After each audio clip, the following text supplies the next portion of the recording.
All right, hello everybody. This is Starship Adventures. We are live with our evening storm coverage here on the sights and sounds of Earth. My name is Ian. I don't even have everything turned on in here yet, but I wanted to get live as soon as I could. We've got a heavy thunderstorm here at the studio as I speak, and it's about halfway through the area now, so there's a slight chance of an electrical interruption or something. If I go down, I'll come back up. Just look for me. I'm going to put the link in here that we're on. So we are live on the hosted.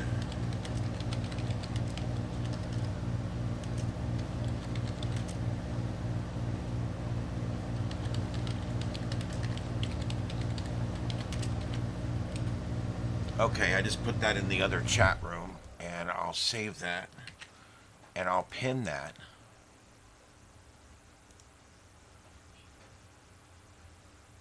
There we go. Okay. All right, so now what I've just did was we've got right now 2,100 people watching the live stream.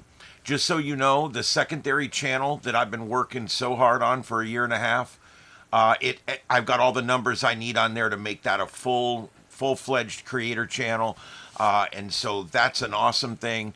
So even though what's happening is bad, we can still make good out of it. There's still things we can do that would be positive in our lives, even though what's going on certainly isn't. All right, so there we go. There's that, and I got everything going here. Give me just a few minutes. I've got a device here, a couple of devices giving me a hard time. I don't know if it's an internet issue or what. I'm going in and out okay, so I tend to doubt that it's an internet issue. So let me restart that. There we go. All right, give me just a second to get everything turned on.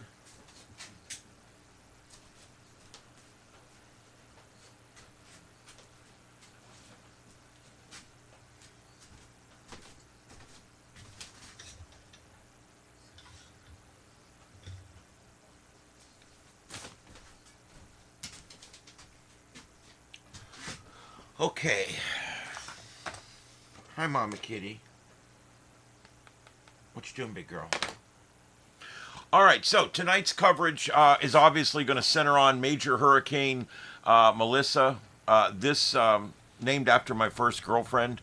I think that I tend to think that this is going to be very catastrophic. I don't see any way out of it at this point. But you never know. We wake up one morning, it's a 4. We wake up one morning, hopefully it's a 3 in the morning. But I don't think that's going to be the case. The landfall time has been moved up and back a little bit, but it's going to be right around first light in the morning, 7, 8 o'clock is going to be landfall. Let's pull up the latest information here. This thing is a machine. It's a buzzsaw. And it's doing exactly what these things do. Let me pull up the other one. They've got this new experimental cone model thing that they got here, but it gives me a much better graphic because unlike their regular graphics, I can actually zoom in on this. So that's pretty cool. Mama, I'm busy. Okay, thank you. And so here we go. There we go. 8 p.m. That's right now. It's right there. Everything inside that brown circle is receiving hurricane force winds at this time. And then you can see it's going to move up here by what is it, probably 2 a.m. And then by 2 p.m., it is right in the middle of the island nation. Notice they have nudged it left just a little bit more. This is going to keep Kingston out of the major hurricane force winds, I think. It's going to be a lot better for the capital there. Most of the cameras we have are in the capital. And so there's hope now that some of those will stay up through the storm. If it was taking a direct hit, we would immediately lose all these cameras right before the eye wall got there and we wouldn't get to see anything. So hopefully the cameras will stay up so we can at least see what's going on the one side of the island. I do have some other cameras that are closer to landfall. And I will be working those in the morning. We will have first light at about 7, 6:40, 6:30, something like that. As it starts to get light, I'm going to be here and we're going to go live. And I'm going to go live at 8 a.m. tomorrow morning. And I'm going to stay live probably till about 2 p.m. As we monitor the storm's progress. And then after that, I got to go to work and produce a radio show there. And then I'll be back for tomorrow night's Sights and Sounds of Earth at 9 p.m. So that's the programming schedule. As long as it's okay with you, Kitty. Yeah. No, not on my new mouse pad. No. Sorry. Go do it over there. Go do it on the old mouse pad. Jeez. Jeez Louise. All right, so you can see here that then by 2 a.m. Wednesday, it's hitting Cuba. They're going to get a nighttime storm. It's not going to be good for them.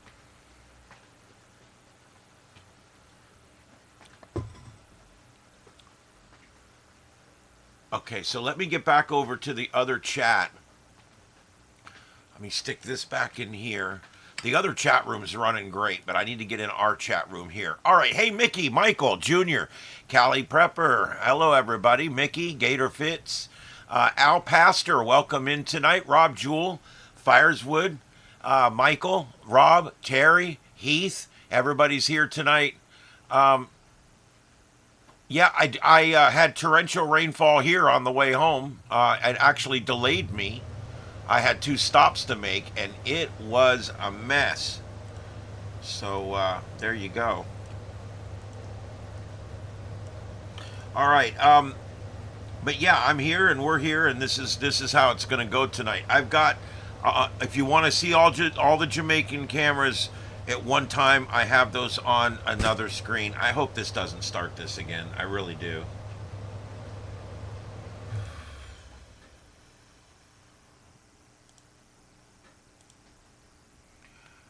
I don't know why this computer started doing this in the last show where it would start spinning.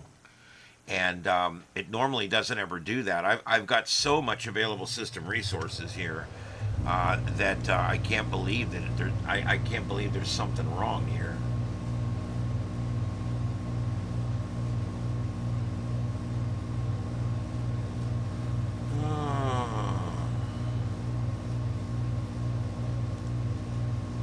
All right. There we go. I'm getting rid of a few things, but I don't know what's causing it. I just know that it did this earlier, and I certainly hope it doesn't start doing this again.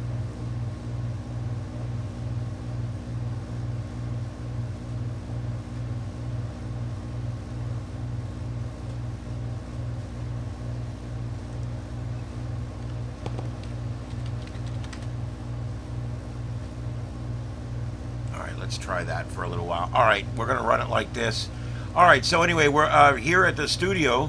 I am dealing with rain here, believe it or not, and it is.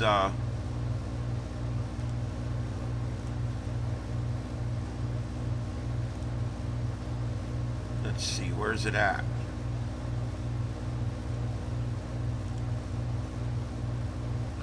Yep, there you go. This is here. I'm right here, just north of Fort Myers, up in this area here, and you can see we've had some pretty heavy rain move through tonight. There's been no warning, some lightning earlier, but the lightning's kind of let up now, and we are getting a few things. There is no other alerts nationwide. I'm going to keep watching, but right now we have no other nationwide alerts.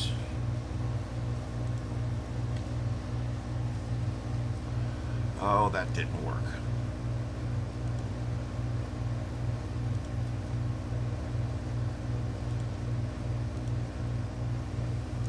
Okay, so there we go. It's running now. And, yeah, you can see it's starting to get real windy down in the harbor. Yeah, that harbor cam's starting to get buffeted around a little bit.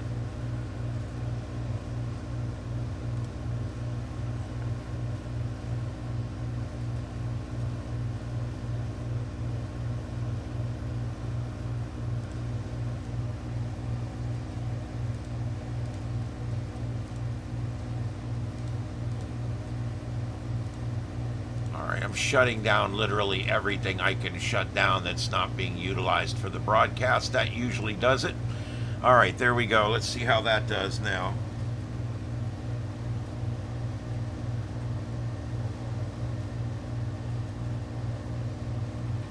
Okay, so we're going to go through all the latest on the storm. I think probably the biggest news right now is the fact that they upgraded it, or not upgraded it, but they strengthened it additionally over what they had already said earlier.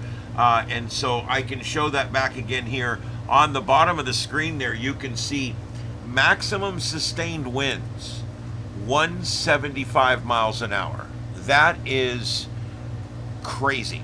That's when people say, oh, it's like Ian or it's like Katrina. No, it's not. Katrina came on shore as a Cat 3. Ian was a very weak 5 or a strong 4, but it was a smaller storm. This is a huge storm, but here's the kicker here. This one has 175 mile an hour winds. So we're talking 20 more miles an hour than Ian. And it's also somewhat a little bit bigger than Ian too. And it's coming out of the Caribbean like this, and it's just a very strong storm. So what they're talking now is 175 sustained winds with gusts to 200. Some of the reports are saying to 205. It depends on how you do the math between knots and miles an hour. Let me see. The 8 p.m. just came out, so let me go ahead and switch this back. And we can keep an eye on the cameras while I take a quick peek at the synopsis here. Here we go. Current location 16.6 north and 78.6 west. Currently moving northwest or 305 degrees at 2 miles an hour. That's 4 kilometers an hour. So this is basic. And by the way, I will try to give, I realized this earlier. I'm going to try to give all measurements tonight in miles and kilometers because we have a lot of viewers come in from Jamaica on both channels. So I'm going to go ahead and utilize both imperial and metric tonight. So I'm just letting you know why I'm doing it, because I normally don't. I normally don't give a shit about metric, but I'm not gonna risk it. I'm gonna give them both out tonight just to make sure that everybody's getting the information. All right, current minimum central pressure 909. So it went up 3 millibars. Now, is that a good thing? Yeah, it's good. It's minute, but it's good. If it got down to 899 millibars, it would be one of only 6 storms that have ever been below 900 millibars. So I thought it was going to make it, but it didn't make it. It's actually gone up just a little bit. But we're going to keep an eye on that. But 909 millibars, or 26.85 inches of mercury. Currently, Jamaica is under a hurricane warning. And I don't know if they do it for there. But I know that if it was the United States, they would also be under a high wind emergency right now. They're going to get sustained winds over 150 miles an hour. That is a high wind emergency. That is a true life and death emergency. So is the rising water. So is the mudslide from the rain. There's so much here that could happen. The fact that it's moved to the left a little bit is actually going to put it a little further away from the population centers, but it is still going over towns. There's still coastal communities. In Jamaica, one of the biggest things in their economy is fishing. They all eat fish. They all go fishing. A lot of them go fishing every day as a course of living. Many of them fish recreationally. Fishing is huge there. It's even bigger than it is here in Florida. And this is going to devastate the fishing industry there. That's another thing that a lot of people aren't realizing. Most of the fishing that goes on there is smaller boats. And those boats are moored up and they're tied up and they've done the best they can. I'm sure some of them have been removed from the water on trailers and trucked to higher grounds. But I don't know how much of their fisheries, they call them fishers there, people that fish. Fishers, I don't know how much of their equipment is going to be left after the storm. And so that's a big concern. Also, their electric plant, I was listening earlier, and they've got electric plant that runs on several different fuels. And they've got a bunch of reserve diesel, but it's a lot more expensive to run it on diesel. And they're hoping that the diesel stores and the electric plant and the water facility and all this these kind of infrastructures, your basically your government infrastructure, your electric infrastructure, hoping that that's all going to stay up and not get flooded out and destroyed. It may go down, it may be shut down, but at least hopefully it'll come back up after the storm.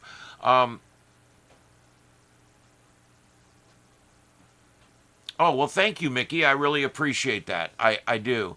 I try to keep a little wit in here. I try to make it fun. I'll do some weird references. On my normal shows, when we're not covering a disaster in progress like this, I'm a lot more jovial. We do movie trivia. We do all kinds of fun stuff in here. So it'll be fun. You guys come back and check us out on a regular night.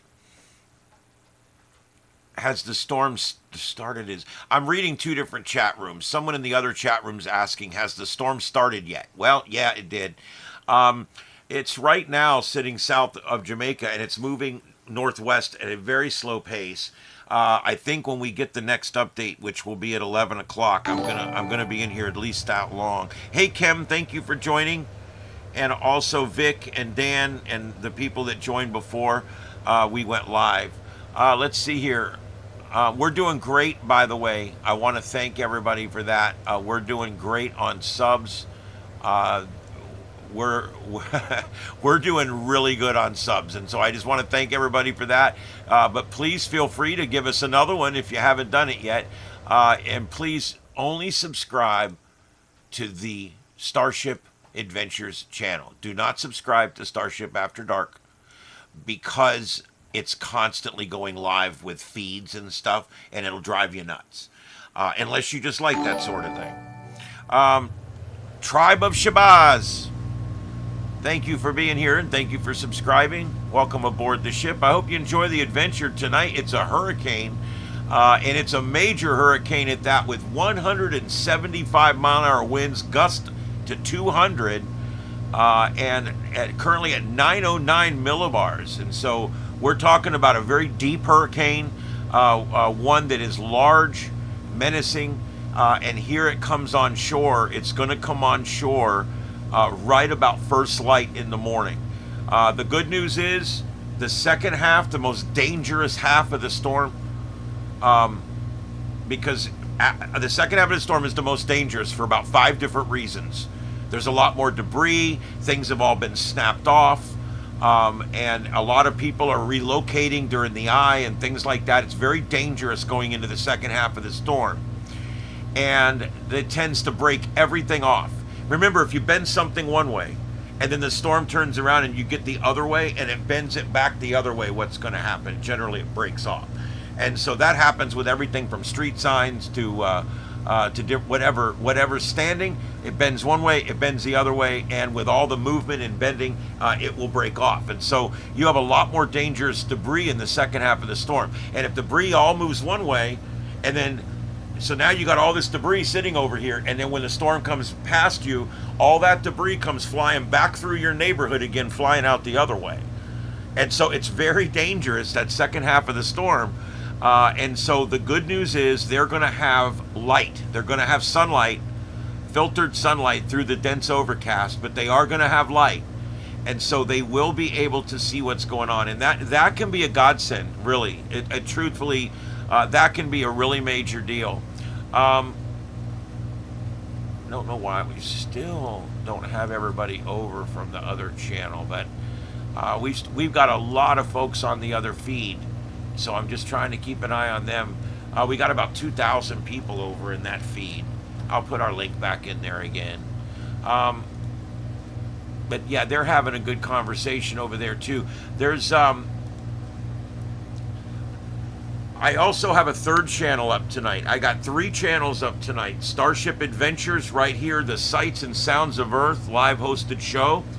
On Starship After Dark, I have 2 streams right now. Stream number 1 is the 8 shot over here with the radar. and that's staying up again all night long and all day tomorrow. That will be up.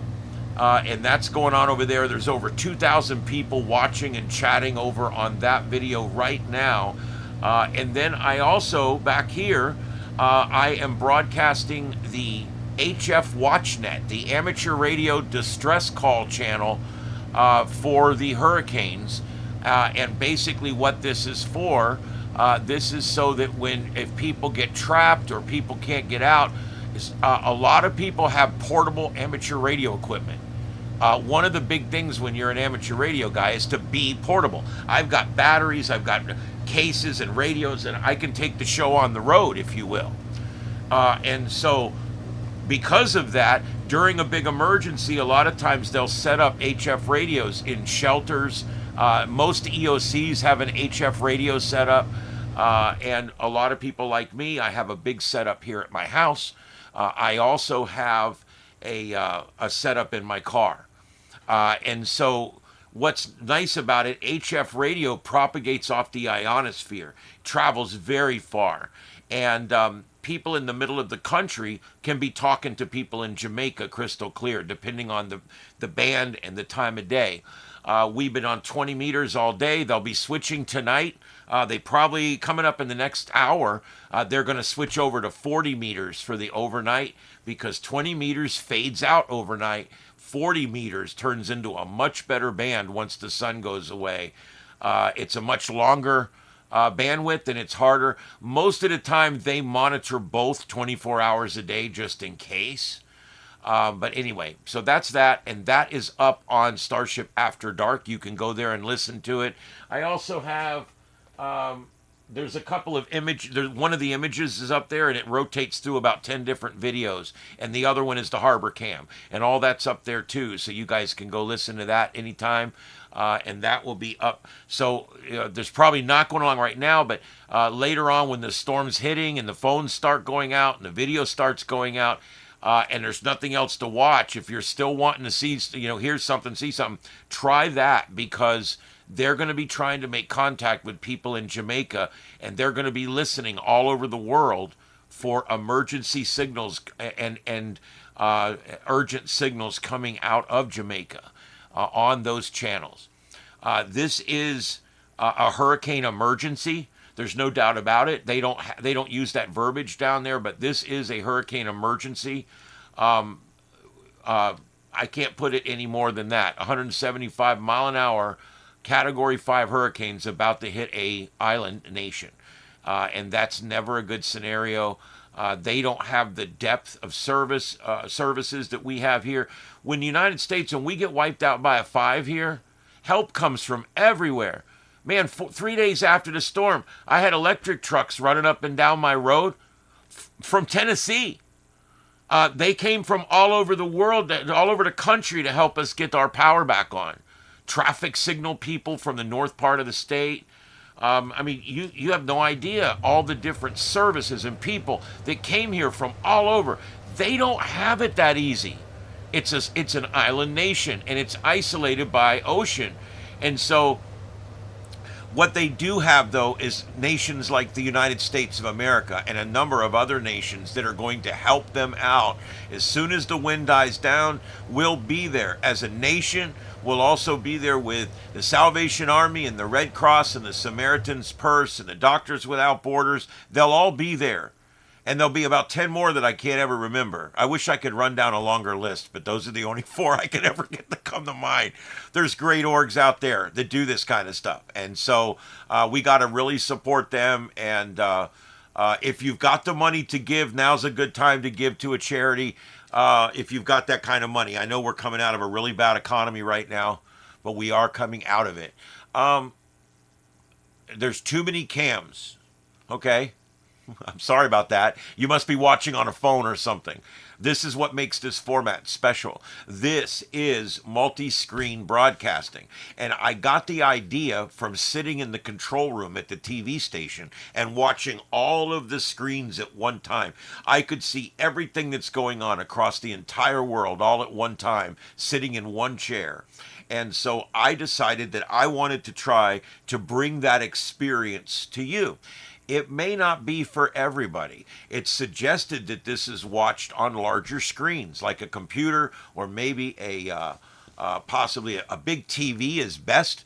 I got guys that watch us on a 90-inch TV or whatever, and they love it because every screen is this big. And so I understand it's not for everybody, and I also understand that I'm just responded to somebody I think in the other chat room. Let me see here.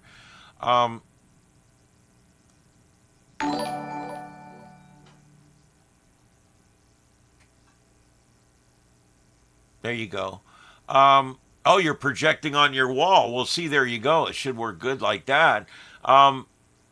Milton, power back 2 days, North Fort Myers. Yeah, it was 5 days for me on Milton. It was 6 on the one that flooded us before Milton. It was 13 days after Ian. It was 9 days after Irma. It was 10 days after Charlie. Yes, I remember them all, because when you're like me and the air conditioner ain't working, that's a true emergency. And so I have 3 generators and 3 window units to make sure that my ass stays cold, even after a hurricane. I don't mean to sound like a wuss. I'm a pretty tough guy. I crawled into burning buildings for a living, chased people with guns. I did it all, and I'm not a wuss.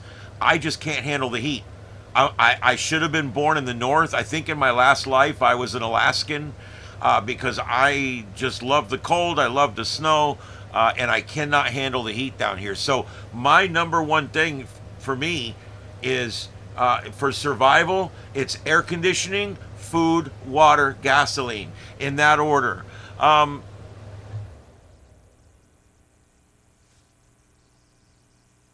Yeah. It's truly amazing. Hey, Helen, it's thanks for joining. Welcome aboard the Starship. It's difficult when you're in an area that's not critical. Like, I'm in the middle of a big, huge neighborhood here. There's nothing important here. It's just a bunch of middle class people living in eighth acre lots. So it's kind of, this is not a priority. We've got a lot of trees and a lot of power lines that stretch out across a long area. So we're one of the last to get restored. But that's the way it works. Also, the power companies are very bad about, they turn on businesses first, and then rich people second. And you guys think I'm joking? I'm not. I worked in emergency services for nearly 20 years, okay? I retired as the chief of the department. I'm telling you guys, I know this stuff to be a fact.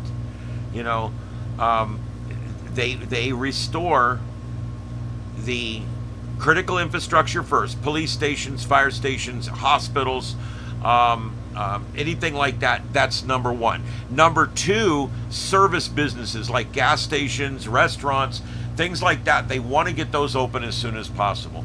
Number three, rich people. They got to get the rich neighborhoods back on. They've got big generators down here, big 500 kilowatt generators on triple axle trailers. And after the storm, they drive that right into Stony Brook Golf and Country Club, and they isolate the community from the grid, and they power the community off a 500 kW generator. And they do this for all these rich communities. It's amazing. And meanwhile, the middle class, you're sitting 10, 15 days. And then finally, the poor folks out in the country, or the poor folks out in Lehigh or whatever, they'll finally get it 20, 30 days later. It happens to be. I don't know why. But I do know why. It's one of those things. But yeah, it goes by class when it comes to restoring power.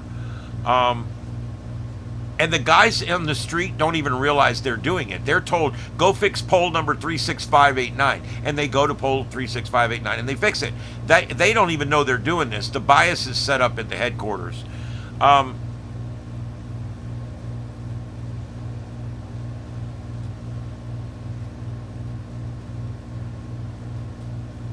Yeah, see, you the power line that runs in front of your house,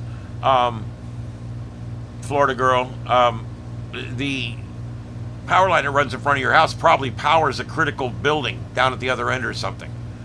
and that's all it takes, and now you're on the good grid. I want to tell you guys the second channel, Starship After Dark. You guys aren't going to believe this. It's up to 3,188 subs. It's grown exponentially about 7 times in the last 2 days. So that's awesome. We're going to be able to make this a full channel now, and we're going to be putting on regular content on here that will stay up 24/7. We had a bunch of content up here for weeks and weeks and weeks, and then the power kept going out. All right, guys, this is continuing coverage here of the storm as it starts to approach. It's moving northwest now, and it is starting to make its run on Jamaica. Has not really picked up much forward speed yet. It's moving at 2 miles an hour, 4 kilometers an hour. So it's crawling right now.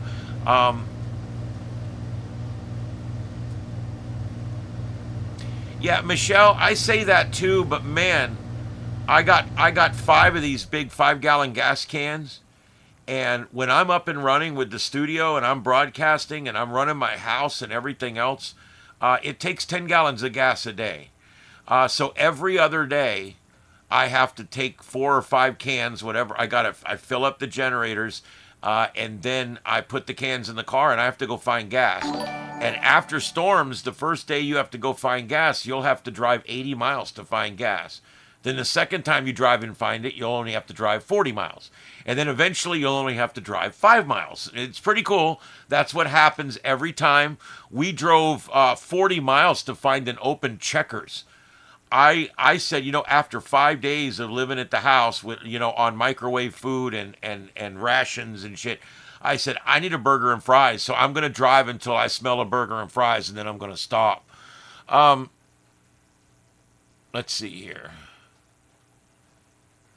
It's in the turn right now. It was moving west 4 or 5 hours ago, west-northwest. Now it's moving northwest. So it's in the turn right now. It's actually in the turn. It's moving at 305 degrees. So it is making that turn and starting to move up towards Jamaica.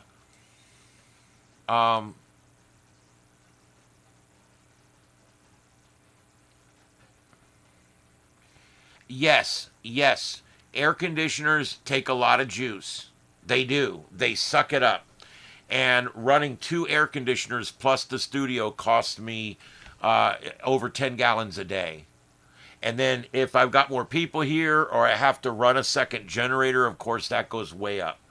But I can air condition this, and I can run 1 small air conditioner in my bedroom to keep that cool so I can still sleep in my room. And I run the big 220 air conditioner in here. And I can run the studio and the house conservatively with the water heater on and the pumps. I can still use my 2 pumps. All that on a 7800 Ryobi that I have.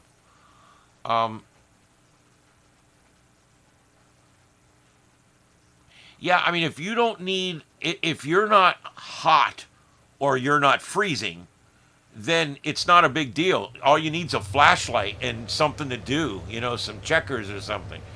It's when you're like me and you can't live without the air conditioner. It's hot as shit outside. Hey, Nurit. And everything's going on and it's hot as hell, and I need to run my air conditioner, and I want to do a broadcast, and I need to run my screens and everything.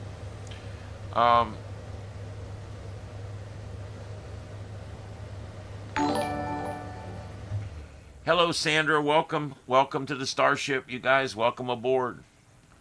All right, what we're watching right now is we have up 8 different views of Jamaica. These views are doing good. They've stayed live, they stayed active, and everything has been doing good with them. So we're going to be monitoring this all night. I'm going to go through the stats here in just a second on what's going on with the storm, and then I've got headlines coming up after that, so don't go anywhere. But the first thing I wanted to do is give you guys a little programming note. Right now, we've got this broadcasting on Starship Adventures. We have 2 other broadcasts going on over on Starship After Dark. on the secondary channel, and the one over there has 2,000 people watching. It's nothing but just 9 cameras or 8 cameras and a radar. I also have up over there Jamaican.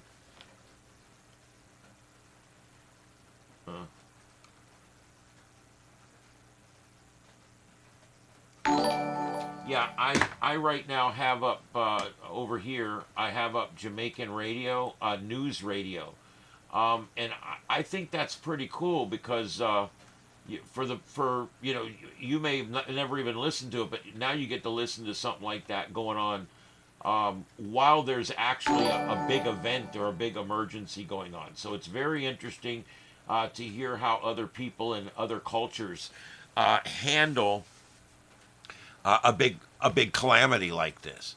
And so let me get you the link. This is the link to the other channel. If you guys could just stop by and leave a like and hang out for a few minutes and see what's going on over there after this show, maybe, or whenever you want to do it. But there it is.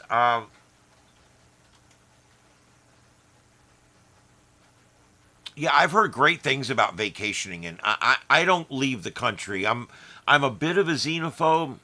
I love other cultures, but I don't really want to go. Um, yeah, it would be cool. I've been to Canada, I think, once or twice. I don't know. I don't go out of the country much. I don't ever really. When I was young, a couple times maybe, but I don't really care to.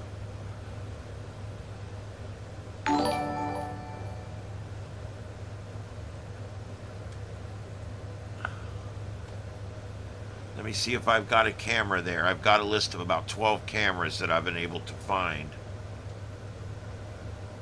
I got to pull that up here.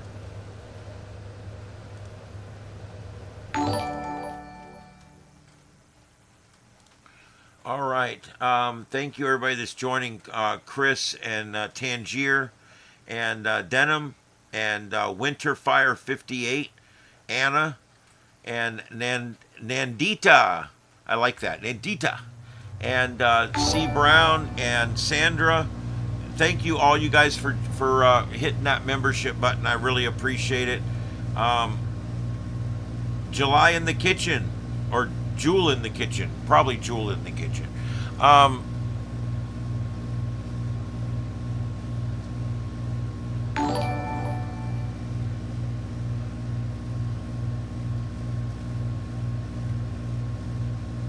that's cool.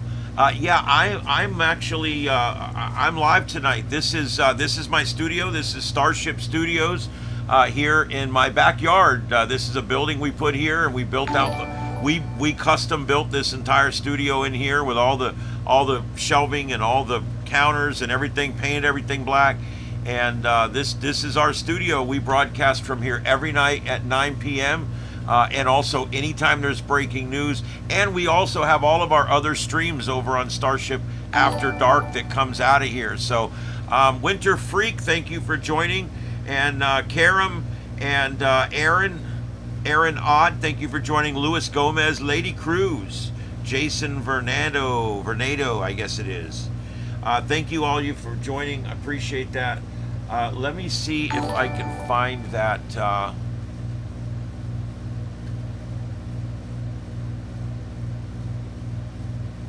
Did we? Uh,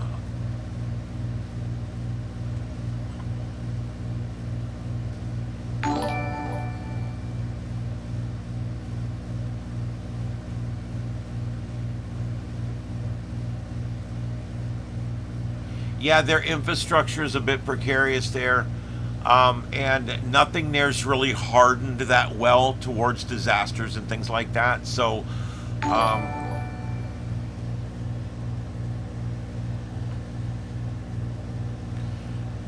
yep, I'm worried about.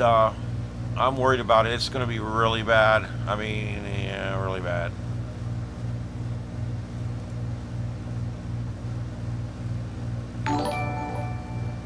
Thank you, everybody that's subscribing here. I appreciate it. Let me see if I can get this to pull away. There we go. I love my cats. Thanks for subscribing. I'm a big cat person. You can see Miss Mama Bleep right there. She almost died 3 or 4 weeks ago from a lung infection or something, and I kept her away from the other cats, nursed her back to health, and she is still here. Yeah, that's the way it is, man. These storms shut down everything. Okay, so I got that. I got this. I got that. Let me turn all this stuff off.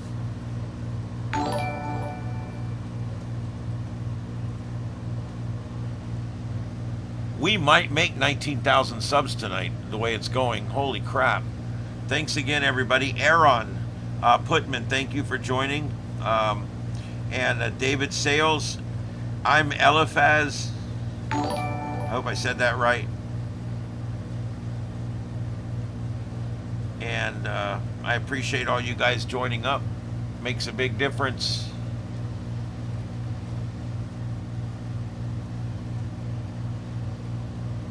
All right, let's pull up some imagery and let's take a look at it and see if it looks like it's stalling.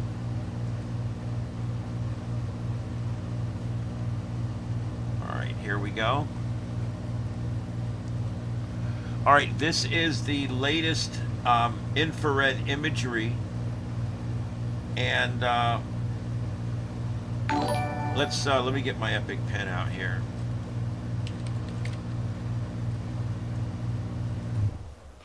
Thank you, everybody, for joining us tonight. This is Starship Adventures. My name's Ian, and we are live every night at 9 p.m. with news and all kinds of fun stuff. We do lots of science and weather stuff here.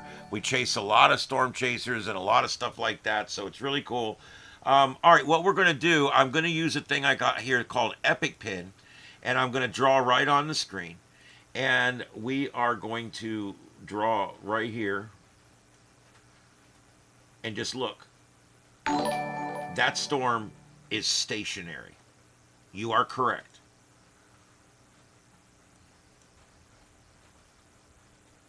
See the dot I put in the middle? Let me make this a bigger dot.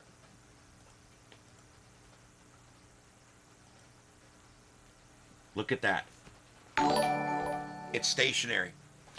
It is not moving, which means it has stopped its westward progress. It's completely stopped, and now it's going to begin to move on a northeasterly direction back towards Jamaica.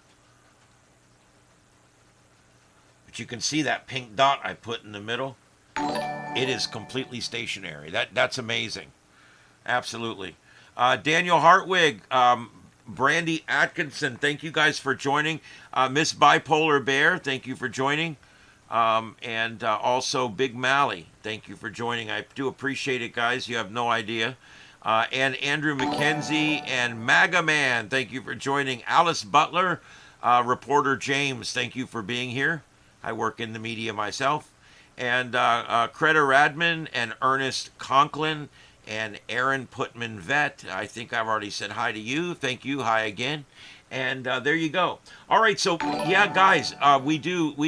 It just keeps going off. I can't get over it. All right, so yeah, this is completely stationary at this point. Completely stationary, and yeah, that's a bit scary. Let's take a look back over here at. Let's go back to the forecast map. Let's go to this one because I like it better. It's pretty rare that the government updates something and I like it. That's pretty rare. All right, here's your timeline. 2 p.m. Did they update this? Let's see what. No, this is still the 8 p.m. It's only 9:15. We're not going to get the 11 for about another 2 hours. Or I'm sorry, hour and a half. About an hour and a half. They dropped that one earlier, 30 minutes early, that intermediate, and I think they did it because there was a big update in it. Hello, Andrew. Welcome aboard. Appreciate it.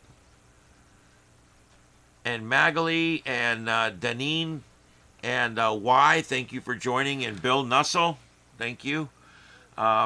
I try very hard to thank everybody that subs to me, and it's it's a trick sometimes, but hey, I get there. All right, and okay, so we are watching live coverage out of Jamaica, and you can see there on the map that landfall right about here is going to be at about first light in the morning. So like I said, I'm going to be on early in the AM because there's no sense in sitting on here all night, because it's if there's anything to see, it's going to be as we get the sun to first light in the morning. And so I'm going to stay on here tonight for another hour or so, do basically a regular show, maybe a little longer than a regular show. And then tomorrow morning, I'm going to come on for a special show between 7 and 8 in the morning. I'm going to be on early, and I'm going to stay on through the morning into the afternoon hours. And then tomorrow night, we'll be back on for our regular show. All right, let's take a quick look here at some of the other products we have out here. This is the visible turning infrared. Again, it's completely stationary, which I would expect them all to pretty much show the same thing, but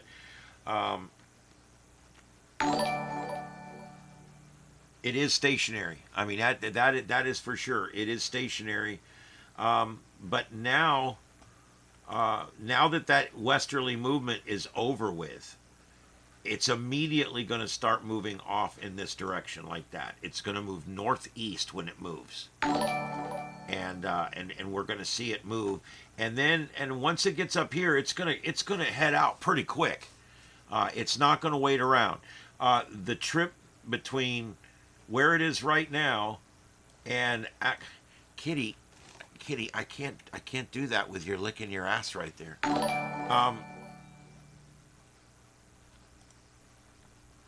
The distance between where the eye is now and where it's going to be on landfall right here is, we're talking about 10 hours, 10 or 11 hours to make that trek. So they're expecting it to start moving pretty soon. And of course, whether it actually does, I don't know, but that's what everything is forecasting. Let's take a look at the modeling. There has been another set of runs since we looked at them earlier. Kitty, this is not going to work. I don't want to put you out in the rain. She's playing with my mouse finger.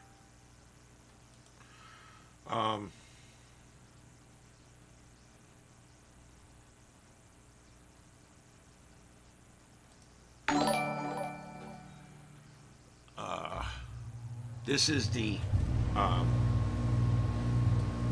this is on Tropical Tidbits. These are all the air missions that have gone out there, and they've got them listed here, different air missions.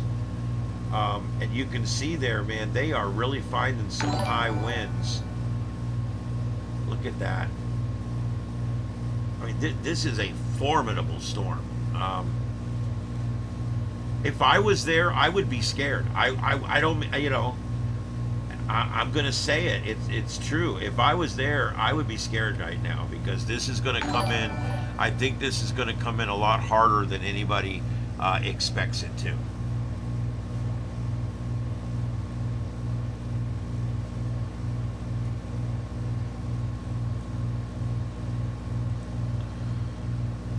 The other radar I had doesn't work all that good,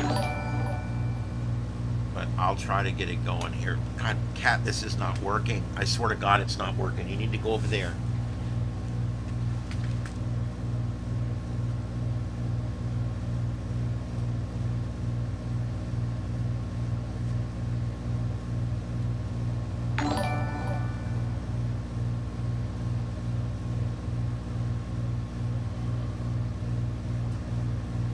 What is wrong with these devices tonight? All right. I wish my chat room would scroll down. It doesn't want to scroll down for me. All right, let's see here.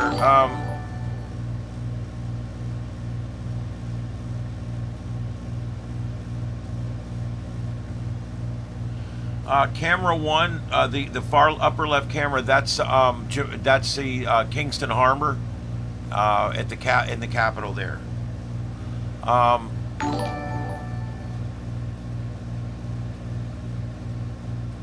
well, they're already feeling it now to a certain degree, but are when will they feel it again?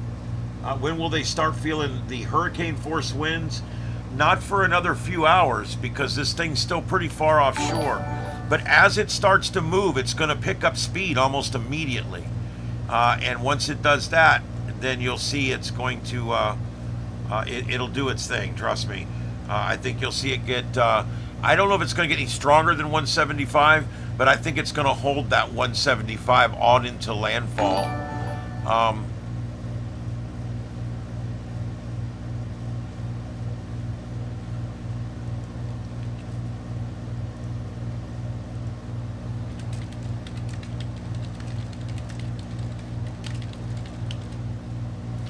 all right, I'm sorry, I'm answering 2 chat rooms. We've had 184,000 views on that other video over there.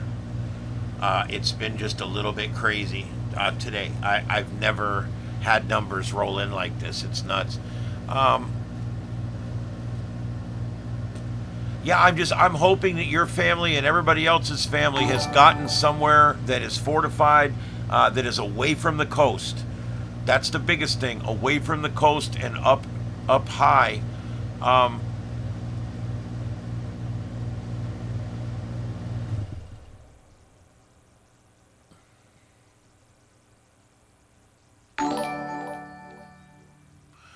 okay, and now like I said, I'm answering 2 different chat rooms here. Okay, and I've looked for that one camera I looked for and I couldn't find it, but I do have a number of other cameras, and so in the morning, I I will be here a lot in the morning. I won't be talking the entire time because I'm going to have to keep cameras going. It's probably going to be quite challenging in the morning.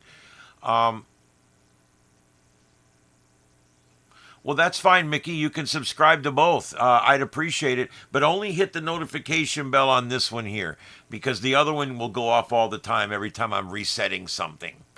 Um,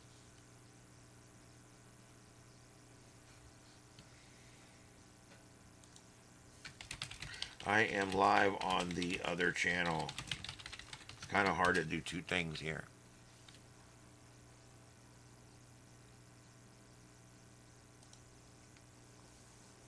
I think I just gave him the right one. Did I give him the right one? No, I just gave him the wrong one. Damn it.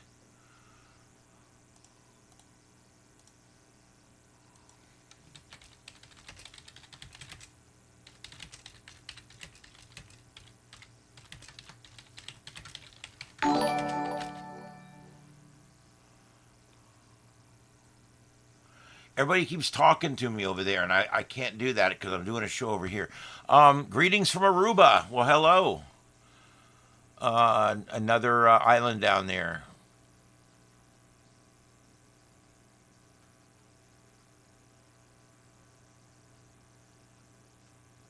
Yeah, I know we had one killed by a falling tree earlier. There is already fatalities on this storm. Um, yeah, nursing homes are considered like hospitals. They're considered critical infrastructure when it comes to power restoration. So anyway, there you go. Nothing happened to the other cams. Nothing. We just we use that space when we're talking about things. These are all the cams. There's also the same cams over on the other channel as well. Um,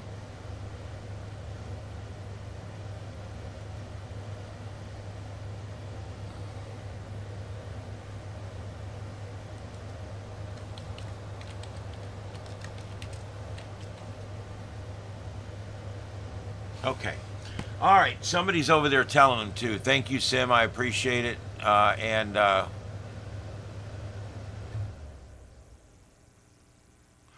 yeah, it's going to be rough to getting things going again after this storm because, like I said, the fishing infrastructure there is huge, and I'm just a little concerned that that's going to end up being a problem going forward, and I think it will be. I really do. All right.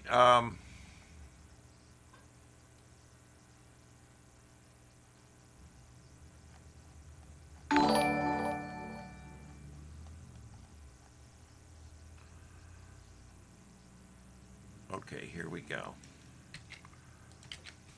All right, we're going to do a rundown here of the storm and what's going on.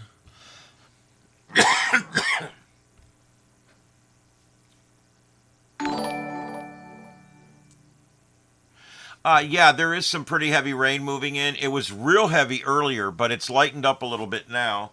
I'm looking for that radar too. I want to get that.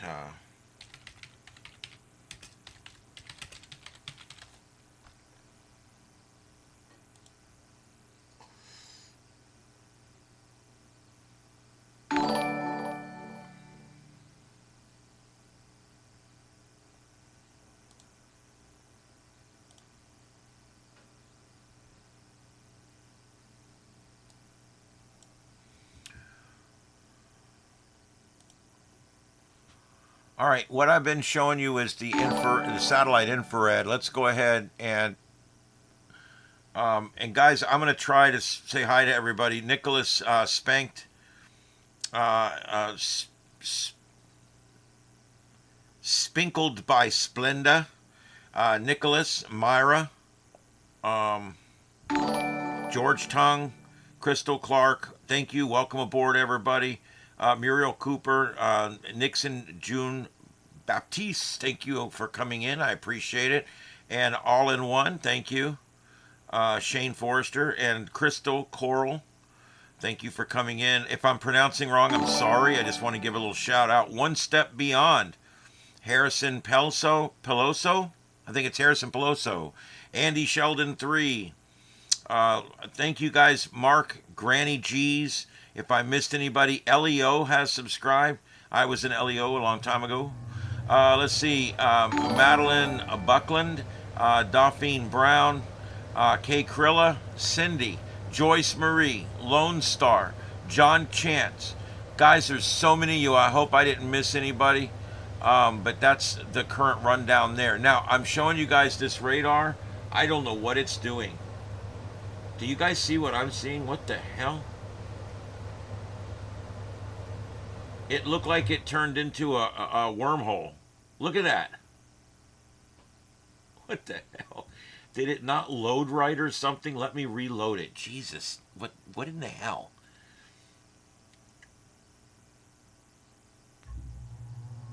I'm going to give it a minute to load, I guess. I don't know. Let me give it a minute to load.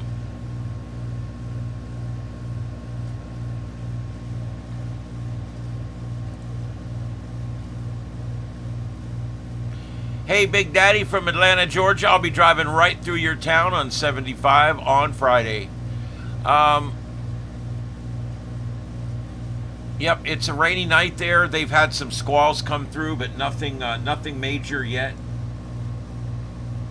Let's see if this is going to work this time. That was a little weird there on the radar. I don't know what was doing. You can see there that the heavy rain, look at that. What is it doing?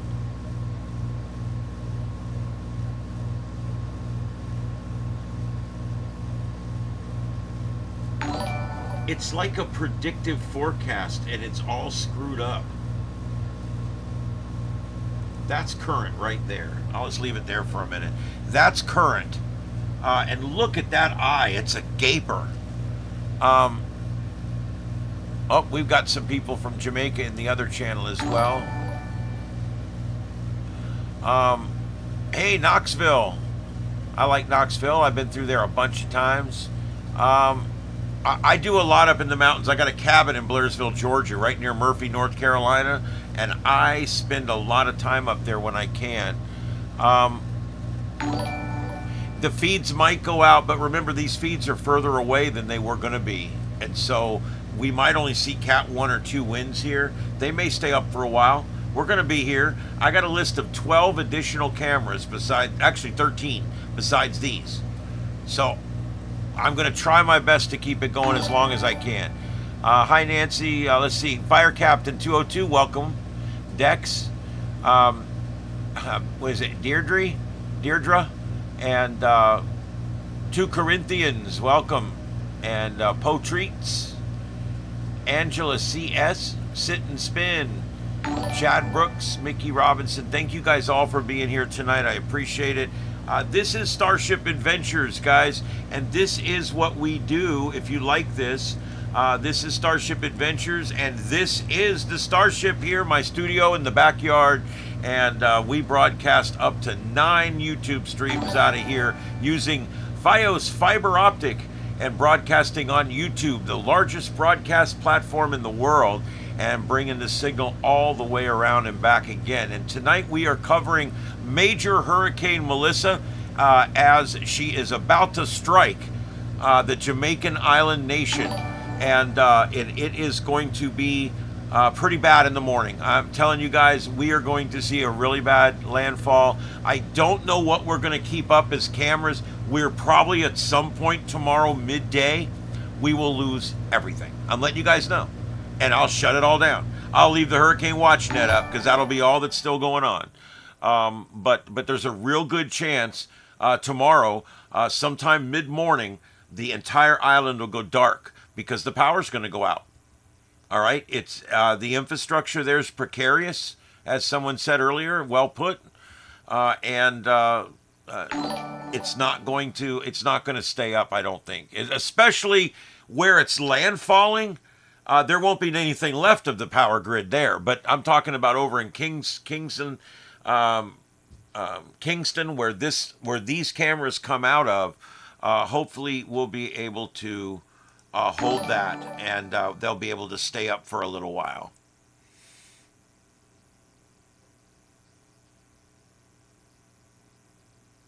Yeah, the Cajun Navy. I love reading about those guys. They do a great job.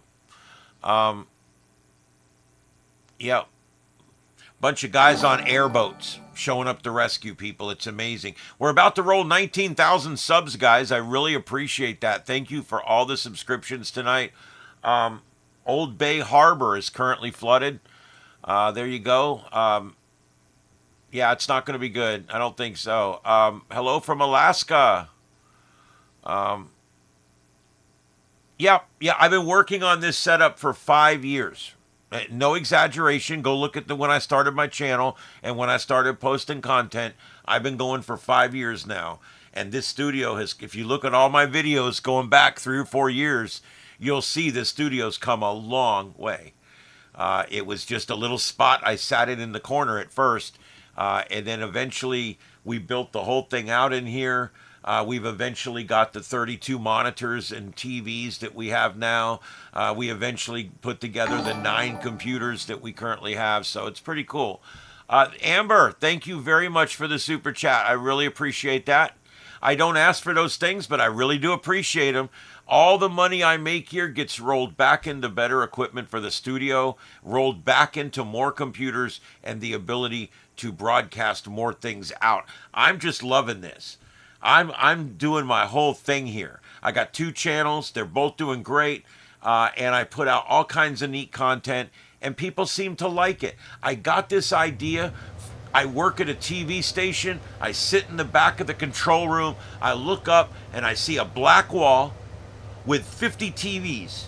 And I can see everything that's going on in the entire world at one time. And that's where I got the idea for the Sights and Sounds of Earth. It's the black wall in the TV control room.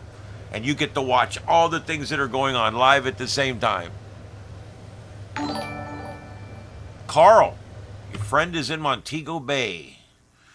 All right, wishing him the best too. I'll tell you what, there's so many people that know people and so many people in the chat room that are in Jamaica right now. It's just absolutely incredible. But thank you everybody for being here. I am not a disc jockey. No, I produce talk radio. I produce political talk radio, and I have for 14 years. It's my second career. I retired as the chief of the fire department back about 23 years ago. And then a few years after that, I walked in and got a job producing weekend radio. I didn't even know what I was doing. They taught me everything. And now I was even program director for a while. I now produce the #1 talk show in the area. And I enjoy it. It's a lot of fun. I'm halfway through my second career. It doesn't pay a lot. It's radio, but hey, it's fun. That's why I can't broadcast between 3 in the afternoon and 7 o'clock at night, because I'm on the radio.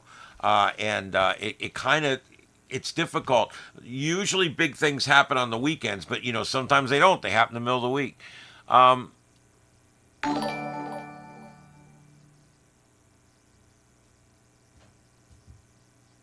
um,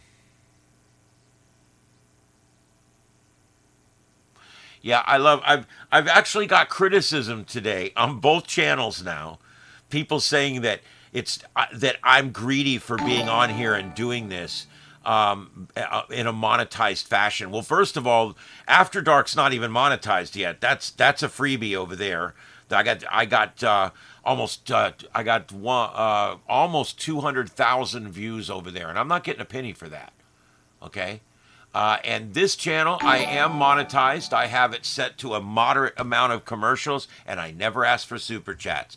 So it's one of those things where it's how I do it. I don't do memberships. I don't do products or merch. I may eventually get into some of that stuff as the channel grows, but for right now, I'm trying to keep it real. So that's where I'm at right now. I cannot believe how many people are joining up right now. Thank you very much, Dennis, Michael, Allison, Claude. So many folks hitting that subscribe button. I really, really appreciate it. I'm here every evening hosting this show, The Sights and Sounds of Earth. Sometimes when you come in, you'll see every screen will have different things from around the world. Volcanoes and disasters and brush fires and police actions and pursuits. And we got a pursuit the other night. We covered a pursuit the other night. We had 3 different chopper views up at the same time and the scanner. It was amazing. So it's pretty cool how we do it. And we cover the big brush fires the same way. We cover manhunts.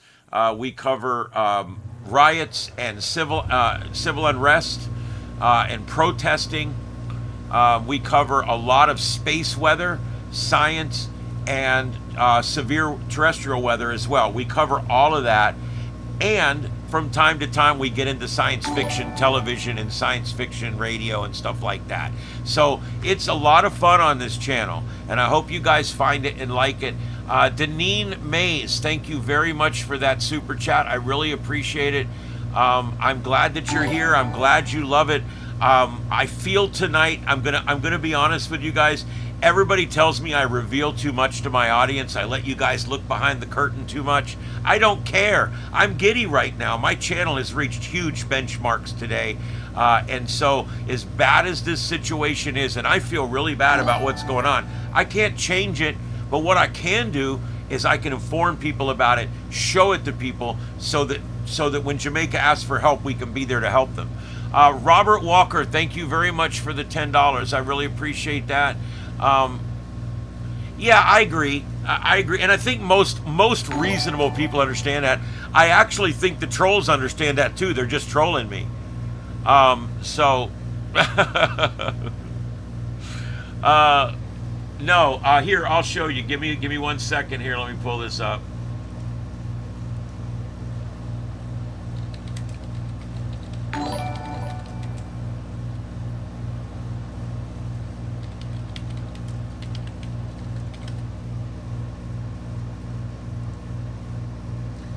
I pulled this one up from the Weather Channel, and I'll tell you why. Because it shows the track without all the extra bull crap, and so you can actually see exactly what's going on and what the track was before. All right, here we go. I'm going to pull it up here for you.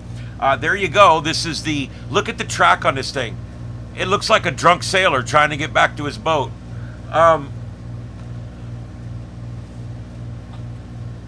Yeah, haters always going to hate. That's all right. That's all right.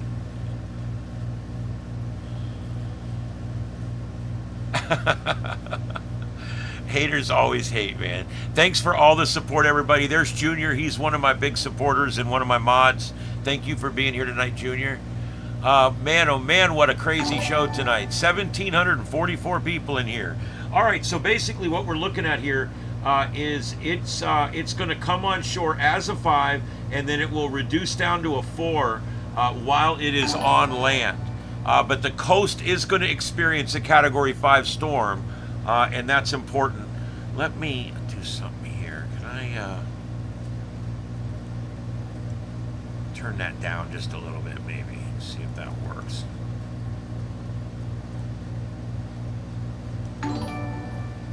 I mean, I don't normally get this many alerts, so I'm turning my volume down because I don't normally get this many alerts, and it's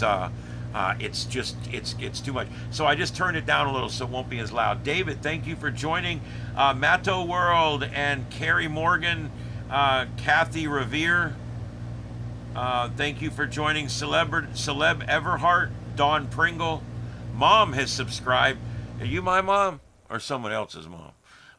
Let's see. Preston Coverdell, thank you for joining. And Kara Trossel, Royal Image, Scott, Scott, oh my God, it's flipping so fast. Scott Pastoric, William Brennan, and is it Leska Musk? Zach, I don't know. David Ellis, thank you everybody. Mystic Lady, thank you everybody for being here, and thanks again to Robert Walker for that last super chat. Thanks again.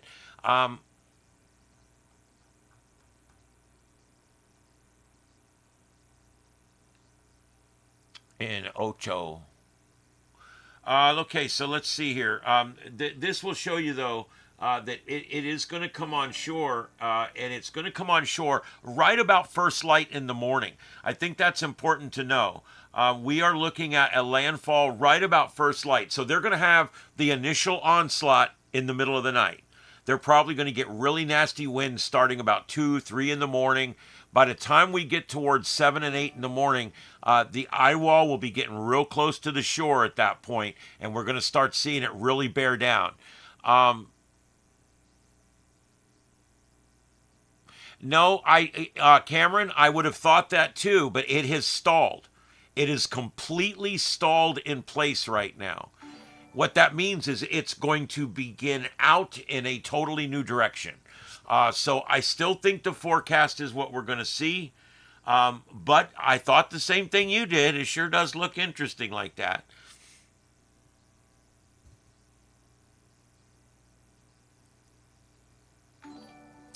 Well, thank you, Emma. I wish you lived here. Nobody thinks I'm good looking. I'm old and fat and bald. But man, I wish you lived here. We'd go on a date. Let's see. Would Jesus survive Hurricane Melissa? Pretty sure he probably would. Oh,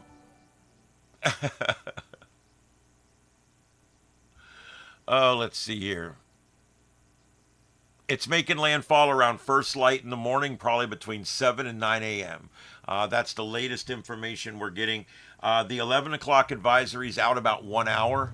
I may wait and see if I may wait for that. I don't know. I need to get some sleep because I'm going back live at 7 or 8 in the morning. So I do need to try to get some sleep tonight, some rest.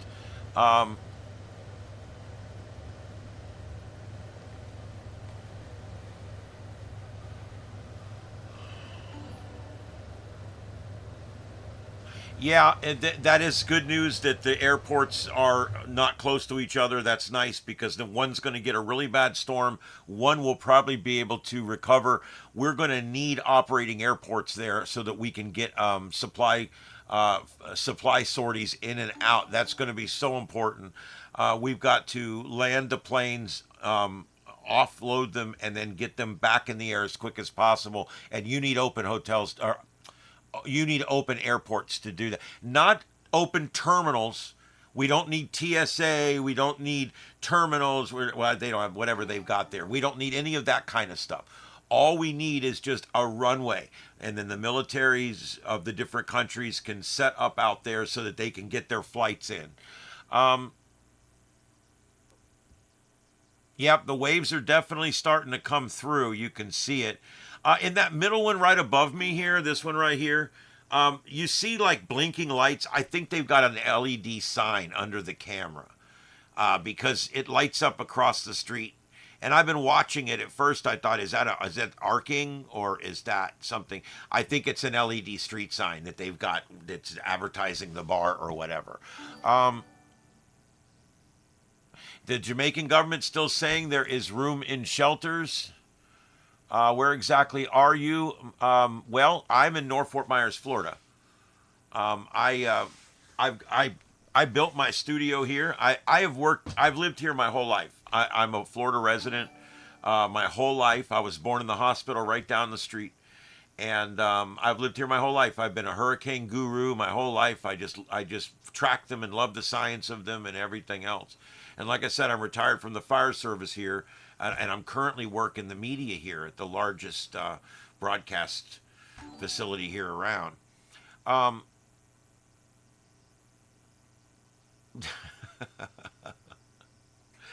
I love the Jamaican accent. I can do it, but I'm not going to, out of respect, I'm not doing the Jamaican accent. I won't call anybody a bumbaclot.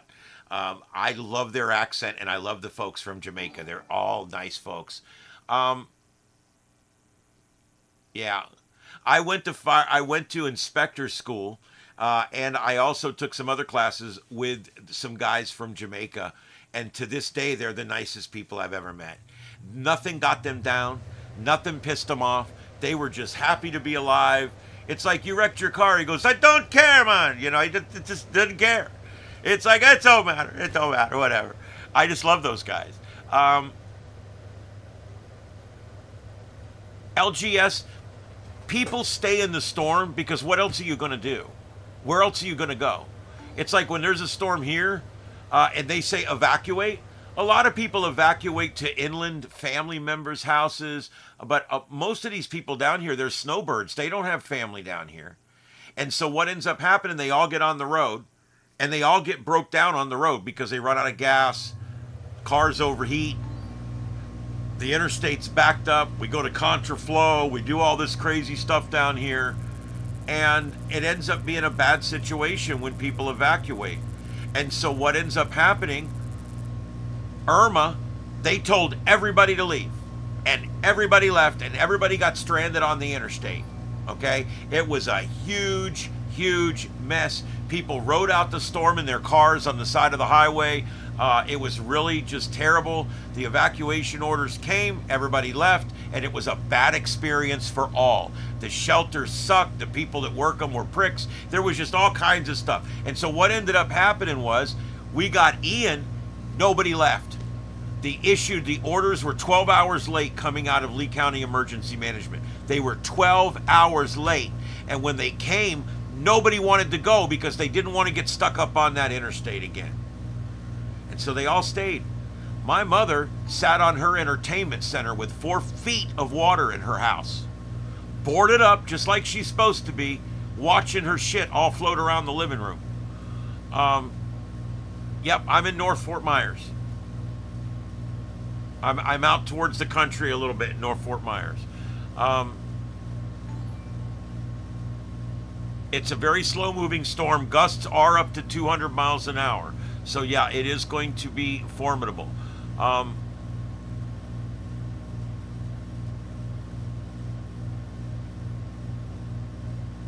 there you go. Barbados. 239 in the house. That's my area code here, by the way. Um, there you go. All right, well, guys, here's the thing. This storm is not going. There's no chance at this point that there's going to be any significant weakening. There's no chance at this point that it's going to take off in some other direction. I think we are going to end up.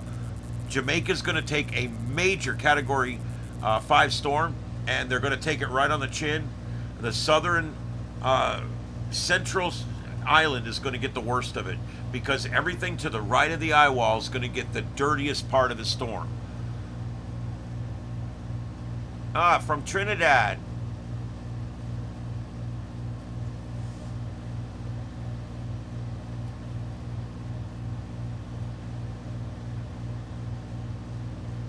Yeah, okay. Let's see here.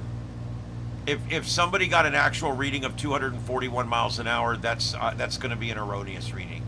Um, most weather stations fail before it gets up to 200, number one, and the highest wind gust you'll get in this storm is 100 or 105 miles an hour. So, and that would be out in the ocean right now. Yeah, this chat page is flying. I'm having a hard time keeping up. I'm supposed to be producing the show and talking to you guys and reading the chat room. It's hard to do all that at one time. Um, no one cares about this fake propaganda bullshit. I think you're in the wrong channel or something. We're talking about a hurricane. Unless you think that the Illuminati made this hurricane and sent it because it hates Jamaican people or something. But if that's the case, you're on the wrong channel. Um, yeah, I've been in 100-mile-an-hour winds, and I can't imagine 200 because the force multiplies. It doesn't double; it multiplies. Okay. Um, every time you go up like 10 miles an hour, it's a force multiplier. So by the time you get to 150 miles an hour, there is tens of thousands of pounds of force being applied to the side of your home. It's crazy when you think about it. Um, yeah, it's a fake hurricane. All this is fake coverage. I just made it up. I'm faking all the rain too on the cameras. Hey Rose, welcome aboard. Oh, there's so many folks. Chessie Cat and Eric, thank you for joining. Eric Benset and Sharon Pet Lover and Big Skipper, Big Skipper 05 and a Hike at Night and Mary Ring, Julie Ann Blewett, thank you for being here. Richard Inson and Doomer Cafe. There's so many people here. I'm trying to read everybody. Jeremy Myers, Dalton Anderson, Tiz Realty, Josh Young, Susie Dimrick, and Aaron Isom, and let's see here, Me, Dauphine McCoy, Anne Marie, Vernon Belknap. I've gotten 100 subs in the last 12 minutes. I mean, this is crazy. So I'm trying my best to keep up. Thank you, everybody. Thank you for hitting that subscribe button and the thumbs up. I really appreciate it.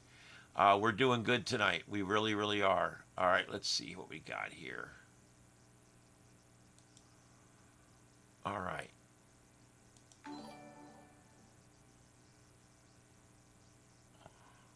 God, I hate what YouTube's done to this site. Yeah, and throw a like on there, guys, if you haven't done it yet. I'd appreciate it. Just hit that thumbs up. It makes a big difference for content providers. That it's feedback directly to my boss, basically, which is YouTube. Let's see.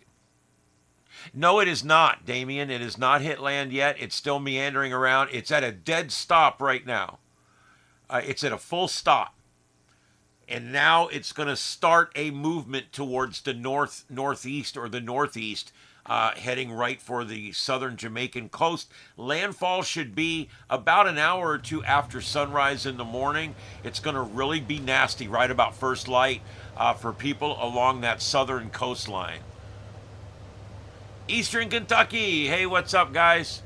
I'm sorry I can't see everybody in the chat room. It's flying so fast. Brooklyn, Ohio, thanks for being here. There'll be no enforcement of any of that kind of stuff during a disaster crisis like this, I'm sure. My God, I can't read this fast. Hey, Canna, one of my mods. All right. Guys, we are here every night at 9 p.m., so come see us. We aren't just here when there's a big hurricane coming. We do all kinds of neat stuff here. All right, let's go through all of the information here. We are waiting on the 11 p.m. advisory. It's currently 9:55 Eastern, and so we should get another advisory here before too long. Within the hour, anyway. Within an hour, we should have it. And so I'm probably going to stay live for that. Once we get that new update, I'll probably go ahead and get off of here so I can get to bed. And get back up first thing in the morning. Get right back on this again. All right, let's see here. Where we got? This is the... oh, there it is. It loaded, finally. Government websites. They're always the slowest website you'll ever use. Oh, kitty, please. Okay, guys, here is all of the latest information from the National Hurricane Center. And yeah, if you're wondering why our National Hurricane Center is issuing all this stuff for Jamaica, we issue it for everybody. Our National Hurricane Center issues these for everybody. And most smaller nations like this just use the National Weather Service's recommendations and forecasts because they obviously know what they're doing. They've been doing it a while. It's their thing. Um,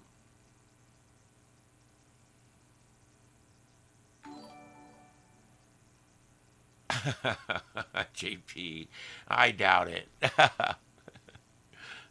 I think you mean Bumbaclot. Um, I promised I would not do my Jamaican. I do all kinds of accents. I do about 50 different accents. And I don't do a lot of them on YouTube because some people get offended and I just don't like to piss people off. Um, yeah, yeah, the Jamaican president remarked that no infrastructure in Jamaica can withstand this storm, and that's true. That is true.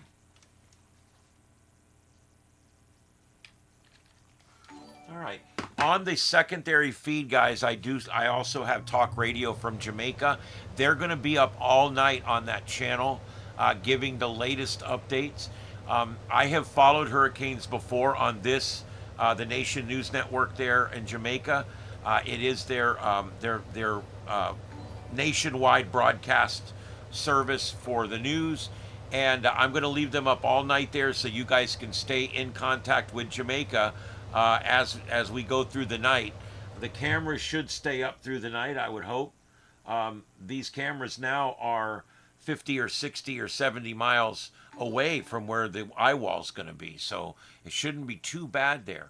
No, it's not moving right now. It is stationary. Um, yes, rainfall brings mudslides. It also rains down and clogs everything up, and the mountains amplify the flooding effect from rain. Um,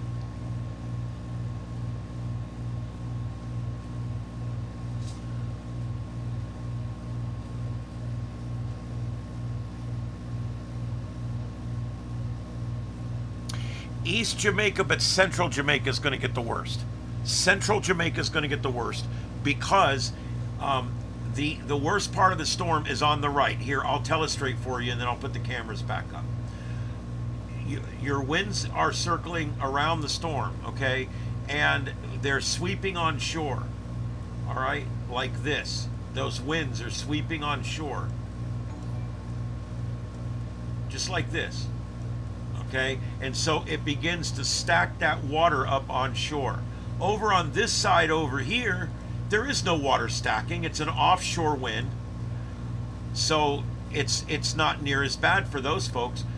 People on the left side in this zone right here are not going to have it near as bad as the people on the right side over here.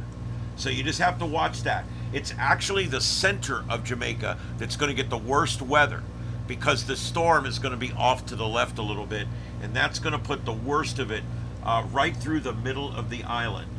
And so 2 p.m. tomorrow afternoon, it's still only going to be right here. So it's going to be an entire daytime event.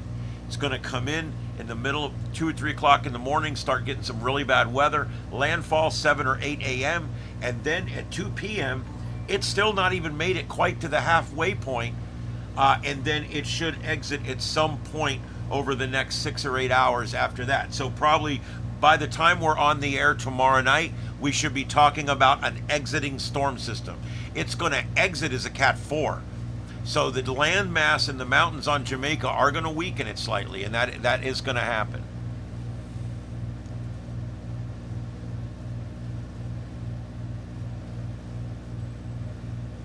It's already killed 3. It's already a deadly storm. And you're correct, it's going to be a much more deadly storm.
It's weird. I'm not hearing that. Give me just a second, guys. I'm tracking down a sound issue.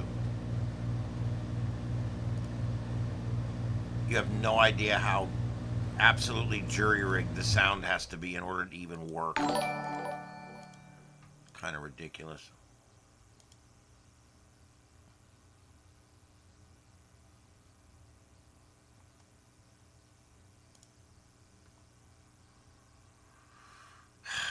Damn it.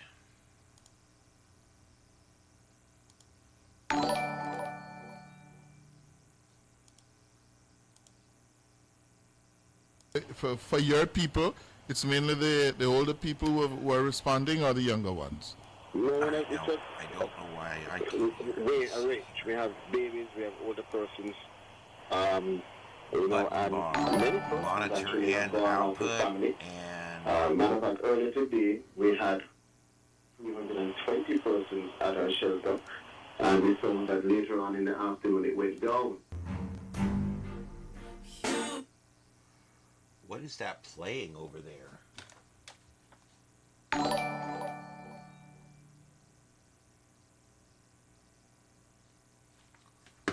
That's weird. That was playing like a song. Make it look like it's If the doctor says People even know what this song said, but it worked. So, Maverick. Okay, what I'm gonna do? I've been on an hour. Yeah, some people know. I've been on an hour. I need a 5-minute break. That's it's just that simple. I'm going to take a 5-minute break, walk around the yard one time like I do, stretch my legs a little bit, and then I'm going to be back in 5 minutes. I'm not going to be gone long, so please don't take off on me. Oh no. Anyway. I can't read, you guys. I can't read all that in here. All right, so I'm going to take a 5-minute break. I'm going to turn up the Nation News Network out of Jamaica so you can hear some of the natural sound coming out of the news station there. And then I'll be back literally in 5 minutes. I just need to go walk around, fill up my drink, stuff like that. Yeah, who knows what else I'll do. All right, I'll be right back in 5 minutes. As always. And I want to thank, my Fetish Secrets sponsor.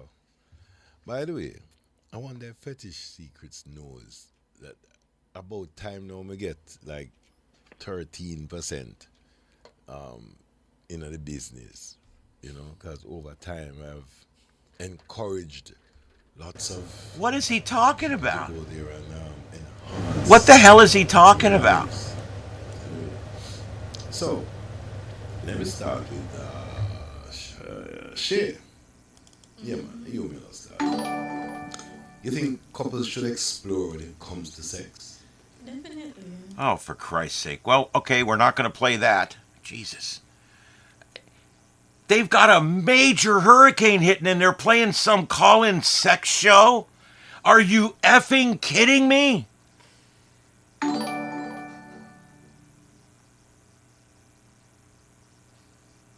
What the F?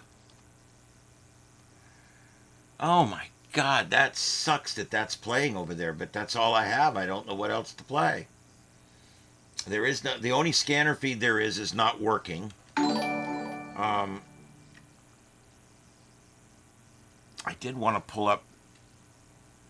Oh, I bet you I don't have it anymore. Oh, I do. It's right here. Nope, I didn't save it. Okay.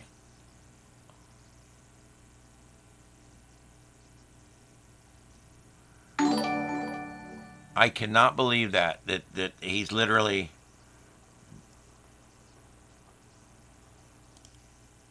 They're like playing a sex show. I can't believe that. And I'm broadcasting that over there, but I'm just going to leave it on because that's what it is.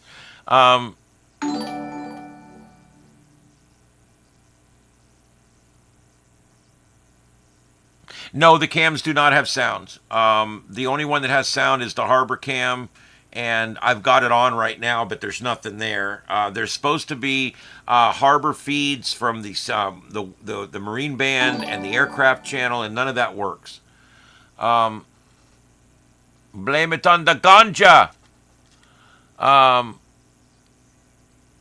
I know I haven't taken my break yet, so this shouldn't count. This doesn't count. I was trying to get you guys, I try to find some audio to listen to, but just so you know, Jamaica does not allow police and fire scanners to be broadcast.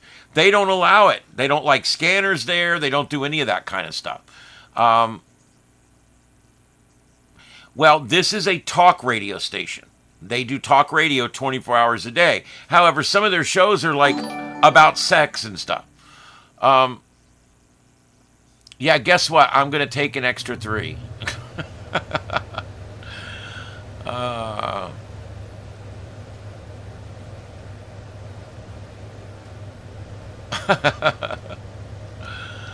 Oh, there you go.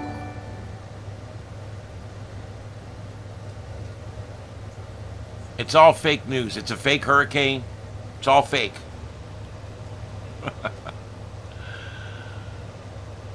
I'll never understand the people that just keep saying everything's fake. Do they believe like they're in the Matrix? They must believe like they're in the Matrix or something, right? Everything's fake. But do you guys want to hear the sex show? I mean, is that what you want? Let's hear the WatchNet. What's that doing? Yep, there's nothing on there because it's 40 meters now.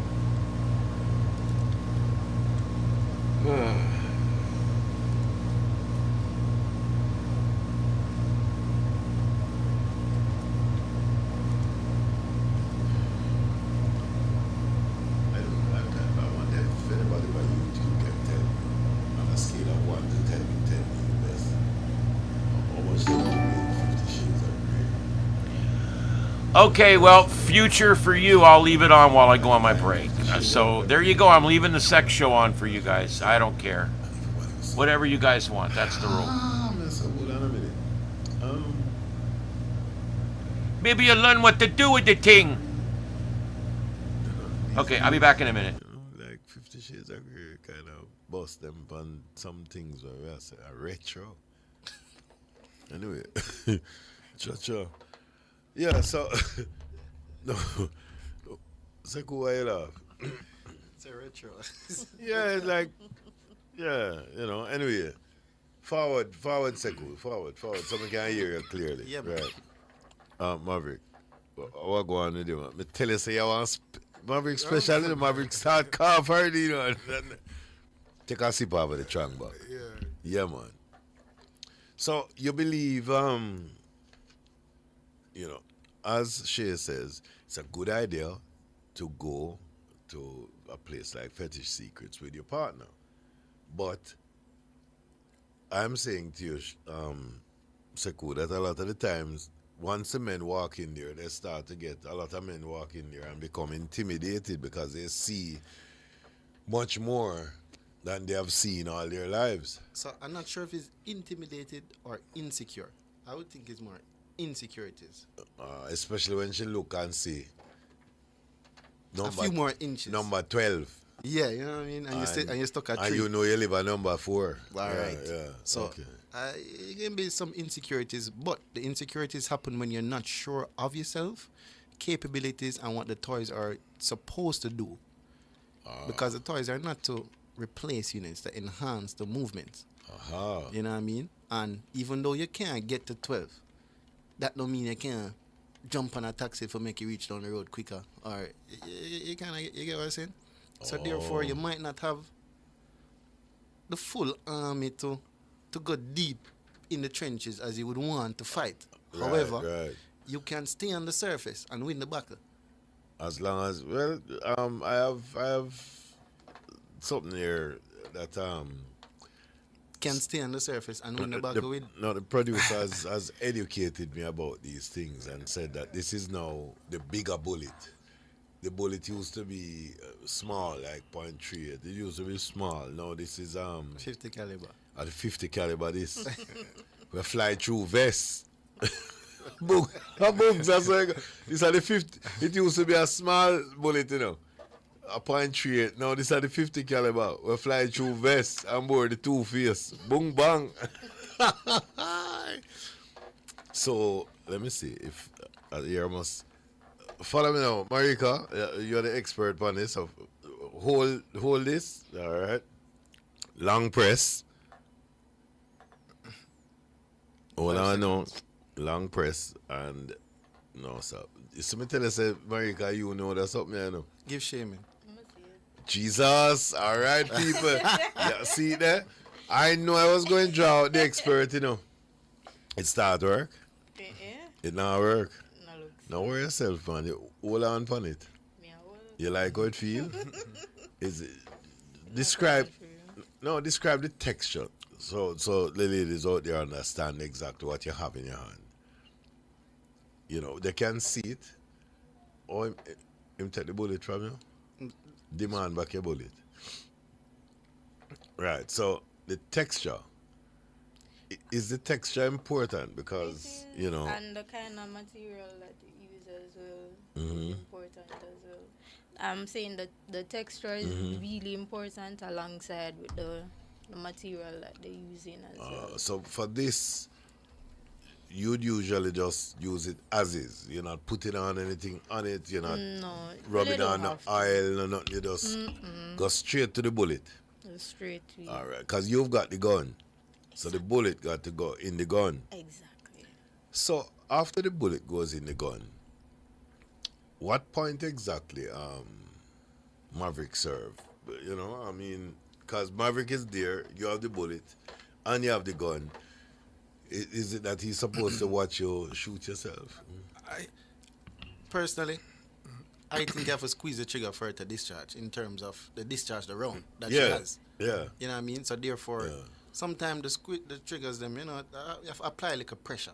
So therefore, you have to play with the trigger for to get the actual gun to discharge. You know, exactly. I'll respect the fetish fantasies. Yeah, fetish secrets. Fetish secrets, but I'm a bit of a old school kind of guy. I rather the hand-to-hand combat. You know, so we don't even have to go hand-to-hand combat? We don't have to go, you know, all of this shooting. Maverick, this is not a show. Hold on, Maverick, hold on. All right, that's enough of that. That's crazy. Very explicit radio.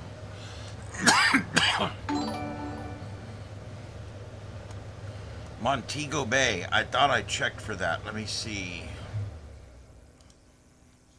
See if I've got a Montego Bay.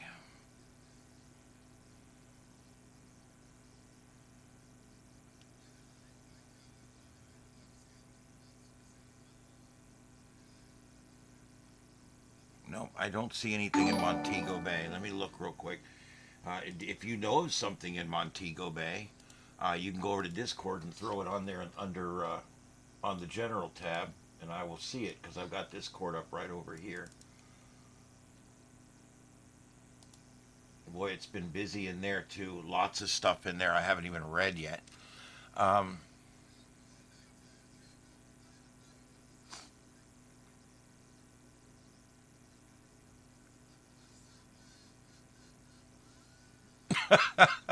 Well, I don't know. I can hear him over here on the headphones on the other channel, just laughing and hooping it up over there.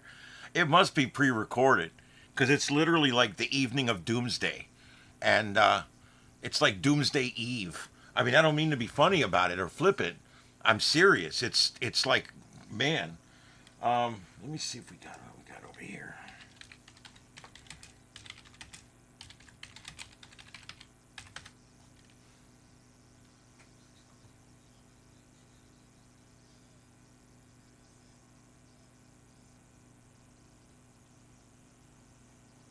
No, nothing comes up readily for that. I'm looking to see. Montego Bay. Nope. Looked at the three big services, nothing there. I don't see anything out of Montego Bay. If anybody finds a webcam out of Montego Bay, let me know. Put the link over in there, and I will get it up, and we'll do it. Even if it's not YouTube, I will find a way to get it up on the screen. Hugh, you don't need to yell. It's all good. Where is it? It's all propaganda.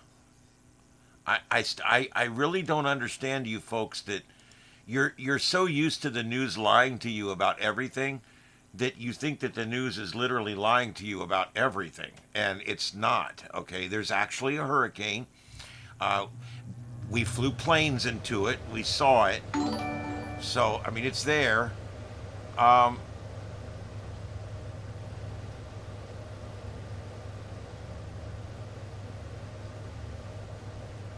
Which areas are the most at risk right now? Let's talk about that.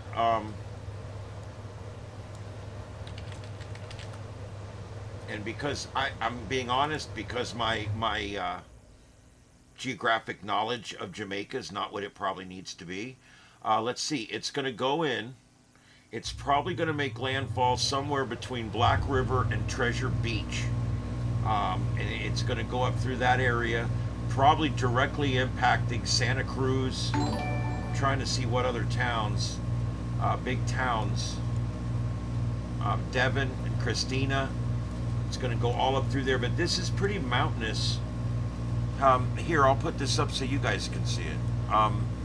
This is just Google Maps, and let's take a look here. This thing is it's going to come in here, you know, something like this, and go out that way. Okay, so, and I probably drew that over a little far. It's going to be more like this. It's going to go up like this. That's about what it's going to do, and you got to remember it rotates like this. So this coastline is the most vulnerable area that there's going to be right there. This coastline is just going to get a lot of wind coming offshore. The wind will be coming offshore like this. And so the left side of the storm is not really all that bad. The right side of the storm, this is all an onshore wind, and that's what creates storm surge.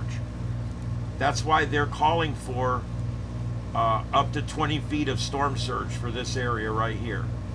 And that's going to include Treasure Beach and Alligator Pond and Black River. However, White House and Blue Fields and even Black River, you're going to have to watch exactly where that eye wall. This is a wide eye wall. You might be in the eye. If you're in the eye, that's not bad. I had family that was on North Captiva Island, and they rode out Ian on the island. Water was up underneath all the houses. They had flooded everywhere. They rode it out there. The reason it wasn't so bad, the reason that they didn't get really, really, really bad damage like Fort Myers Beach and like the south end of Sanibel, is because they were in the eye. The eye came direct. They were in the direct landfall. They were the first land to get hit. And when it came over Upper Captiva, immediately they got this really bad wind coming sideways. And then, after a sideways wind coming from south to north, they get in the eye. For almost an hour, hour and a half, they were in the eye of the storm. The sky was almost clear overhead, and the wind was down to nothing. They were able to go around and secure things and do things during the eye. And then, afterwards, when it started coming back the other way, the winds were coming north-south. So they never took a direct wind coming off of the Gulf, right? And so they never really saw that real catastrophic effect. Also, they weren't on the right.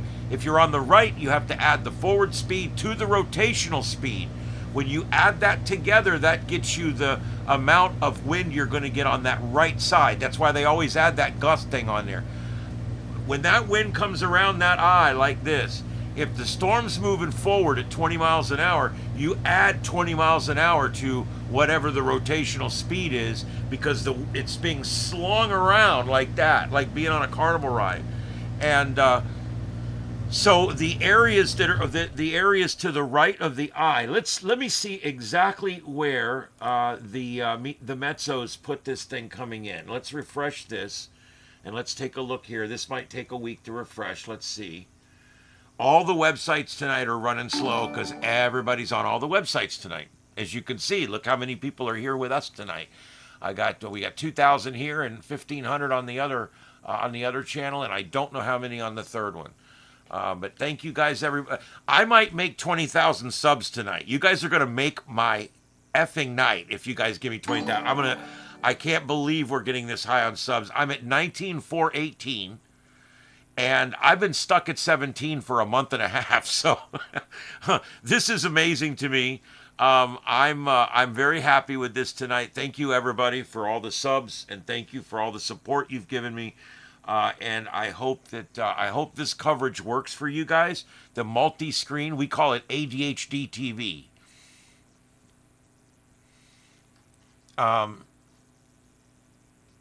Yes, that's what we had here.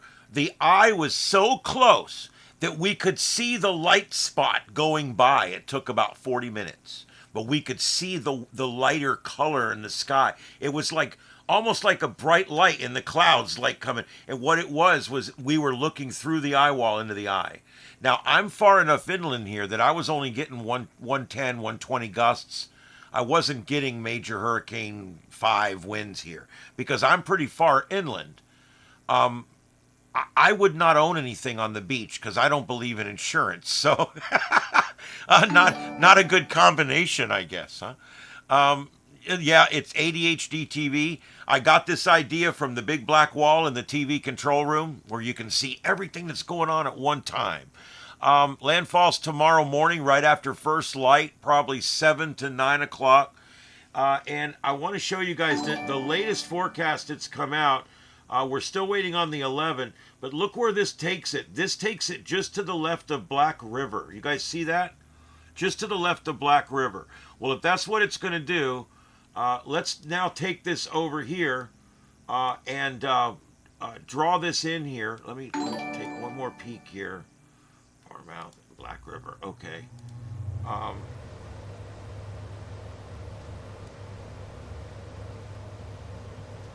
It's going to be kind of like that. Excuse the crude line. Okay? That's the current forecast. All right? Let's do it that way. That's the current forecast. Okay, so what that's going to do is that's going to, of course, bring that onshore wind up the Black River. Okay? And so interests along the Black River, this could be really bad news. If it stays, and it's forecast to go right here, with the cone being like this, but it's forecast to go right to the left of Black River. Now, if it goes to the left of Black River, we will see water being pushed all up into this. See this big estuary right here? That's all lowland. That's all water will all be pushed up in there. And it will end up going right over all this stuff down here. That surge will go right over this, and it'll fill this whole area up back here, and then that'll all have to come back out again, right?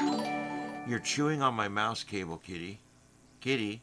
Excuse me, kitty. She doesn't normally chew on wires.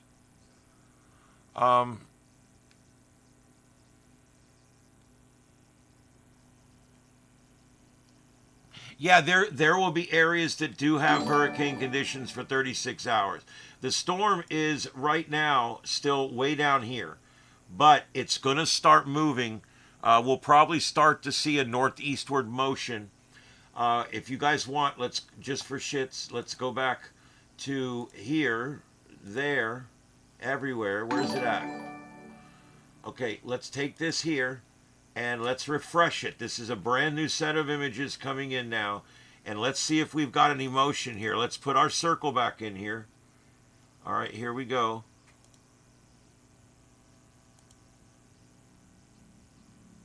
You guys see what I see? You just bit me, cat. All right, stop. It was fun, but stop. All right. Oh, is it not going to let me? Oh, that's right. I got to click this. Okay, so let's analyze this as best we can here. All right. I'm going to capture this with a dot right at the beginning of the cycle, and then we're going to see what happens.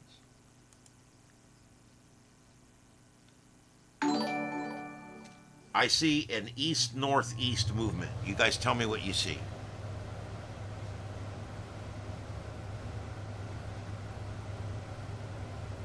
See what I mean by it stopped in its tracks?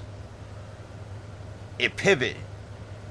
These things don't stop on a dime. They don't got air brakes. But it finally, it grown to a stop.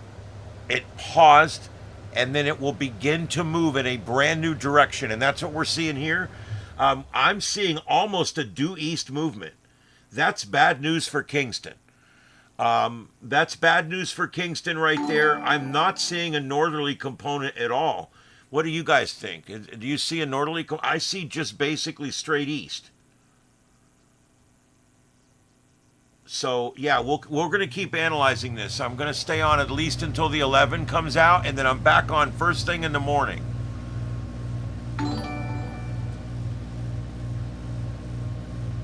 Yes, it's still moving. We will get a new update here shortly. This is the current one. It's the 8 p.m. advisory. Let's refresh just to make sure. They do, believe it or not, guys, they do issue these early sometimes. So it's good to check and see. Nope, still the 8 p.m. So we're gonna pull this up in just a few minutes, and it won't go wacky like that. We'll pull this up in just a few seconds, and we'll be able to see in a few minutes. We'll be able to see the new rendition of this. Yeah, yes, yes, 75, 80 degrees, yeah, exactly.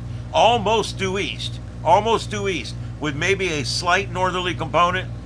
But I'm telling you guys, that's bad news for Kingston. That could move the track back to the right. Hey VTX, what's up, buddy? All right.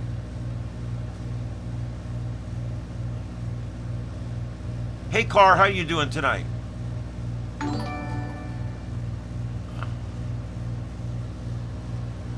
We are cruising in here tonight, folks. We are doing great.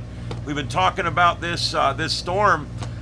It stopped. I want to show you guys what I just showed everybody else. I don't know if you saw it, but what I did was I went and I pulled this image right here, and then what I do is I set my epic pin to drop a dot, and then what I do is I drop that dot right where the center is in the first frame, and then we can see it looks like an easterly component on there. It's almost all east.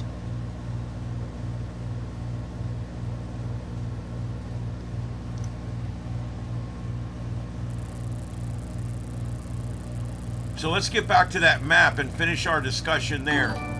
What we're basically looking at here, and we're going to go through this community by community. The current forecast track, which could change.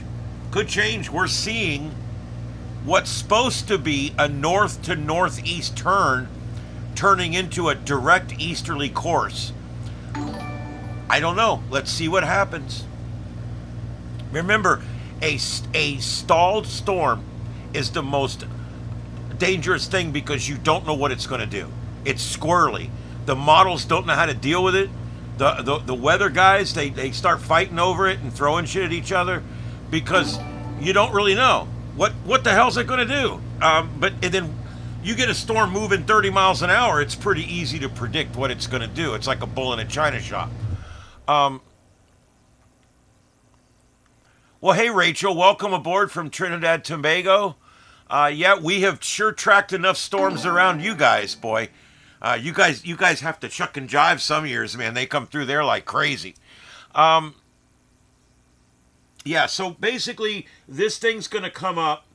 I say basically too much. This thing's going to come up like this, and it's going to come out like that. Now, this is going to be a bad situation for Treasure Beach, like I said, and... oh, wait a minute. I drew that in the wrong spot. My bad. Let me look again, because I want to do this right. Okay, here we go. This is the line. It comes in just to the left of Black River, just to the right of Falmouth. So I want to make sure I draw that in properly. So let's go back to here, and then let's go to here, and just to the left of Black River, and then just to the right of Falmouth. That's the current forecast track right there. I did a pretty good one there.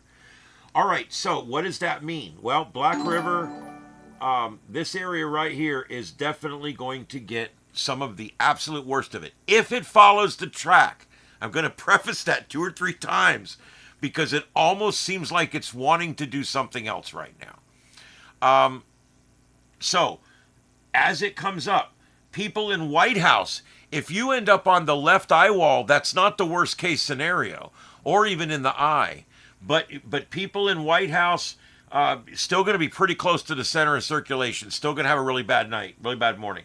However, this is not a real bad forecast for Orange Bay, is at Negril, and Savannah. This is not a bad forecast for Montego Bay. I see where Montego Bay is now.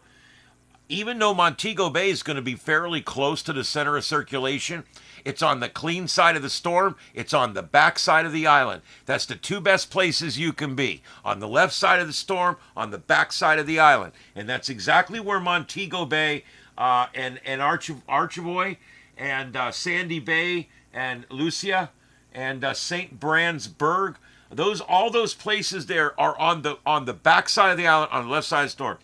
Those are the best case scenarios right now. The worst case scenario is going to be, what am I hearing out there? The worst case scenario here is when this comes in like this, it's going to drive a lot of water up into. It's going to be drawing a lot of water up into this bay. And see this bay? This acts like a trap. And it literally traps the water in here, and it has nowhere to go. And so it has to go over the developments here and into this big estuary that you see right here. So that looks like a duck. Anyway, the point is, I'm not doing that South Park thing. You know what I'm talking about. Anyway, so it's going to come right up through here, and it's going to put this whole area here on the bad side of the storm. So this area right here could see actually the worst. Holland Bamboo, Magody, Bartons, and Livonia, Frenchman, Cataboo, and Frenchman and Cataboo and Slipe. You guys are all in a very low area anyway. I mean, that whole area is going to be inundated with 10 or 20 feet of water if this holds the course. All it's going to take is a 2 or 3 degree sweep to the right, which we might already have seen. That's all it's going to take, and it will spare Black River and that community right there, and they'll end up either in the eye or they'll end up on the left side, which is the better 2 scenarios. Yes, it is going to make landfall more than likely as a 175 mile an hour super hurricane or major hurricane. When they get up over 170, 175, I start calling them a super hurricane. They are as high as they get in nature. We got down to 906 millibars. We're now currently at 909 millibars. We're waiting on an update here in just 10 or 15 minutes. At 906 millibars, it was only 7 millibars away from getting on the 800 club. And what I'm talking about is there's only 5 hurricanes in history in the Atlantic Basin that ever dropped below 900 millibars.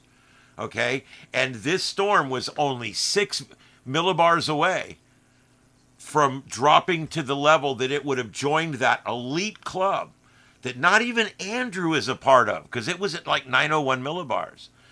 This thing is literally as big and powerful as Hurricane Andrew. And I responded the morning after Hurricane Andrew. I pulled in there and saw blockhouses laying in rubble. We were pulling families out from under rubble that were in their tubs. Let me tell you something. Andrew was one of the worst things that's ever happened to this country. It came in down there and it destroyed everything those people own. The floods took it, the rains took it, the winds took it. It was 170 mile an hour wind gusts. It ripped the entire weather array off the roof of the National Hurricane Center in Miami, Florida. It landed on top of the meteorologist's cars in the parking lot. I've heard all these guys get interviewed 50 times. It's fun. Anyway, Andrew was like a tornado, okay? It was everything that it touched, it destroyed. Hardened buildings, cleaned out, blew out the doors and the windows, and blew the furniture out like a tornado does. It's crazy, ripping the entire roof off, knocking down block buildings. And that's why this one's got me worried so bad, because this one's like that. Now, it's not, the areas it's hitting is not populated as much like Miami and Homestead and Florida City. Those areas were wildly populated back then, and they are today. And so we're not dealing with that. These areas in Jamaica are not necessarily wildly populated like we have here. You can see these communities here. Let me get rid of that. You can see some of these communities here. This is the Black River community, and they've got a little city center here. Look at this. It's a neat little place. You know, it's a neat little town. It's right on the Black River. This place is probably screwed if it takes this path. That's what I'm talking about. This neat little place here is going to see the absolute worst of it, with the salt coming up, the fresh coming down, the winds coming in, and being right on the coast, and then being trapped inside this big bowl. Look at this. It's like a focal point. It's like when waves, they get focused, and this is nobody can be in Black River tonight. I know I got people from Jamaica listening to me right now. I know for a fact, I've seen them in both chat rooms. And I'm telling you guys, if this follows where it's going, you cannot be in Black River tonight. You cannot be in your home. You have to go. And I think there's still time to get to the hills or something.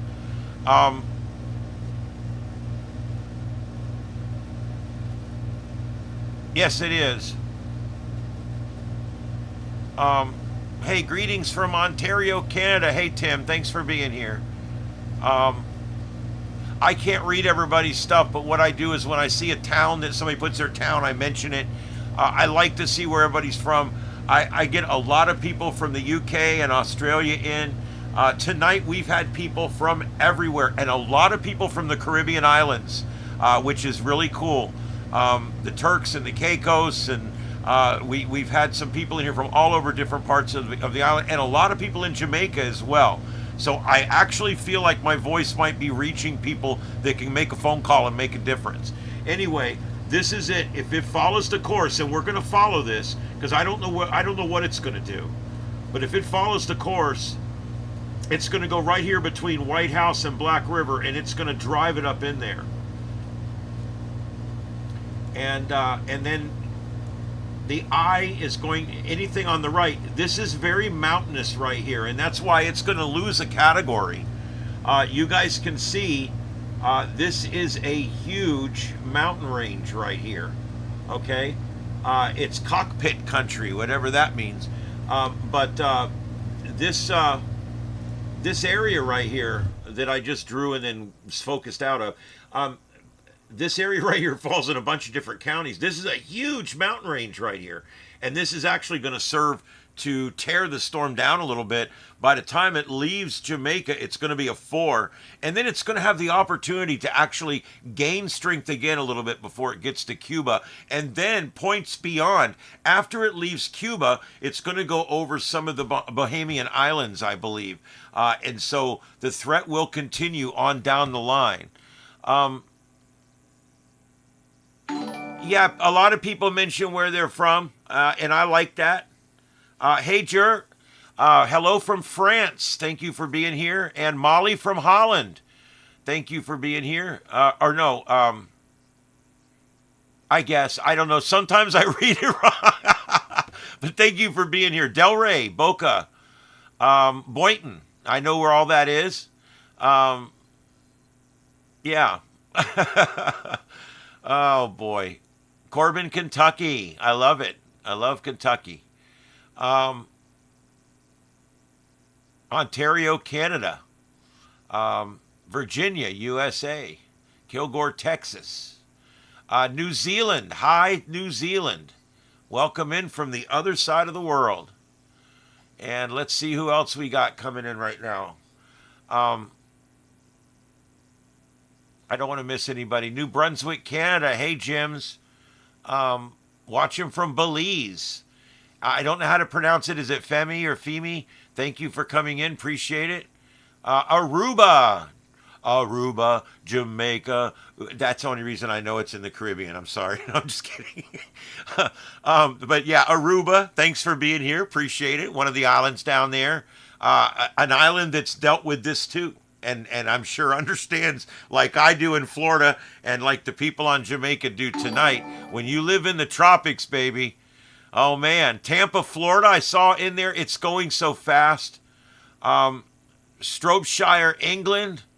Shropshire, I hope I said that right. Hereford in the UK. Vietnam, thank you for being here from Vietnam. Utah, Wisconsin. In the Bahamas. Bahamas, shields up, red alert. Some of you guys are going to get this one. I think some of your southern or eastern islands, I'm not even sure. I haven't even looked that far ahead yet. I know it's going up that way, so watch out. Let's see, Atlanta. I know Hotlanta. I'll be driving through it on Friday, right down 95 or 75.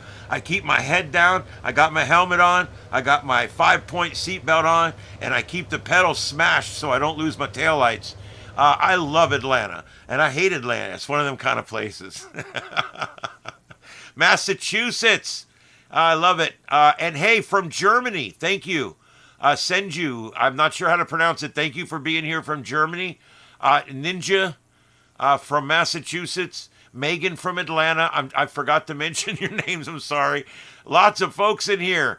Oh, from DC. Is it Wormwood Alpha from DC? Thank you for being here. And Carson Gaming, Molly Gale. Thank you guys all for being here. Biloxi in Mississippi, Dallas, Texas, Buffalo, New York, and goes to vacation on the Turks and the Caicos. That's down in the Caribbean. Jacksonville, Indiana, Argentina. Well, thank you for being here from so far away. Calgary, Alberta, in Canada. That's awesome. And Manitoba, Canada. Lots of our Canadian neighbors here. Canada actually gets hit by hurricanes. They have a hurricane center. I always thought that was funny. I'm like, why does Canada have a hurricane?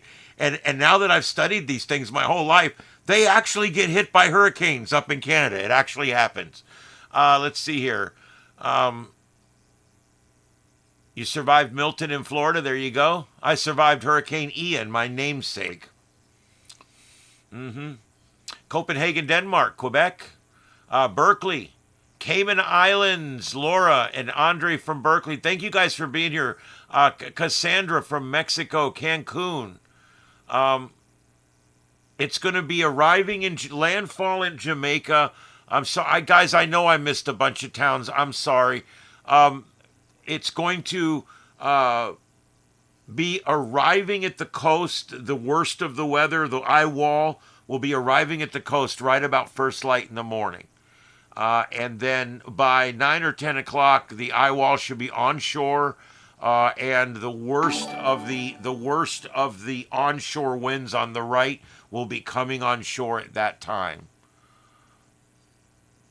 I bet there is. It's been raining like hell there for a while already.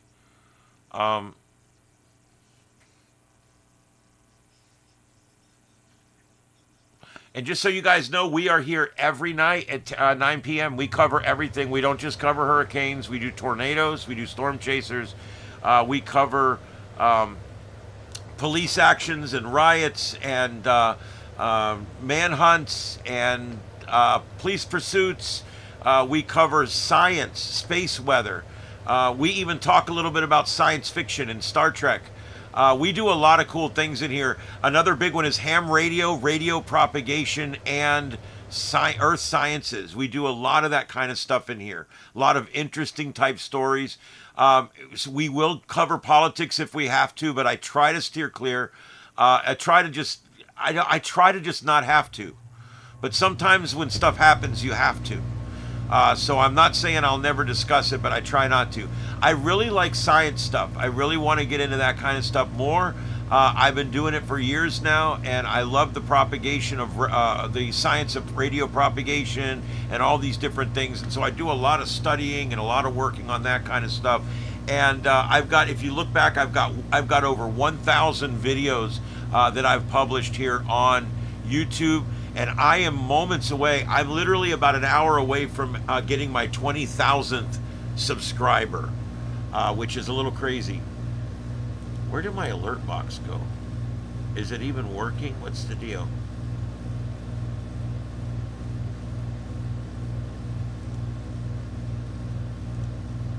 I refreshed it. I haven't heard it go off. It was going off like every 2 seconds and then it quit. So I'm trying to see what's going on with that. All right, so now that we've looked at this map, we can see that there's a lot of people live up here on the northern shore too, and these people are going to get quite a bit of rain and wind here. But remember, the storm is going to come off over here somewhere. What hurt the people down there is going to help the people here, because the storm's going to come off like this. That means that these people are going to get an offshore wind. So there will be no storm surge for these people. It's the people on this side that are going to see the onshore storm surge. So probably one of the biggest threats right now to Montego Bay is going to be rain, of course, and the saltwater flooding. You're still going to get some pretty bad winds, but you're not going to get those 4s and 5 winds. But you are going to get the wraparound's going to come around, and you're going to get that onshore wind into Montego Bay, and even over here, even here, you might see some onshore winds too. You might see 2 feet, 6 feet, 7 feet, whatever along that line. I'm guessing on the numbers.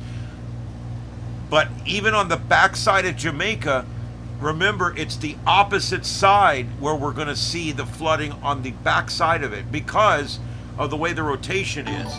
So on the backside of the storm, it's what is it, Falmouth? I love it. They got a town called Falmouth, and Martha Brake, and St. Brian over here. This whole area over here. Obviously, the mountains are going to take a lot out of it. You're not going to get the full winds, but you are going to get an onshore rush of water and an onshore wind that's going to be really stiff. I'm telling you, it's going to be pretty bad. Probably sustained 130 or so coming off the ocean, coming into Montego Bay and areas to the east of Montego Bay. Thank you, everybody, for being here. Got a great crowd tonight. And the dinger's working again. I guess it was just taking a little bit of a break. All right, so that's where that's at. So now you know the situation. Now, what's it going to do? Let's go back, because this is now becoming absolutely critical. What is this storm doing right now? Is it, where's it moving to? So what I'm going to do is I'm going to now request a new set of slides to make sure we have the absolute latest images. We should have added about 5 more images to this. And we're going to bring this up. And then what we're going to do is I'm going to set this on a big dot. And I'm going to put that dot, hi little kitty, I'm going to put that dot right where the circle starts, right where it starts. And I let it run 2 or 3 times to make sure I get it in the right spot. That might not be perfect. Let's see here. I mean, I'm seeing east northeast. I wish I had a longer loop, but it is starting its move towards Jamaica. Now, if it goes too far to the east, that's going to put Kingston and all these cameras we're watching right in the path of the worst of it again, which is what we were thinking was going to happen last night. But we'll have to wait and see, because it's just starting to move again. Very unstable time. We don't know exactly what the steering currents are going to be like. They're flying planes through this thing. They're flying the small planes around the outside so that they can try to get the best information possible, so they can get the best modeling possible when it comes to that. I'm worried because the harbor cam has gone off on both systems. We lost that for a few hours last night too, so I'm hoping it comes back up. But that's the one getting the most weather right now, and it has gone down.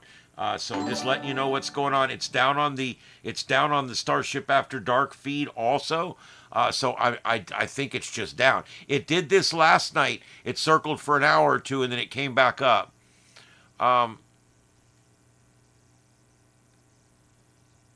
Yeah, I really believe that there's a northerly component to this. I think there's an easterly and then maybe a little bit more to the north now than we were seeing earlier. All right, so here's our pictures. It's pouring like a bitch in Jamaica right now.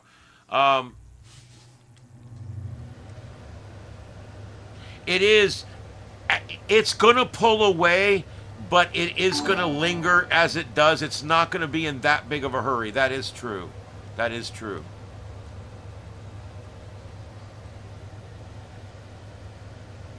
"5-4 Blue Jays, bottom of the 6th. Someone just put that in the other chat room.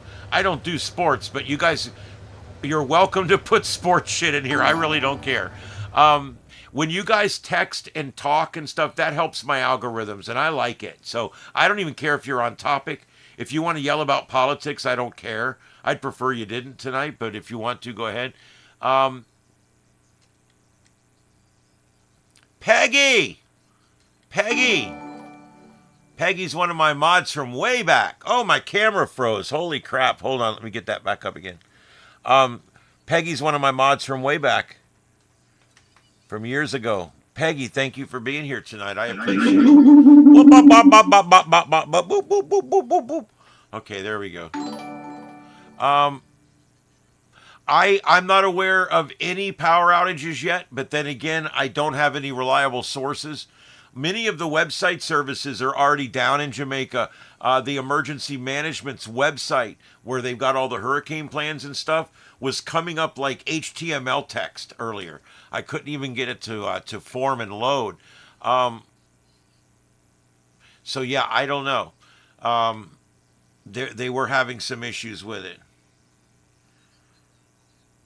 Yeah, it is. It's starting to get windy there. It's starting to rain. I'm glad there's a light by that bridge. We can see that bridge. We've actually watched this bridge before on this channel a couple years ago for a hurricane that went by Jamaica 2 or 3 years ago.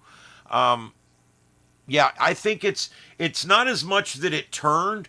It literally stopped its westward motion, and it began east-northeast motion. So yeah, Mom Bleep.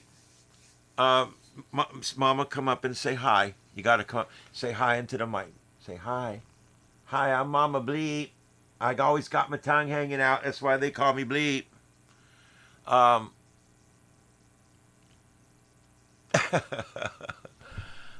South Philly. It's George Washington's fault that the hurricane's hitting Jamaica. Okay. I'll buy it. Let's investigate that. What do you think, Mama? She agrees. She's not that verbal tonight. I don't know why. Hey, your ass is in my face. Thank you. That's her loving on the mic. Let's not love the mic off, okay?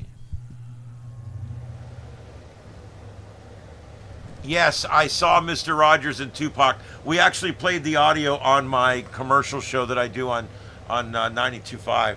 We actually played that audio. Mama, I need you to go because I'm broadcasting, damn it. I'm broadcasting and I need you to go away. You go away for me? You think? That's the flat bridge in Kingston. Yep, it sure is. We've watched that one before. And of course, if these cameras make it to morning, which I think they will at this point, yeah, the update's coming any minute now. As a matter of fact, let me check. It may be in.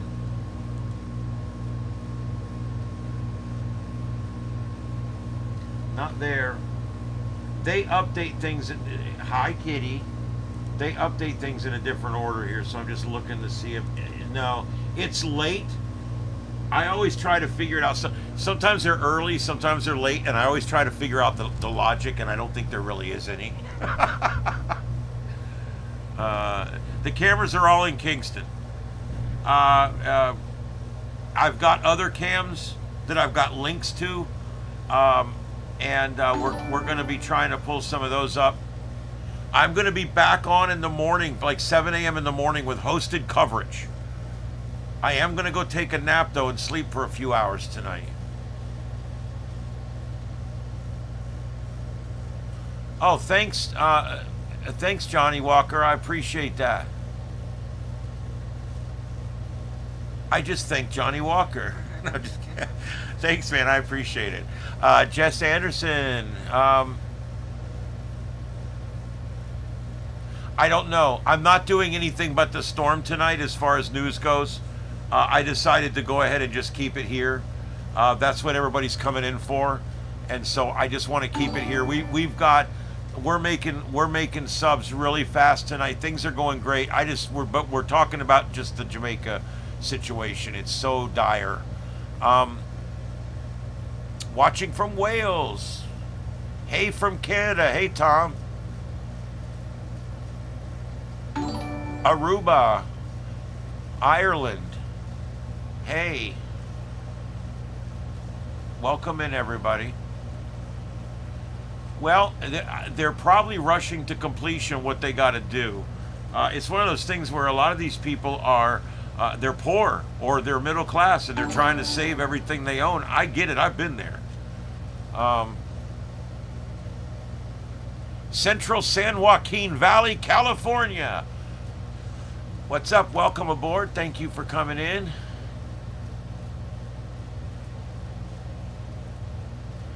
I don't know. Is there anybody from Jamaica that's going to be over near that area that we were just talking about? Just out of curiosity. Anywhere in South Central Jamaica?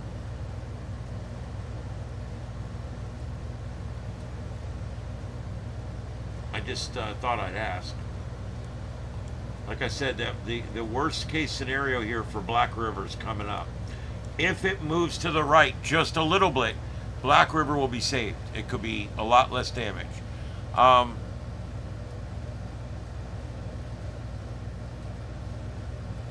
That must have been measured by either a dropson or by the hurricane hunter. Because that's too fast to be a ground speed. So it's got to be it's probably a dropson. For those of you who don't know, they have these tubes that they drop out of the plane, and as the tube's falling, the GPS reading inside the tube records its GPS very fast. Hey Denise Smith, thank you very much for the super chat. I really, really appreciate that. All the money I make in super chats goes back into the studio. That's what's built this place, a lot of it. But anyway, so these dropsons fall from the plane. They go through a tube in the floor of the plane. And when the dropson falls, it moves in the wind. And as it's moving, the GPS is pinging it. And so they can use the altitude and the GPS coordinates to tell exactly what the temperature is. Well, the temperature, yes, but mostly what the pressure is and also what the wind speed is. If the dropson is moving 40 miles an hour this way, the wind's moving 40 miles an hour that way. And they can actually use these things to tell not just what the wind's blowing at the surface, but what's the wind blowing at all these different altitudes. And then these things have a sign on them. And if you find one in the ocean or in the on the beach, they will. I think there's even a little reward if you want it, but they want them back if you find one. It'll say property of NOAA on the side. No, not that NOAA. The National Atmospheric and Oceanic Administration. Thank you. Is it Elfany? Elfany? Thank you very much for the super chat. I really appreciate it. It was measured at 700 feet above the ocean surface from the airplane. Well, there you go, guys. Wow. I got to tell you, thank you again for that, for the super chat. I really, really appreciate it. That just shows you how absolutely intense this storm is. Did we get the 11 p.m. update? No, I haven't. Let me see if it's updated here. There it is, 11 p.m. Winds have remained the same at 175. Let me check the track here. Let me turn this on so you guys can see. Okay, here's the latest info. Let me get that set there. And then let's zoom this in and let's look at what the track. Looks like they haven't really moved the track. This is that area we're talking about, and it looks like the track is going to bring the storm right about in where we thought before. So they really haven't changed the track any. Now 175 miles an hour. So that's what it was before. So no change in strength. But wait a minute, that says 8 p.m. Why does one say 8 p.m. and one say 10? Well, Jesus. Well, there you go.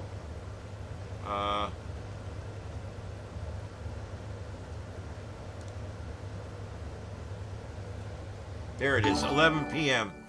The graphic one is not ready yet, I guess, but this one is. So we'll just look at this one right now. It's still 175. Movement north-northeast now at 2 miles an hour. This may come in a little later than they thought. I don't know. It seems like it's really taken a while to get moving here. But anyway, this is Advisory 27, 11 p.m., National Hurricane Center. And that's what we've got right there. I'm going to get you the specifics, but we don't need to take up the screen to do that. Let me go ahead and just get those specifics for you. This is... their headline is Melissa expected to bring catastrophic and life-threatening winds, flooding, and storm surge to Jamaica on Tuesday. Summary, as of 11 p.m., 0300 UTC. This is going to be, I'm not going to read the location coordinates because I don't think anybody cares. It's about 150 miles southwest of Kingston, Jamaica. About 330 miles southwest of Guantanamo Bay, Cuba. Its maximum sustained winds 175 miles an hour. That would put the gusts to 200, and present movement north-northeast or 20 degrees at 2 miles an hour or 4 kilometers per hour. Minimum central pressure has dropped to 903 millibars. 903 millibars now. 4 more millibars and it joins the 800 club. And I'm telling you, there's not that many storms in that club.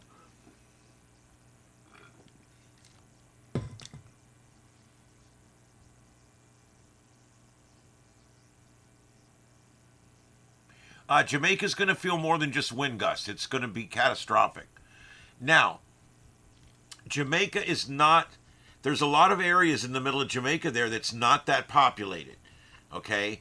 So if it moves up through the middle of the nation like they think it's going to, it won't be so bad as far as there's less people that live in those areas. Where if it tracks a little more to the right, that's going to bring that worst part of the storm down to Kingston. That's pretty bad.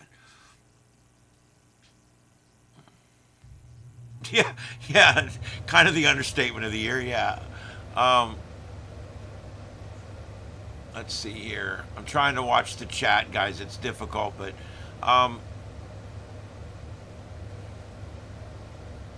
watching from St. Kitts, that's down there too. Yeah.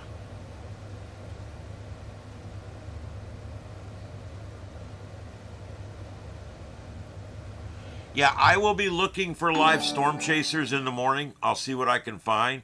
Pene, thank you for joining. Isa, Nye, and Danielle, thank you for joining. Pat, Alphany, Vebs, Box, Pegasus, Rachel, Denise. There's so many of you guys. I'll never get them all. Jana Cabra, Barbie. I'm sorry, Jamaica. stupid asshole.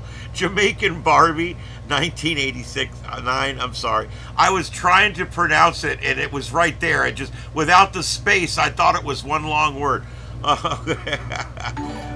Let's see, Caliban, Josh, Family Adventures, and Glenn Cobb, Brenda, Laura, Rocco, Diego. Oh my God, there's so many of you guys. Thank you everybody for hitting that subscribe button. I really appreciate it. I will be back on in the morning, probably around 7, 8 at the latest. I'm going to see what's going on. But I'm going to go off here in about an hour. And when I go off, I'm going to go and I'm going to try to hit the sack for 5 or 6 hours. I'm going to get up, I'm going to get out here, and I'm going to go on. If I get out here at 5 or 6 in the morning and it's bad, I'm going to go on. So look for me in the morning when you get up. Like I've said, make sure you hit subscribe on both channels, but only actually hit the bell on Starship Adventures, because the other one will drive you nuts. It goes off all the time. This one only goes off when I'm doing a hosted show. Okay?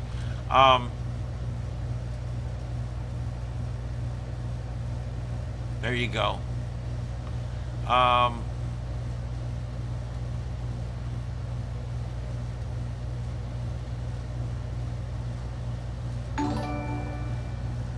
Lucy. There you go. All right, I got it, Lucy. All right, Kingston is not out of the woods. Kingston's going to get Category 2 winds. Kingston will get some water rise on the coast. I don't think it's going to be catastrophic at this time, but they are going to get some really bad conditions there, just not major hurricane conditions, okay? Think strong Category 2, and that's probably about where you're at for Kingston. If this holds true, again, all it takes is a couple of degrees in one. Look, they told us Ian was going north of Tampa. It ended up coming right up our river, okay? They said that Charlie was going up to the Big Bend area. It hit Punta Gorda. So they always say Irma was supposed to go out and around and come up and hit Tampa. It came up through the middle of the state. So you have to remember, these forecasts are not perfect. Somewhere along the line here, it's going to move a little bit, and I don't know which way. Well, I'll show you. It's where it looks like it's going to make landfall right now is right here in a place called Black River. And this is a very sensitive area right here because of the shape of the land. This natural bowl feature in the land right here will tend to trap water that comes in, and it won't be able to get out. So it's going to have to overrun and then fill up this estuary out here, and it's going to be pretty bad. So this right here is a very vulnerable area. Right now, the forecast track takes this thing, let's see. The forecast track tends to take this thing right up through here like this. That's the forecast track. That puts this on the right side of the storm with all that coming in. So that's why if it holds its current track, this is the area of highest concern right here. Now, if, and I say if it holds its track, because look how far over that is, okay? It may end up back over here somewhere. And if it ends up going in at Treasure Beach or going in at Alligator Pond, Black River will be fine. They'll have an offshore wind. They'll have a bad Category 2 hurricane. No big deal. Oh, Pelican Bar is at Treasure Beach. Yeah, Treasure Beach is looking to be on the bad side of the storm. Now, the contouring of the land there is not going to stack the water up quite as much. And if it follows the forecast track, it's going to be a little further away. They may not be in the thick of the eye wall right there. It depends, again, on exactly where it makes landfall.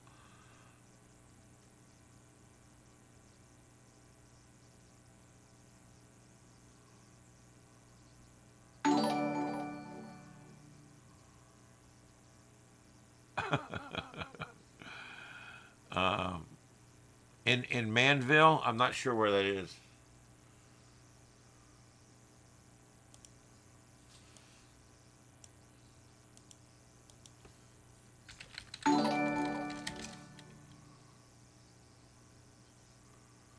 Okay, there's Manville, and let's see where we're at.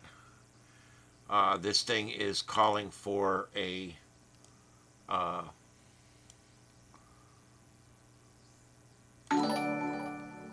we're looking at it coming right up here between White House and Blackwater, and then going right up here to the right of Falmouth. So you got to look at. I'm not sure exactly how that far that is. Let me see here. Damn it. Too many buttons.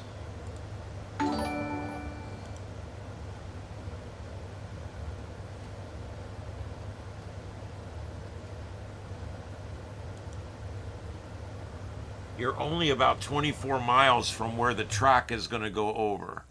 So you're going to have some pretty bad winds there. The good news is I think you're probably far enough inland there that you're not going to be dealing too much with I don't think you're going to be prone to flooding there.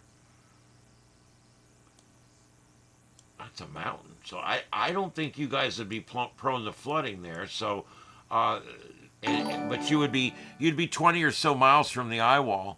So it still could be pretty, and all it takes is a couple of degrees either way, and you'll get a lot more wind there.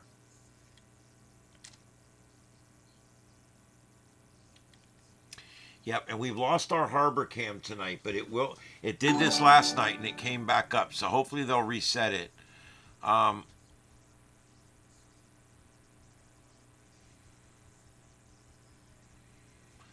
Yeah. All right. Yeah, let me look and see if I've got a link to Treasure Beach. Could have swore I remembered that one.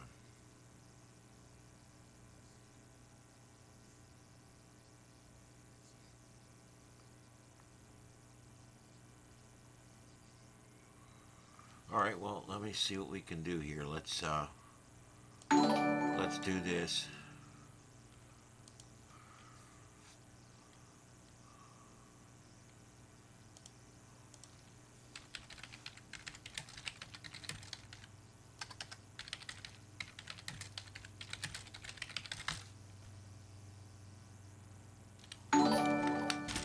Not as many cameras on them islands as you would think. Although there is some good ones, I'll admit.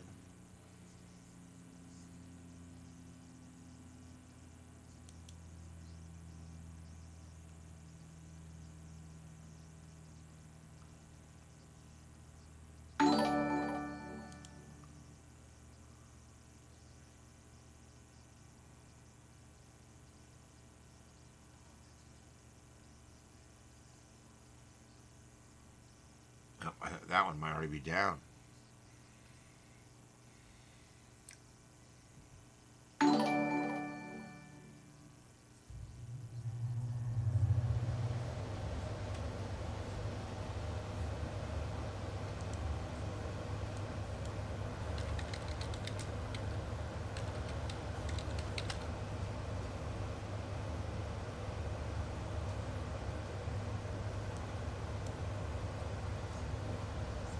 Okay, middle quarters. You are going, if it follows the track, you will be in the eye wall there. And you're going to be on the right side or the dirty side of the storm. And that's not going to be a good place to be. You're right on the edge of a very low area right there. And I think that we may even see tidal flooding all the way up to middle quarters. And all that. I really think that's a possibility. I would not want to be there. I can tell you that. Here's what we're looking at. This is middle quarters, and you can look where we're at. We're right here where I told you that water's going to get trapped in here, and it's going to fill this area up. So I would be concerned if I was there. I hope you guys are high enough. It's hard to tell. I don't have elevation set up on this. It looks like this is some real flat land here. This is like a, you know, I feel bad for these folks, man, because it's, I don't know what's going to happen. This is going to fill up. You realize that. This is going to come through here. It's going to come right through here, and it's going to fill up this whole thing. And when it does that, I don't know. I don't know how far it's going to go up or how bad. It's all going to depend on where the damn thing ends up coming on shore. That's literally what it comes down to every time. Because if this spills over here really big and it fills this bowl up right here,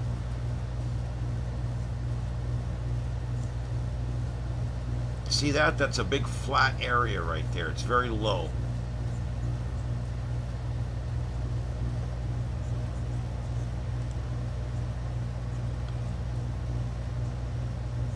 So yeah, middle quarters, I would be very concerned. I would not want to be in my home in middle quarters tonight.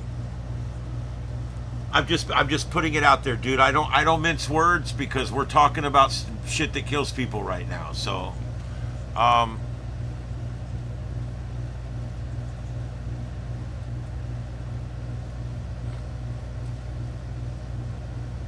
yeah, the dirty side, rave it, rave the sane forest. There we go.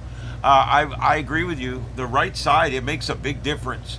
I make a big deal about it. People are like, why you make a big deal? I do. I make a big deal about it because it's important. It makes a big difference, especially in a fast mover. This is a slow mover. Doesn't make as big a difference, but it does make a difference. Absolutely makes a difference.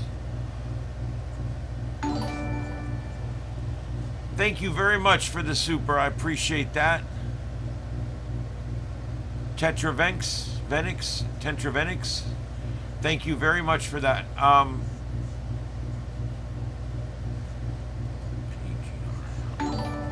Let me take a look.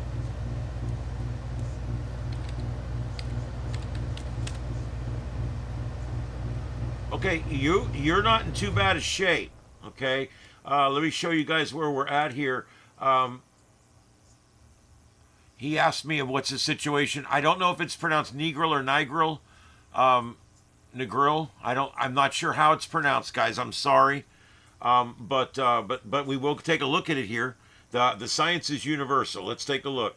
Where you're going to be here is pretty far away from the storm. We're talking about the storm coming in like this and going out like that. So you're going to be pretty far away. That's going to take. Let's see here. You're going to be about 57 miles from the center, and you're on the clean side of the storm. Those are both of the good things. Okay? It's not all good news. You're going to still have a lot of rain. And let me tell you the other thing that worries me about where you're at. As this thing goes by, you're going to get reciprocal winds that come around. Okay? And what's going to end up happening is, as this thing is sitting up here in this area here, it's going to come off the coast somewhere up in this area. And as it does that, the winds will be wrapping around pretty briskly here. And there is a chance that you're going to get some wraparound winds that are going to be pretty strong coming in from your coast. So if I lived there, that would be my concern, is the rain. I don't know how much tidal rise you're going to get. There may be a little tidal rise, but I don't think you're going to get much. But do remember, as I said earlier, for those who were not here, when this storm goes across, and I'm going to try, I'll do this real quick this time so it doesn't bore you guys to death. Oh, that's the wrong size. Let me do this and this. All right, so we come down here. This is the storm. This is the current track, okay? I want you guys to see what's going to happen because this is pretty important. What you're going to get is down here, you're going to get onshore winds, okay? And they're going to do things like fill this area right here. up here, the people up here are going to get onshore winds. Once the storm passes, this is where they're going to get all the onshore winds, okay? And then the people that don't have to worry about it, over on this side, offshore winds, offshore winds, offshore winds. Now, where you're at there, you'll have offshore winds eventually turning to onshore winds. So you're going to have a changing wind pattern there near West End in Negril, or whatever it's called, Orange Bay, Green Island. You're gonna, those areas there, you're going to get an offshore wind that's going to turn into probably a northerly or an onshore wind. And then over here, these people here are going to have an offshore wind. So everywhere you see the green arrows, do not worry about tidal surge, as long as it follows the correct path. I'm telling you, the path is never exact. And if this is off by 5 or 10 miles in either direction, it makes all the difference in the world. What if you're right there where that green arrow is and the thing goes over 20 miles? All of a sudden now you're where the yellow arrow is and you're in trouble. You can't trust it.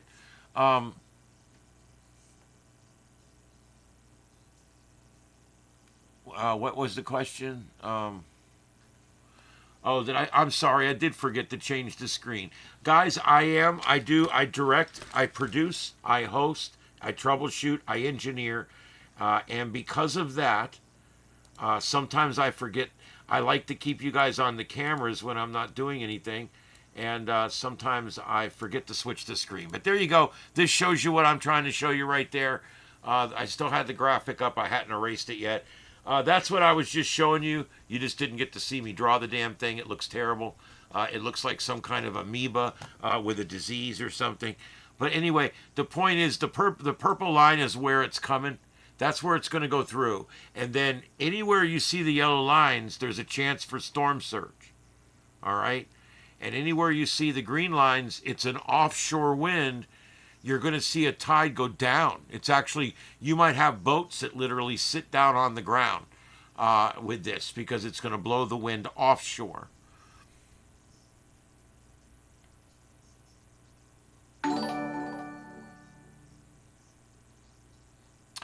Yes, I do a one-man show here. It's not easy, but I do it, you know. And I produce radio at work.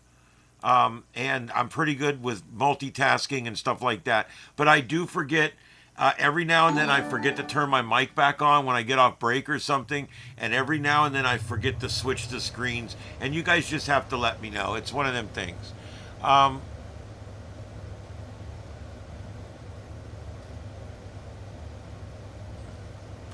Yep, it is. It's going to be a mess of a storm. I can tell you that.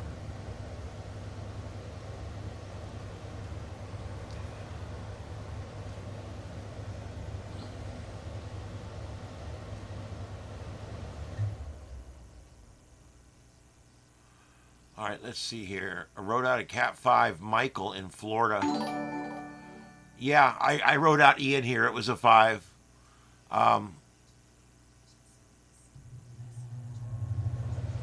Well, there you go. Surf Ninja. Yeah, like I said, Canada has hurricanes. Nobody believes it, but they do.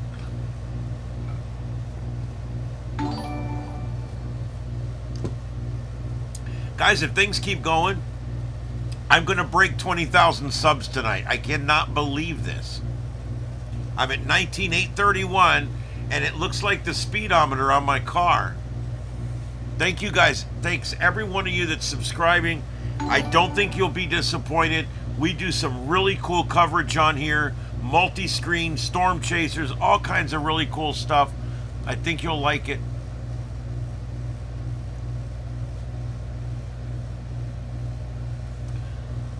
Oh, I didn't even think about that.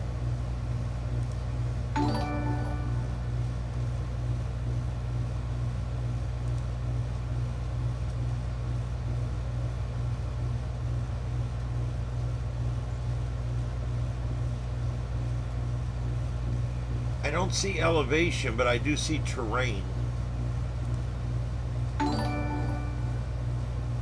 There we go. That's the terrain view. Let's see here. Hold on, if I get it working, I'll let you know. I'm starting to get that roly-poly thing again. Let me make sure I don't have anything running up here.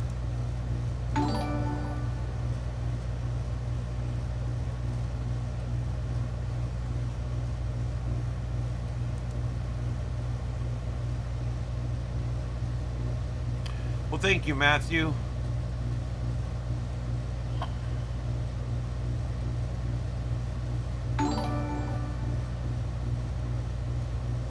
Thank you. Thank you for subscribing, everybody. I do appreciate it. Thank you, thank you, thank you.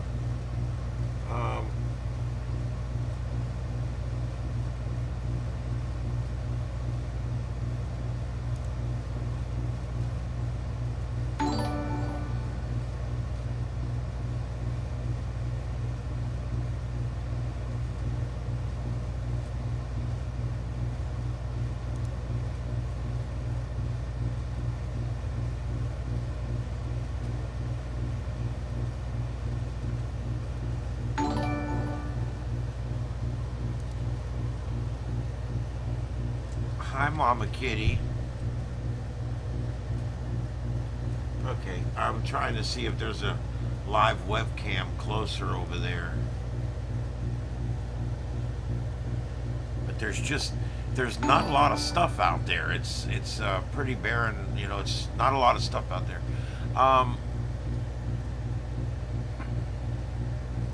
Yes, there's five hurricane categories. This one is on the upper end of Hurricane Cat 5. They rarely get stronger than this one is right now.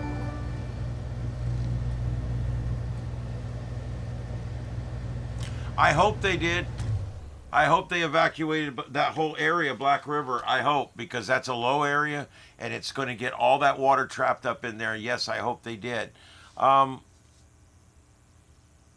Hanover. I got you. Thanks for subscribing. Surf Ninja Tornadoes. Yes, not hurricanes. Yeah, we do. Well, this channel, we do everything. We do everything from police chases, tornadoes, whatever. But we also do a lot of space weather stuff and science. It's great. This is good, Kitty. She was close to death about 3 or 4 weeks ago, and she is now living in the studio here. She's got a litter box, and she was a feral outdoor cat. Showed up with her kittens, let us take care of them with her, and she started loving people, and she now loves me. She just loves me all the time, and she's always wanted to live in this studio, and I never would let her. And now I've let her live in here since she was so sick she almost died. I just let her live in here. I'm like, I'm just going to let you live in here. I don't care. So I put her a little litter box in the corner, and I now have a permanent co-host that actually lives in the studio. So there you go. She's 8 or 9, I don't know. And like I said, she was feral when she showed up. She was really young when she showed up. But I've had her for like 7 or 8 years. So it started moving. It's moving northeast now. It is moving northeast, according to the National Hurricane Center. As of 11 o'clock, it is moving. It is moving north-northeast, or 20 degrees, at 2 miles an hour, or 4 kilometers per hour. It's crawling, but it's just starting to go, and it will pick up some speed. Surf Ninja, thank you very, very much for that. I appreciate that. I don't ask for supers, but when I get them, I really appreciate them. And I do want to let you guys know that any money I get, either from advertising, because I know you guys have to watch those stupid ads, any advertisement money I get and any money I get on here, it all rolls back into the studio. Because I make enough money at work, just enough, but I make enough money at work to live comfortably. And so everything I make here rolls back in. I treat this like a budding business where you basically put your time, effort, and money into the business to make it better. And that's kind of where I'm at right now. There isn't a good radar. That's why. There is a few radars out there. There's the one out of the Weather Channel, which is a piece of garbage. Where did I have that one? 19,930. Almost there. Yeah, she's a beautiful cat. Very fluffy. She's a black cat. I have a lot of black cats. I adopt black cats. If I've got somebody that says, hey, I got these cats and I got to get rid of them and I can only take one, I take the black one. And the reason I do, I've found black cats are some of the best cats, and they're always the last ones to get adopted because nobody seems to want them. So I always take the black ones. But she wandered up here. She wandered up here with kittens. I don't know what the deal is with that. Thank you, everybody. Shiny Biscuits and Renner and everybody else. I appreciate all you guys coming in. There's so many people that have joined now. I can't possibly go and say everybody's name. I wish I could, but we've reached a point where I'm just getting too many. Thank you for the $2 super chat. I do appreciate that very much. I'll make sure that goes to get some treats for Bleep. I will definitely do that. You hear that, Bleep?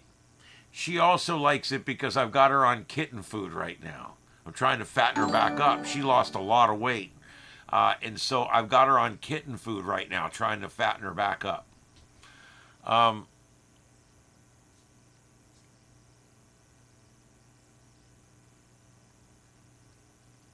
How you can prepare for such events, what should you do?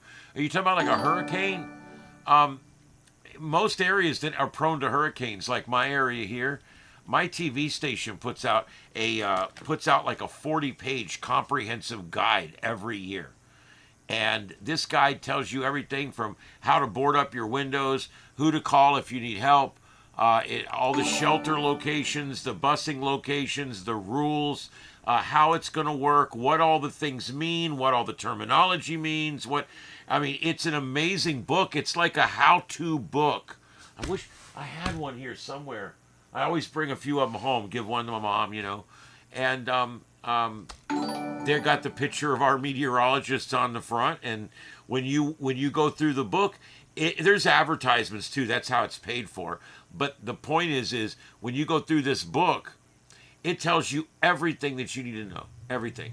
Even things like what happens to garbage when there's a hurricane hitting. What happens to your utilities? What happens to this? Who do you call to find out this and find out that? And then it tells you, like, after the storm, if it's a bad storm, here's what you have to do to qualify for Better Business Bureau assistance. Here's what you have to do to qualify for FEMA assistance. Here's what you have to do to qualify for housing through FEMA with a trailer or something. And it works really well because it's specific to my county. So I guess my answer to you is, if you were in an area where there's hurricanes, you would probably have a guide you could pick up in your local town that would have everything that you need to know. I would hope, anyway. Some of the stations have quit doing it, but I would really hope, anyway, that would be the case, and you could get that. Anyway, you can also look up all that kind of information too. But when it comes to hurricanes, there's really no guesswork. You know what I mean? And thank you for the $10 donation. Thank you, official SWL channel. Thank you very much. I appreciate that like you wouldn't believe. Thank you very much.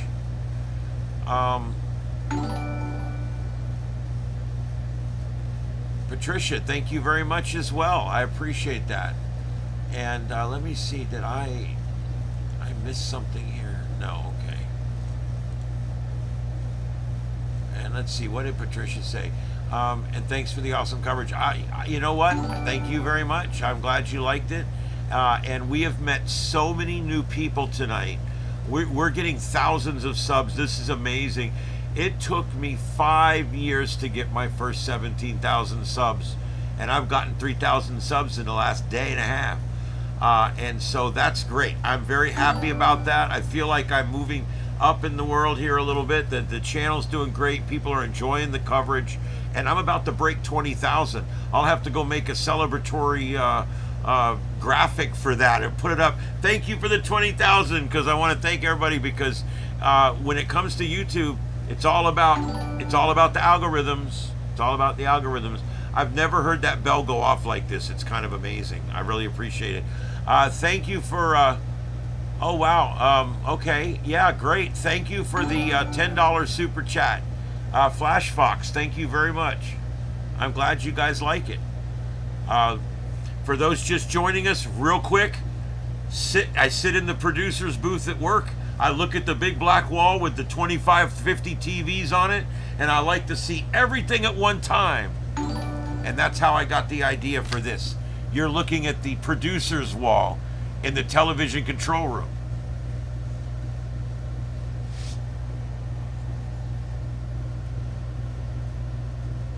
The Sanctified Music channel. They're over on the other channel. Thank you guys, everybody. Thank you for the super chats again. Flash Fox, thank you very much. Patricia, also official SWL channel. Thank you very much. I really do appreciate it. Lisa as well. And Surf Ninja, thank you very much. You guys, it makes a big difference. I really appreciate it. All right. And Dreambird, thank you for joining. All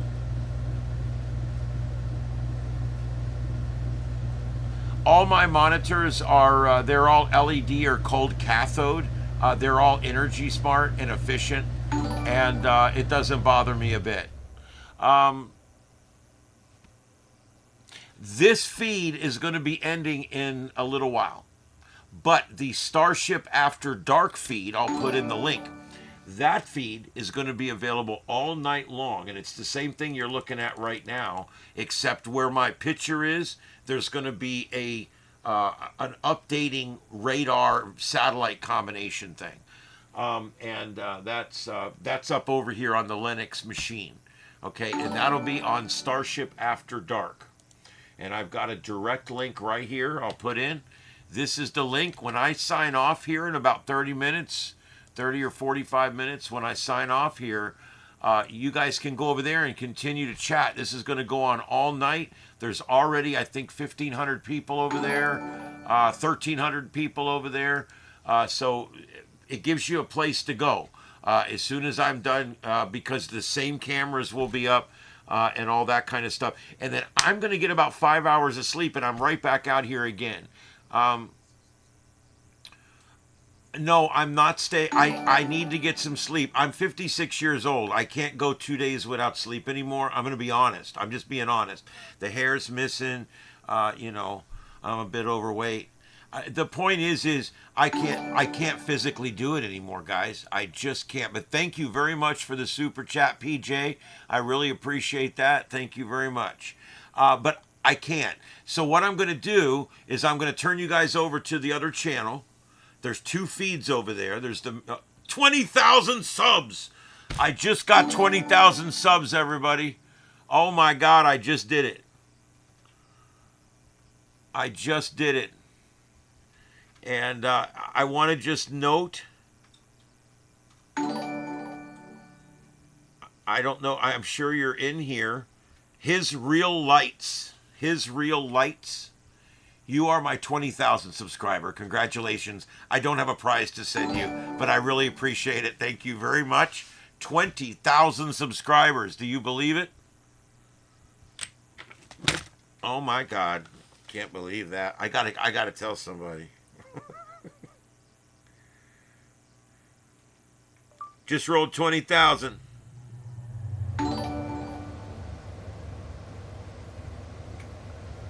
Rolled. It's like buying a new Buick. It just rolled 20,000. All right, there you go. And the backup channel, the I'm not calling it the backup channel anymore. The second channel, Starship After Dark, 3,338. That's awesome. And Kylie, thank you for the super chat. Thank you. Great job. And your story about your cat just melted my heart.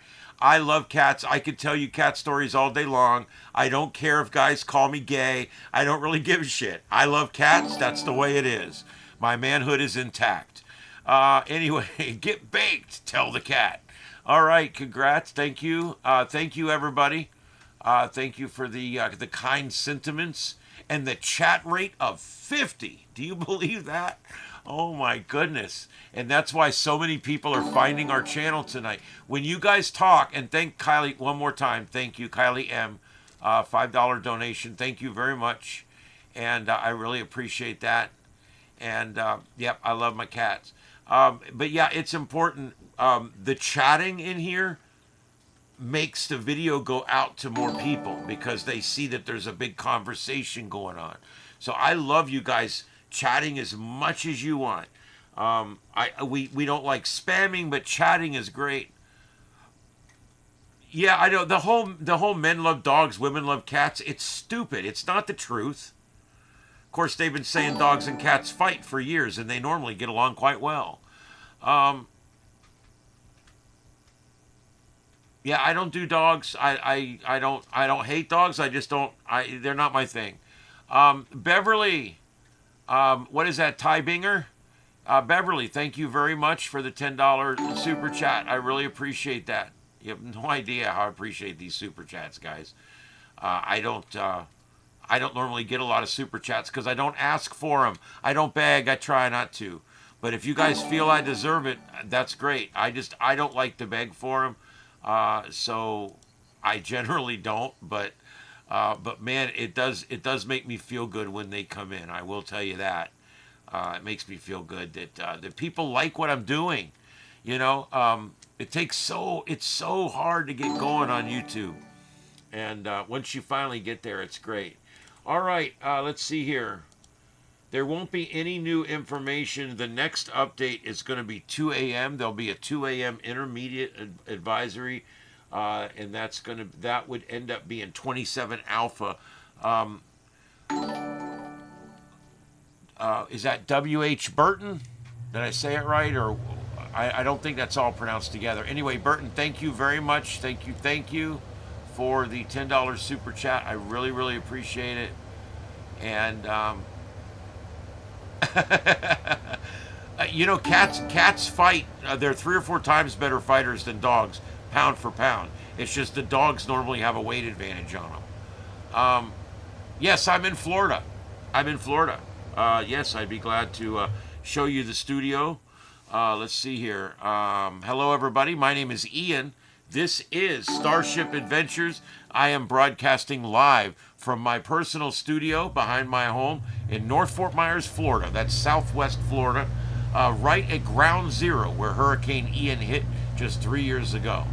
I work in broadcast radio, and I'm a retired fire chief, and I'm really a lot into ham radio and science and things like that, and I love doing live coverage, and I love the fact that you guys love what I'm doing. So anyway, there you go. Our studio here has the ability to broadcast up to 9 consecutive streams on YouTube, and we have the ability of compositing all kinds of different shows here, including scanner feeds, amateur radio feeds like SSTV, and all kinds of neat stuff. And you'll get to see a lot of that over on Starship Adventures. Yep, and I don't want you to think I'm rich. Every monitor in here was bought at Habitat for Humanity. I always tell people that, because you give me a super chat and then I show you this big studio.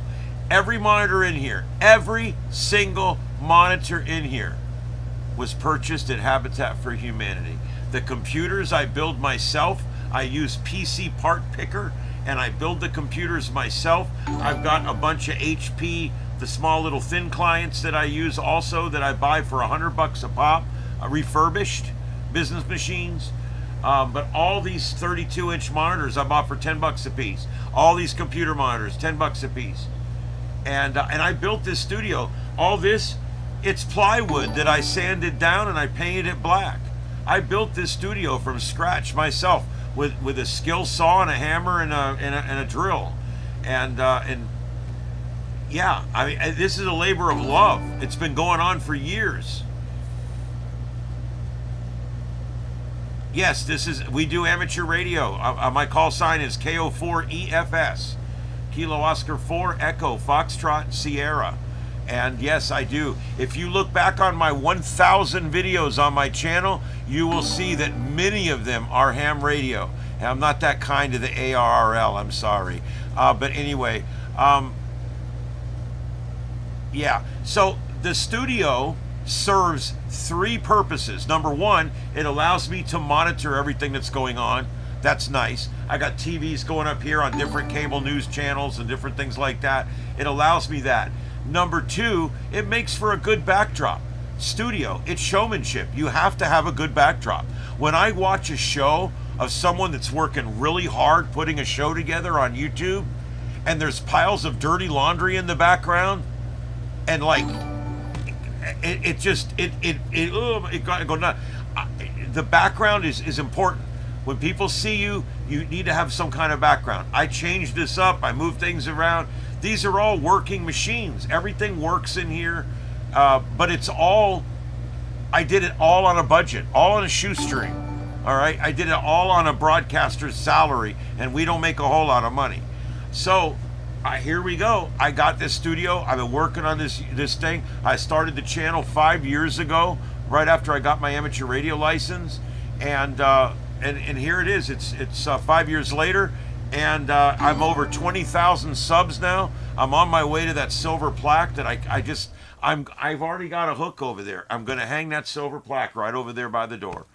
And that's my goal. I set a goal by God, and I'm sticking to it, and that's the way I am. And it's taken a lot of years. When people say they hate the algorithms on YouTube, what they really mean is they hate to have to spend 5 years to actually be successful. That's what it takes. Unless you're just wildly entertaining, okay, then maybe you can do it in 3 years or 2 years. But it's supposed to take time. It's supposed to take time.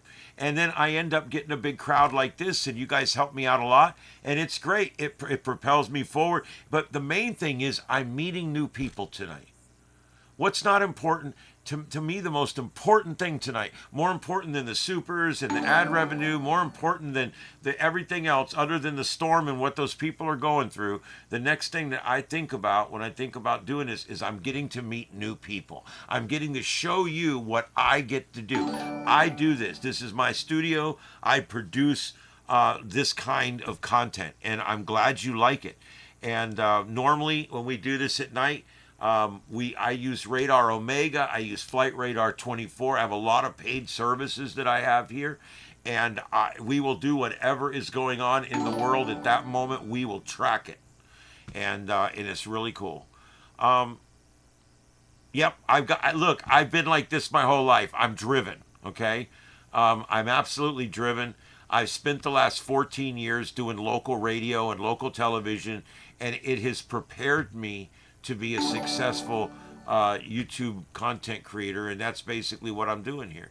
I'm hoping that in the next 5 years, I can quit my job at the radio station and take this entire thing, and I'm going to move to Georgia. I'll leave the structure, but the entire studio will go to Georgia, and I'll reset it back up in Georgia, and hopefully. Hopefully I can continue and be successful, eventually making enough revenue on YouTube that I'll produce content for you guys every single day. As you guys can see, I'm here every night at 9 o'clock. I come on for 2 hours. I'm tired. It's getting off work, but I want to do it because I'll do this the rest of my life. I want to do this. I want to make money doing what I love. If you love what you do, you never work a day in your life. My father told me that a long time ago. And he hated what he did. And he used to tell me, love what you do. And I became a firefighter, and I loved what I did. I loved what I did every day. I got up and I put that uniform on, and I loved that uniform. I loved that job. And I went and I loved that fire truck. And I would go in there and fight fire. I loved it. And then I worked my way all the way to the top, and it wasn't fun anymore. My back was ruined. And then that's when I switched careers. I got out for a little while and went and applied at a broadcast job. I've never done broadcasting before in my life. I've always wanted to. I was the PIO for my department. I interviewed probably 1,000 times. But I never was really in, I never worked at a TV station or anything. And I walked in there with a suit on one day and said, I want to work here. And it's this big conglomerate I work for. We've got like 15 radio stations and 5 TV stations or some shit. It's a big, huge broadcast. But they're locally owned, locally operated, and I love working there. And I walked in there with a suit on, and they said, what job are you applying for? And I said, I am applying for whatever job you have. I said, I'll start with the toilets and work my way up. And the lady laughed, and she left the room, and she came back with a manager from upstairs, and they walked me all around, and I was working that weekend. And within a month, I was producing the morning show on the station I'm on right now. And yeah, you talk about fun. I've done it 14 years. The show I produce in the afternoon, I produced the first show, and I've produced every one since it's been on the air, unless I'm on vacation. And I love it. I love commercial radio. But you know what else I love better? I love YouTube. I love this even better. This is my equipment. I get to set it up how I want. I get to make it as good as I want. I get to make my decisions on how I want to do it. My whole life I've been stifled by people that tell me, you can't do it that way. You got to do it this way. And for the first time in my life, I get to actually be 100% totally creative here and actually do something that is exactly the way I want to do it. And that's what I'm doing. And that's the mission here at Starship Adventures. And I purposely called it that because I'm into sci-fi, I'm into space, I'm into all that. And I came up, AI, I put in a bunch of names into AI, and it kept spitting out names and this and that. And I finally came up with this one on my own, Starship Adventures.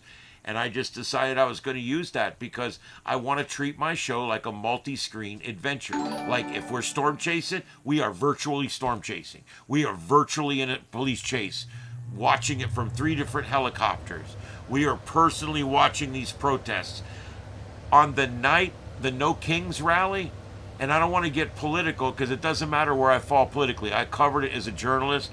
When we did the No Kings rally, I actually had this one up with 8 views and this computer up with 8 views on 2 different channels, and I was on both of them in the corner. So I was actually hosting 2 channels at the same time, and it was a big night. It did really well. Not as good as this one, obviously, but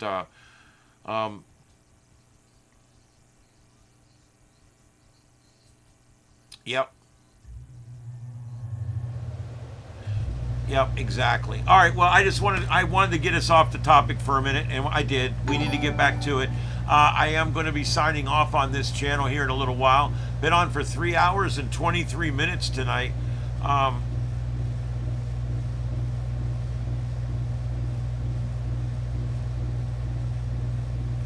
Yeah, I love the fire service. I was an auxiliary cop for a while, a certified cop, and it was okay. But I really liked the fire service. I worked my way all the way up through the ranks. I became all the different certifications and took all the classes, and oh my God.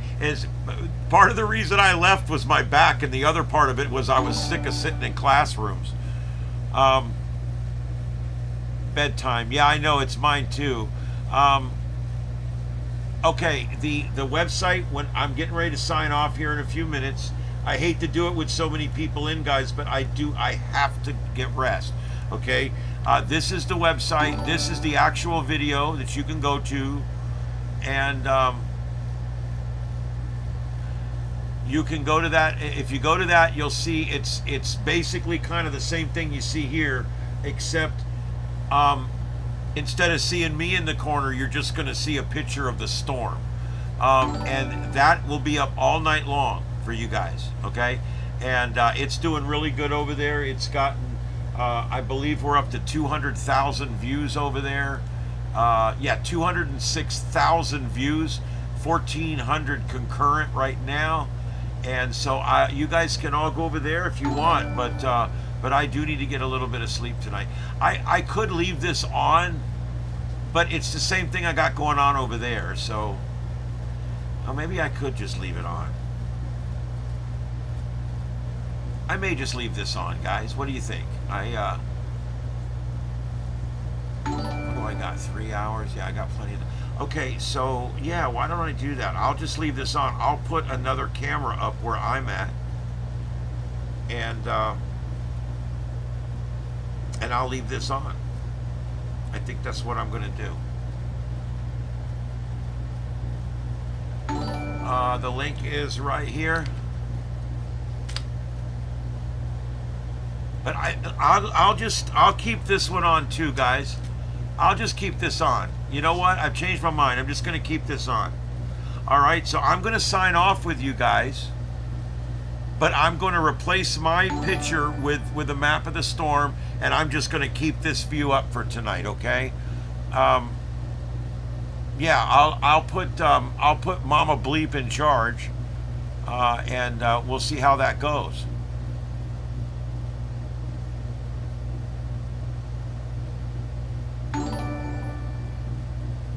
Yeah, I'm gonna go to sleep, but I'm gonna leave it on. All right, guys. So I'm gonna do this. I'm gonna leave this on tonight. So you guys, please hang out. Feel free. But this is Starship Studios. I am gonna go get a little bit of sleep and come back around 7 or 8 in the morning. When I come back in the morning, I am going to come on and let you know that I'm going to end and restart the stream. I have to do that to both streams in the morning.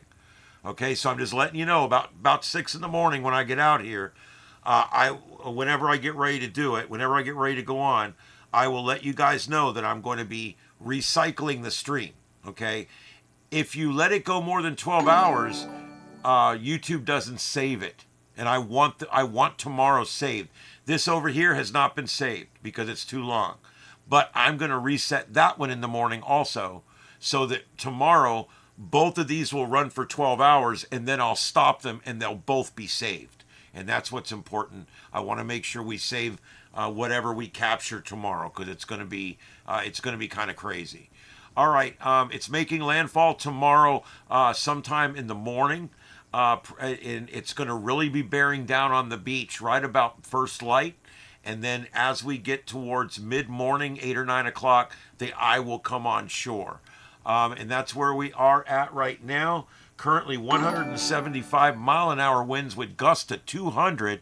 Currently at 903 millibars, only 4 millibars away from joining the 800 club and the other 5 storms that were that strong ever in history. And so this is one of the strongest hurricanes we've ever seen in the Atlantic Basin. So I'm just letting you guys know that this is a significant event, and so I'm taking it seriously. I've got the Hurricane Watch Net up. That's going to stay up all night. I've got the other channel up, and this channel. They're all going to stay up overnight. I'm going to let it go. But you guys keep chatting. Have a good night out there. I do not have. I'll tell you what. I'm going to put up that Jamaican audio. I'll put up that station. I don't know what they got going on over there. Let's take a look.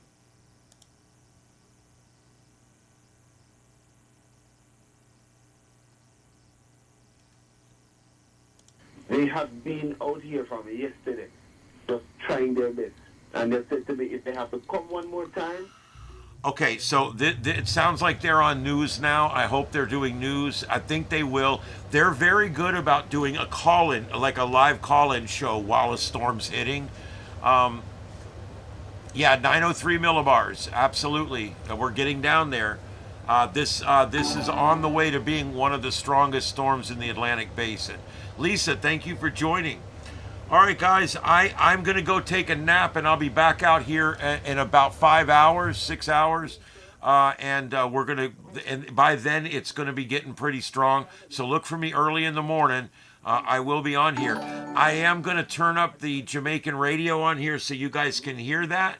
And that way you guys will have something to listen to on here, or you can choose to turn it down. But it's pretty neat listening to them, how they prepare and everything. It's pretty cool.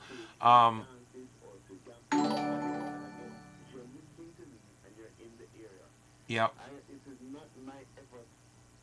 All right, guys, good night. I'm going to leave this on with the Jamaican feed from the National News Service radio station out of Kingston.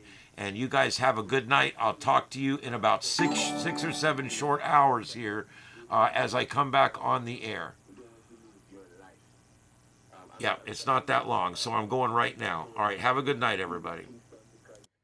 Another one of the problems we're having is to make sure that the resources we have are also safe. So we're working with JDF to move some of the things from our warehouse, because that warehouse, is consistently flooded on Marcus Garvey.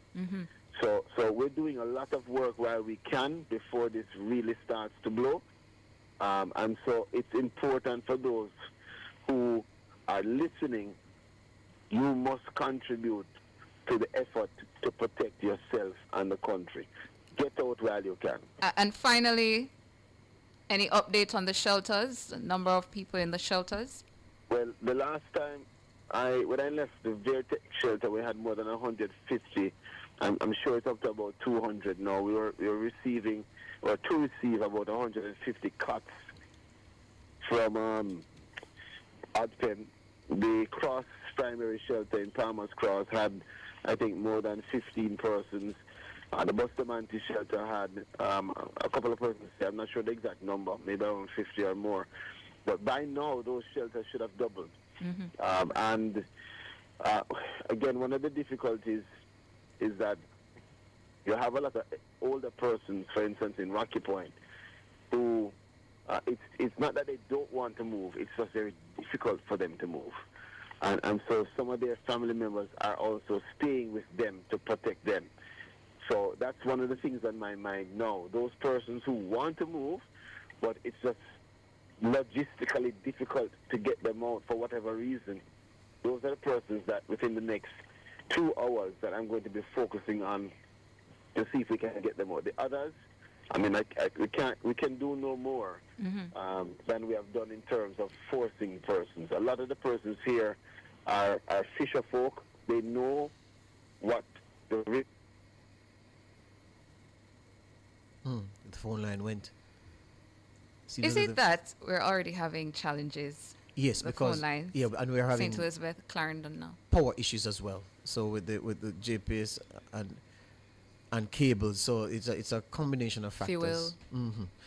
Just before we break for Across Jamaica, just to repeat, and these things, I'm no weather expert or environmental expert, but based on what you're taught in schools, the relationships. So we are bracing for a Category 5 hurricane here in Jamaica, and it's supposed to leave us, and Haiti is next in line. A 6.5 magnitude earthquake in the Leeward Islands, and we're also hearing that it's impacted the Windward Islands as well. I just did a little check. The biggest earthquake in the history of the Leeward Islands was a 7.5 magnitude quake on October 8, 1974. The next biggest, 4.4, which happened in this year, March 29, 2025. So this 6.5, if it is accurate, would be the second biggest earthquake in the history of the Leeward Islands. The Leeward Islands include Antigua and Barbuda, Anguilla, British Virgin Islands, Guadeloupe, Saba, St. Kitts and Nevis, Montserrat, USVI, US Virgin Islands, St. Martin, and St. Eustatius. The Windward Islands, Dominica, Martinique, St. Lucia, St. Vincent and the Grenadines, Grenada, Barbados, and TNT. Of course, we know about the Windwards and the Leewards from cricket, regional cricket, when those group of islands, the smaller ones, come together to field teams. But it is significant that we have this event in that part of the Caribbean. Leeward Islands, Windward Islands, 6.5 earthquake, one of the biggest on record in that side of the Caribbean, while Jamaica is preparing to be hit by a Category 5 hurricane. Must be related. Let's take the break and come back.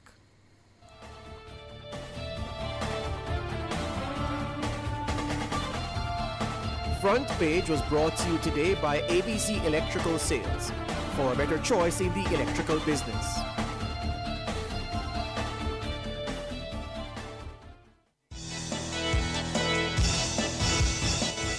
From the Nationwide News Network, comprehensive, incisive, tough.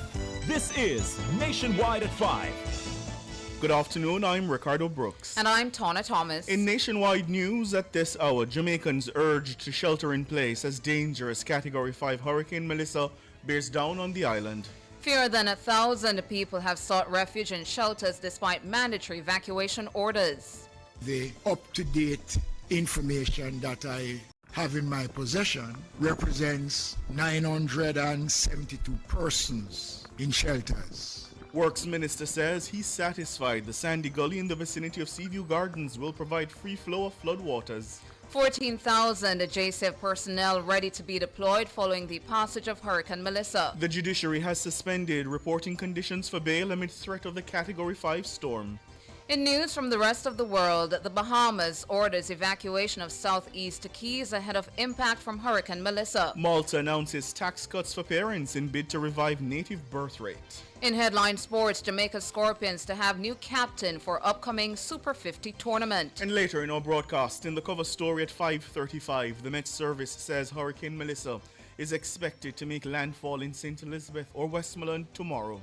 The dangerous Category 5 hurricane is also expected to exit the island through St. Anne. We'll hear from the mayors of Savannah Lamar and St. Anne's Bay. In a public opinion at 6:26, we ask, how many times have you replenished your food supply in anticipation of Hurricane Melissa?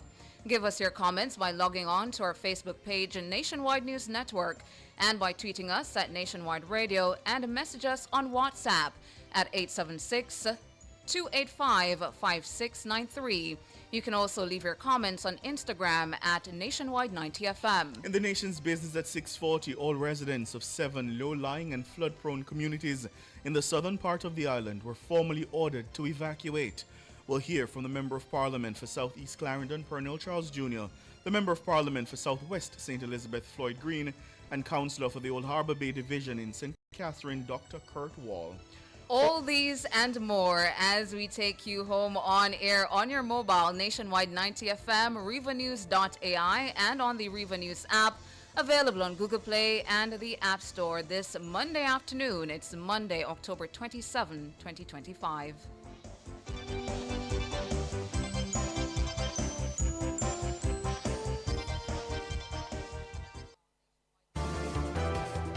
If it's news, it's got to be Nationwide 90 FM. Now, to the details. The National Hurricane Center in Miami is warning Jamaicans to remain in safe shelter and not to venture outside. This as the dangerous Category 5 Hurricane Melissa draws closer to the island.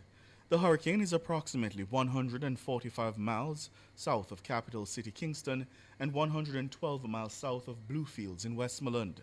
It's expected to make landfall between St. Elizabeth and Westmoreland in the early hours of tomorrow morning. The system is moving at 3 miles per hour. Maximum sustained winds have increased to 175 miles per hour with higher gusts. This makes Melissa the deadliest hurricane of the 2025 season.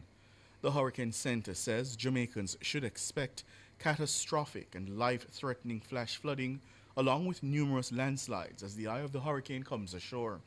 The Holness administration is scheduled to provide another update at 6 this evening. Now, as Hurricane Melissa bears down on Jamaica, only 1,000 people have sought refuge in shelters across the country. This is despite a mandatory evacuation order being in effect for several communities. Local Government Minister Desmond McKenzie provided the update from the government's National Emergency Operations Center on Monday.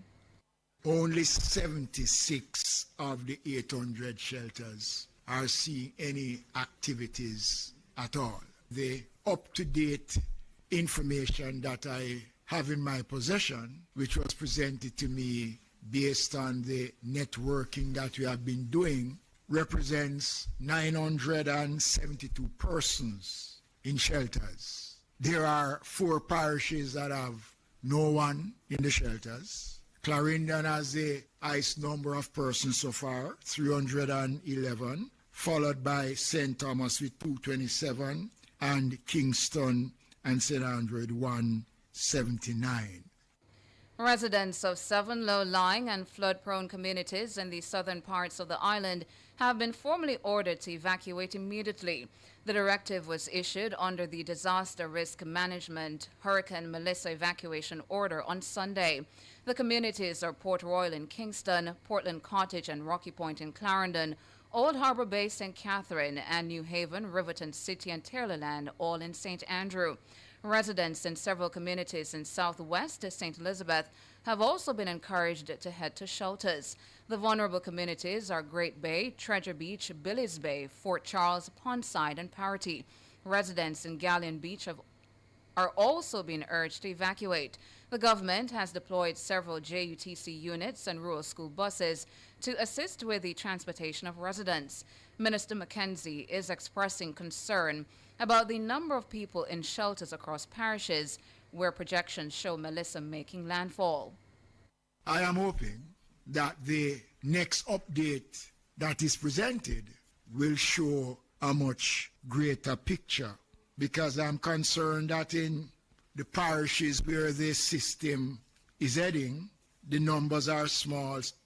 St. Elizabeth, our number is 27. In St. James, 24. In Westmoreland, 32. And the numbers are very low. I am expecting that by later this afternoon, we will see increased numbers of persons going to the shelters. Desmond Mackenzie, local government minister. The government is expecting over 50,000 Jamaicans to relocate from vulnerable areas. The Works Minister Robert Morgan says all that can be done to prepare the Sandy Gully for Hurricane Melissa has been done. Speaking at a press briefing this morning, the minister says he's satisfied that the flow of water should be unimpeded through the gully in the vicinity of Seaview Gardens. We've removed 500 loads of silt from under the bridge or in the vicinity of the bridge over the last 5 days. Some persons are saying, well, we should clean all the way to the sea.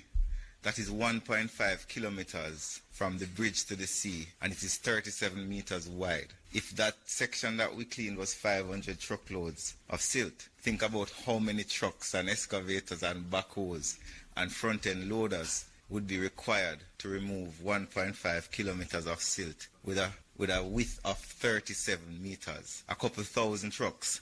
So we have done as much as the engineers have said we can do at this time to create a pathway under the bridge so that water can flow. The Sandy Gully is an important part of Kingston's main drainage system. It's vital for preventing flooding by carrying stormwater to the sea. The condition of the gully is crucial for public safety, infrastructure protection, and the environment, especially during a hurricane. The gully has faced significant challenge from silt and debris buildup, which can cause overflow. The minister is urging Jamaicans to avoid infrastructure that appears compromised. Based on what we have done, the bridge is safer, the flow is no longer compromised. And while we have done much work to mitigate the impact of the impending hurricane on our infrastructure, we want to appeal to the public. Do not interact with infrastructure that you think is compromised. If the bridge looks shaky, do not attempt to go on the bridge or across the bridge. Do not try to traverse gullies that are flooded. We've had historical evidence of persons in very powerful vehicles seeking to traverse gullies, and they lost the competition. So we're advising the public that this is a serious hurricane. Our gullies cannot be used while they are flooded. That's Robert Morgan, the Works Minister. The police say 14,000 personnel are ready to be deployed if it becomes necessary following the passage of Hurricane Melissa. The mass mobilization of the police force comes as the dangerous Category 5 system approaches the island. Deputy Commissioner of Police Warren Clark provided an update on Monday. The JCF is fully deployed island-wide to secure communities, critical installations, and scheduled premises, ensuring the safety and security of all, including vital locations. Approximately 12,000 personnel are available for deployment over the period, and another 2,000 likely to be recalled off leave. Our highway patrols are monitoring main thoroughfares across the island, and mobile patrols are active in residential and business districts. DCP Clark says the police will prioritize the protection of key buildings such as the Petrojam, the courts, airports, and hospitals. The force will also maintain a presence in the key business districts across the country. DCP Clark is appealing to Jamaicans to observe the no movement instructions, especially during the passage of the eye of the hurricane. All necessary preparations and mobilizations have been made. During the blow of the hurricane, we appeal to all to hunker down, and we expect that there will be no movement. It is crucial that during the passage of the eye, everyone remains indoors. This is not a time to venture outside. During the recovery phase, the JCF will be out in our numbers, securing citizens, visitors, public property, preventing looting, facilitating support to shelters, and assisting with rescue missions. DCP Warren Clark, head of operations at the JCF. Now, the judiciary has suspended reporting conditions for all persons on bail as the country prepares for the impact of Hurricane Melissa. The suspension takes effect immediately and applies across the island. Bail reporting requirements are expected to resume on Monday, November 3, 2025. Director of Communications at the Court Administration Division, the CAD, Kadish Fletcher, says all other bail conditions remain in place. Since the publication of the press release early afternoon, a number of persons have reached out to us seeking clarity. And so I want to make it abundantly clear that this relates only to the suspension of reporting conditions. All other bail conditions which were imposed remain in place. The CAD says the decision was made in light of the potential dangers associated with the approaching hurricane. The judiciary says the move is intended to protect court users, justice system stakeholders, and the general public. The advisory is directed to the Jamaica Constabulary Force, members of the private bar, persons currently on bail, and the wider public.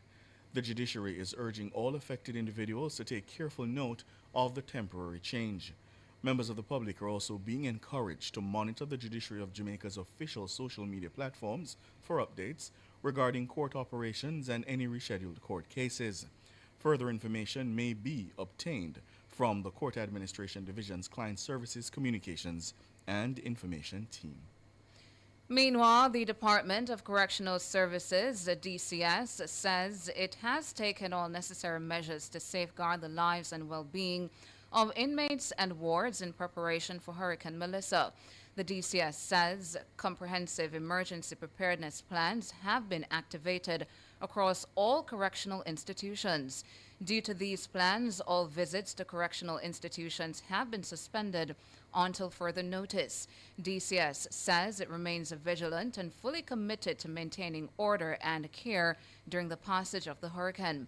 It says its officers and staff will continue to work around the clock to ensure that safety protocols are followed and that the welfare of all individuals in custody is prioritized. The department says it will continue to provide updates as necessary.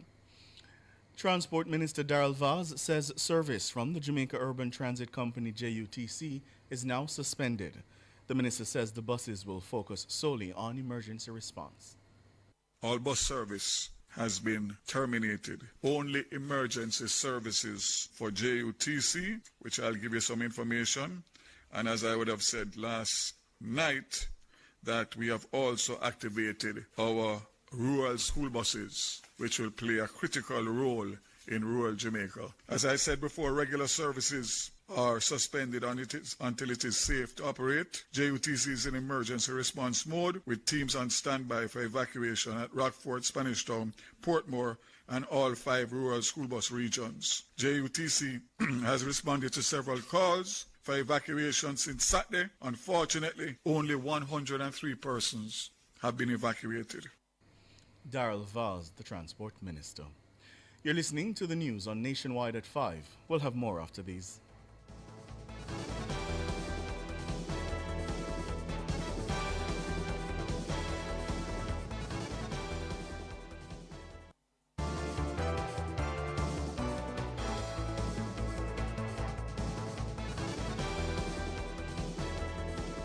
Continuing the news. Food for the Poor Jamaica says it has activated its hurricane emergency preparedness and relief response. The charitable organization says its team is in full preparation mode to ensure swift assistance to vulnerable communities across the island. Director of Operations and Implementations at Food for the Poor, Nakali Hado, says the organization has already begun mobilizing resources. These include food, water, tarpaulins, hygiene kits, and bedding. Mr. Hado says the organization is also working closely with partners to ensure that an immediate response can begin once it's safe to do so. Food for the Poor is also maintaining close communication with the Office of Disaster Preparedness and Emergency Management, ODPEM, and other agencies to align national response efforts.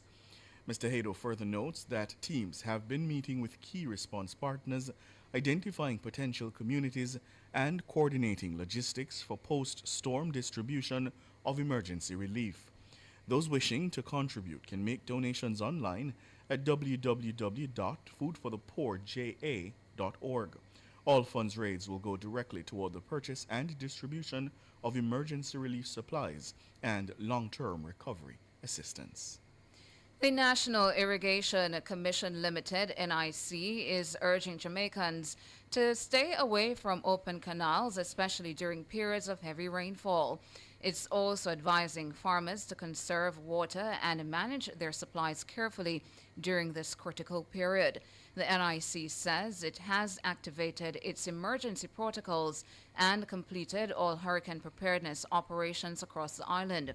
The advisory comes as dangerous Category 5 Hurricane Melissa is now on a direct collision course with Jamaica. The system is expected to make landfall in St. Elizabeth Tuesday morning. The Commission says it remains in full operational readiness and has already taken several precautionary steps, including the temporary shutdown of all irrigation systems. According to the NIC, the preparation is aimed at reducing the risk of flooding and protecting lives, property, and agricultural livelihoods. NIC's regional teams are now in close contact with farmers to provide guidance and support as the system approaches. The Commission reaffirmed its commitment to the safety and well-being of Jamaica's farming communities and the wider public as the country braces for the impact of Hurricane Melissa. World in a Minute is brought to you by ABC Electrical Sales. We make things as easy as ABC. Hose assembly and supply, equipping Jamaica for success. And Charles O'Connor Consulting Network, COCN, driven by international accounting standards, modern technology, and integrity. The World in a Minute. The Bahamas has ordered the evacuation of several keys in the island chain ahead of the impending impact from Hurricane Melissa. The Category 5 storm is forecast to begin affecting the southeast Bahamas by early Tuesday morning. Conditions are expected to deteriorate through Wednesday with a high probability for severe flooding and storm surge. Prime Minister Philip Davis made the evacuation announcement on Monday. The evacuation order will expire on November 1 or on public notice by the Prime Minister upon the advice of the Disaster Risk Management Authority. In international news, Malta on Monday announced tax cuts for parents of 2 or more children in a government bid to counter its demographic decline.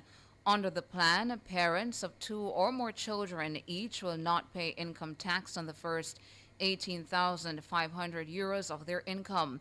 The plan takes effect in 2026. That's equivalent of $21,575. The amount is set to increase to 30,000 euros each by 2028.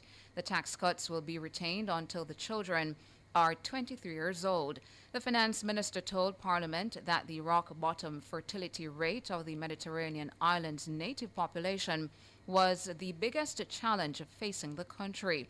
A report by EU statistical agency Eurostat this year showed Malta had the bloc's lowest fertility rate in 2023 at 1.06. The Maltese Catholic Archbishop says the country faces an ethnic extinction. Although densely populated with around 1,704 people per square kilometer, almost a third of Malta's population is made up of foreign workers and their families. World in a Minute was brought to you by ABC Electrical Sales. We make things as easy as ABC. Hose assembly and supply, equipping Jamaica for success. And Charles O'Connor Consulting Network, COCN, driven by international accounting standards, modern technology, and integrity. Recapping the top stories making nationwide news at this hour, Jamaicans urged to shelter in place as dangerous Category 5 Hurricane Melissa bears down on the island. Fewer than 1,000 people have sought refuge in shelters despite mandatory evacuation orders. The up-to-date information that I have in my possession represents 972 persons in shelters. Works Minister says he's satisfied the Sandy Gully in the vicinity of Seaview Gardens will provide free flow for flood waters. 14,000 JSF personnel ready to be deployed following the passage of Hurricane Melissa. I'm Ricardo Brooks. And I'm Tawna Thomas. And you can find the news on our website at rivanews.ai and on the Riva News app, available on the Google Play and the App Store. News next, the headlines at 6.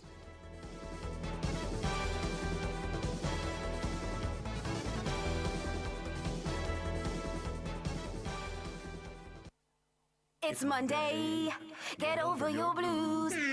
Or Tuesday, Wednesday, Thursday, Friday, the E-Zone is here for you. With this thing, Honeybee and Karim Boyatings from 3 to 5 p.m. on Nationwide 90 FM. We've got your entertainment news. Then we want to hear your views. Why you say? Jump in the mix. Or the hot seat. Don't miss our brain busters. Or the crazy giveaways. Let's talk fashion. Send us your outfit of the day. Ooh, cutesy. Very demure. Are you looking for love? Come on one of our blind dates. Send your request to ezoneblindates@gmail.com. That's ezoneblindates@gmail.com. And stay tuned for your confessions. Share them with us at ezoneconfessions@yahoo.com. I mean, is this planet Earth? Is it? I don't know. Let me check. Either way, it's got a buzz. And a bugger thing. Ow! Ow!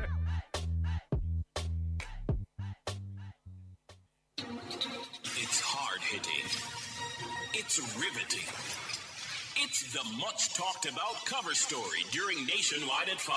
Here Cliff Hughes get to the heart of the story of the day. Cover Story aired 5:30 weekdays during Nationwide at 5. Nationwide at 5. Talk radio at its best. Cover Story.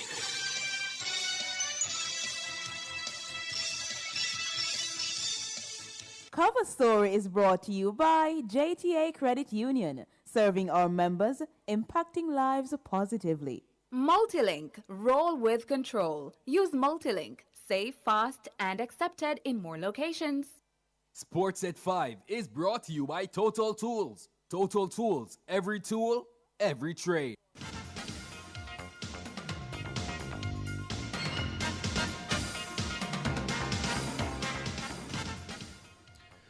Good evening and welcome to your sports report. I'm Oreen Buchanan. The West Indies completed a 16-run victory over host Bangladesh in Chittagong on Monday to take a 1-0 lead in their 3-match T20 international series. Rovman Powell, on the occasion of his 100th T20 international appearance, slammed a quick-fire unbeaten 44 of 28 deliveries as the West Indies posted 165 for 3 in their 20 overs. Powell, with 4 sixes, including 3 in 1 over, shared an unbroken 4th wicket stand with captain Shea Hope, who top scored with 46. Seamers Jason Holder 3 for 31 and Jaden Seals 3 for 32, then combined to dismiss Bangladesh for 149 in 19.4 overs. Hope says the team assessed the conditions of the pitch much better. I just thought that we assessed the conditions a little bit better today. Obviously we would have wanted a higher score, but I just thought that the wickets in hand gave us that impetus in the back end that we needed. Robin played a brilliant innings at the back end there. It was great to see him, come in and make that impact in his 100th game. So I'm happy to see the way the guys went up today. Powell's quick-fire knock came at a very crucial time during the West Indies innings. Yeah, at the end of the innings, I was pleased. It was difficult to start on the wicket for me. I was one time about 7 off 20 deliveries, but then I just keep believing that if I get a good shot, a good boundary off, I will turn it around.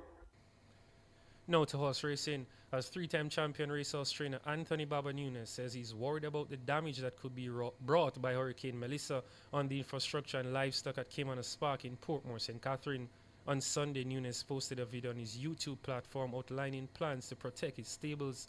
Nunes says he remembers only too well the devastation of Hurricane Gilbert some 37 years ago, so he's leaving nothing to chance. Kimon Thompson tells us more.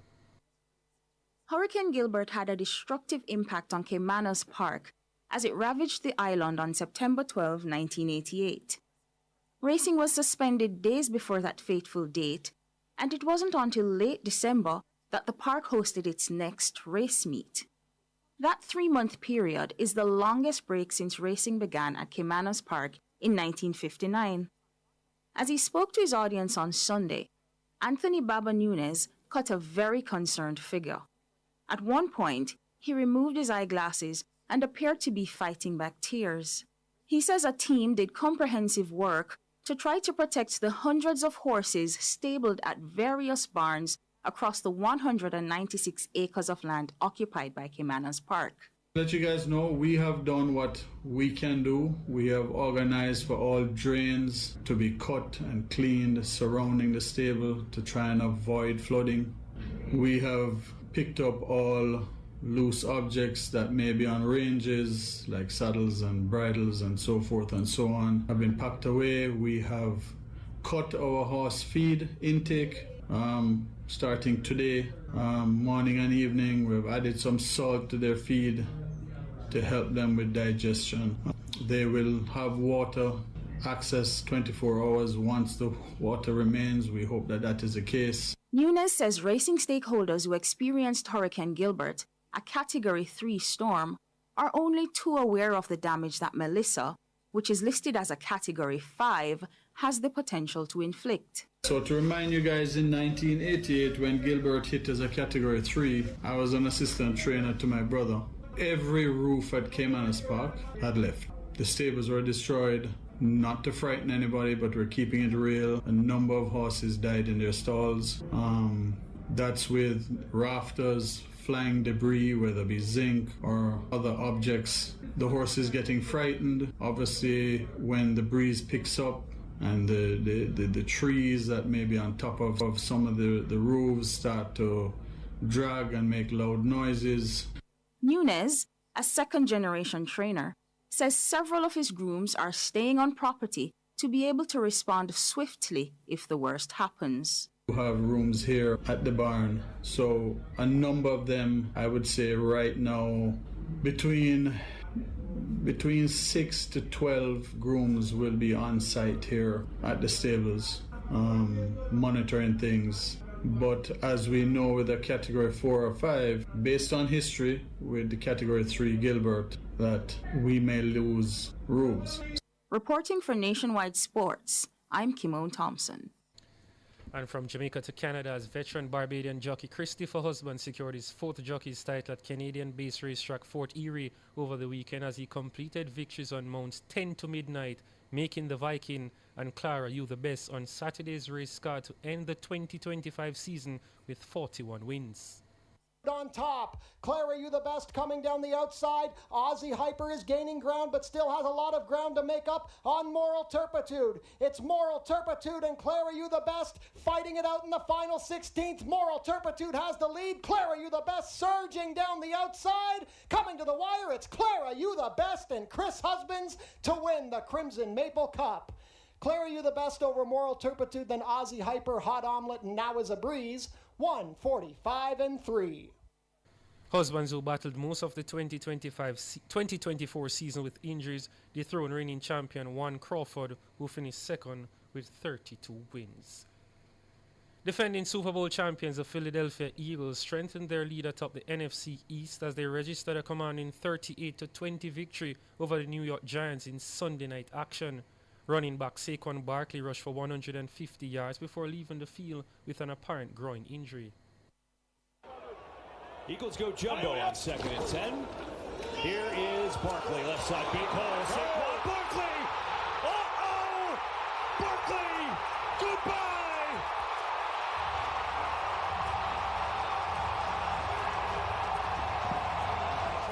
Second and goal. Blitz coming. Hurts. Barkley wide open. Touchdown, Philadelphia.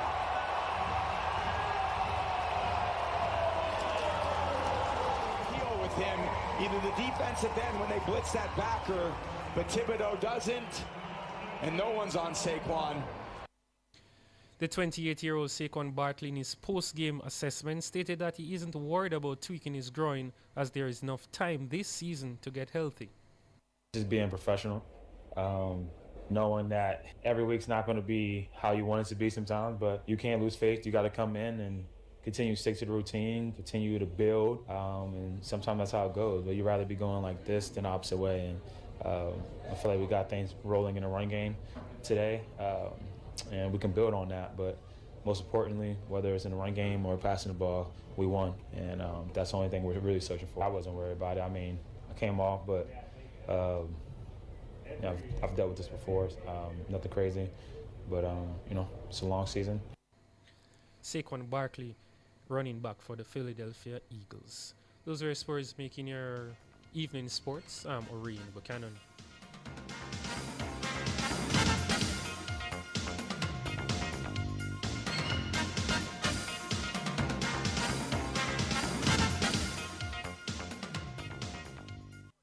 Sports at 5 was brought to you by Total Tools. Total Tools, every tool, every trade. This is an important notice from Teleperformance Jamaica. Due to the impact of Tropical Storm Melissa, our offices will remain closed until further notice. The safety and well-being of our employees is our top priority. Team members are asked to remain indoors, stay in contact with their supervisors, and monitor official updates. We look forward to resuming normal operations as soon as conditions improve. MSME operators, the NWC MSME Amnesty is a lifeline. Grab it.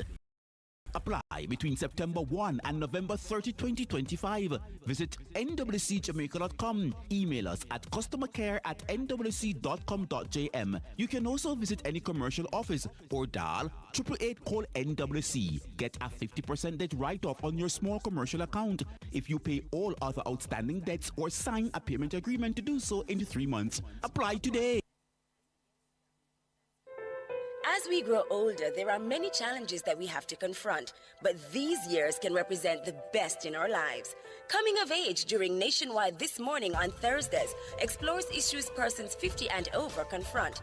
It also provides expert opinions on how we can improve the quality of our lives as we get older. That's Coming of Age, this and every Thursday during Nationwide This Morning at 6:51 a.m.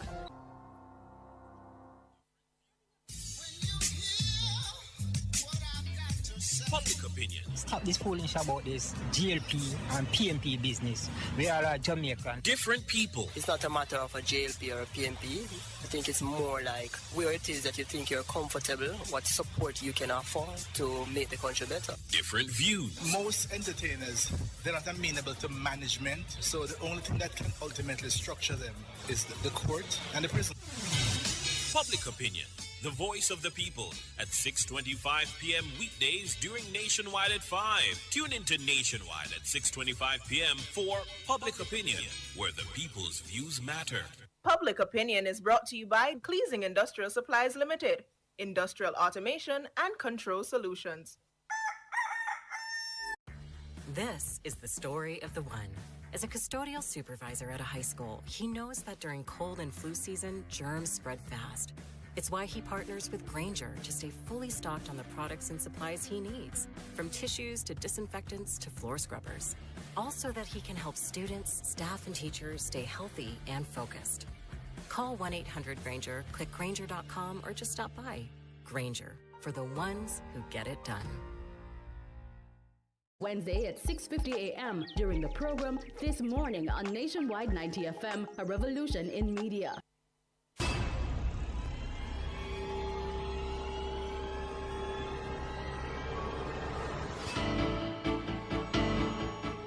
If it's in the public's interest, it's the nation's business during Nationwide at 5. The nation's business.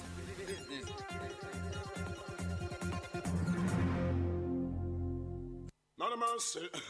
This one is very classic, dedicated to all schoolers who are taking. If you've ever struggled to pass an exam, then you'll know that students today are under great pressure to get good grades and secure qualification needed to move on to higher education. The problem is that too many students are struggling alone and could really benefit from connecting with hardworking teachers and other bright students in other parts of the country and the region.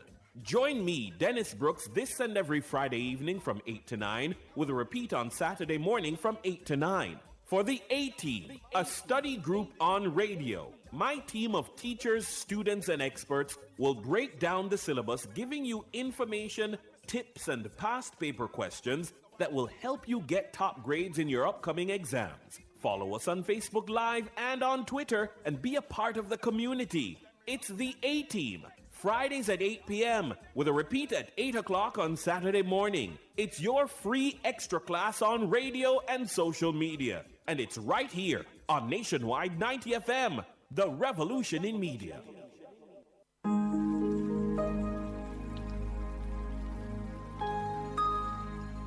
Hi there.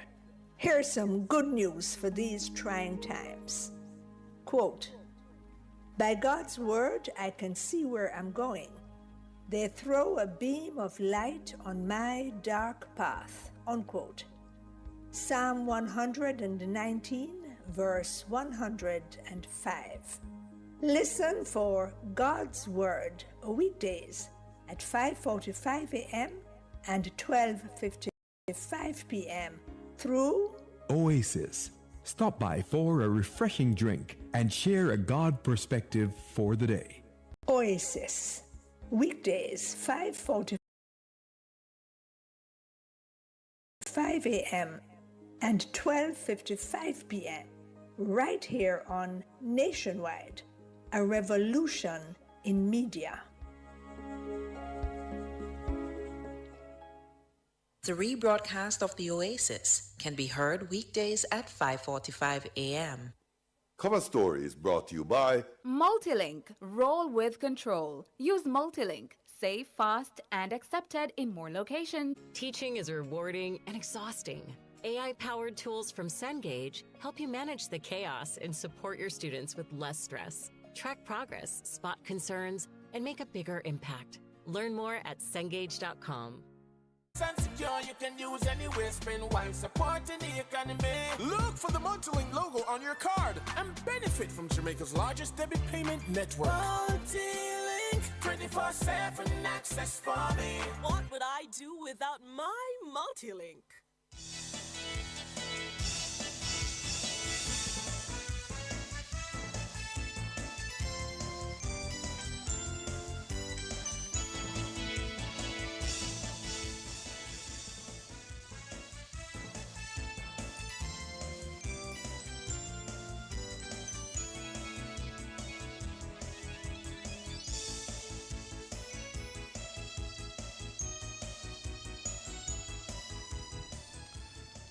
Good afternoon, good afternoon. Thank you so much for joining us here Nationwide at 5.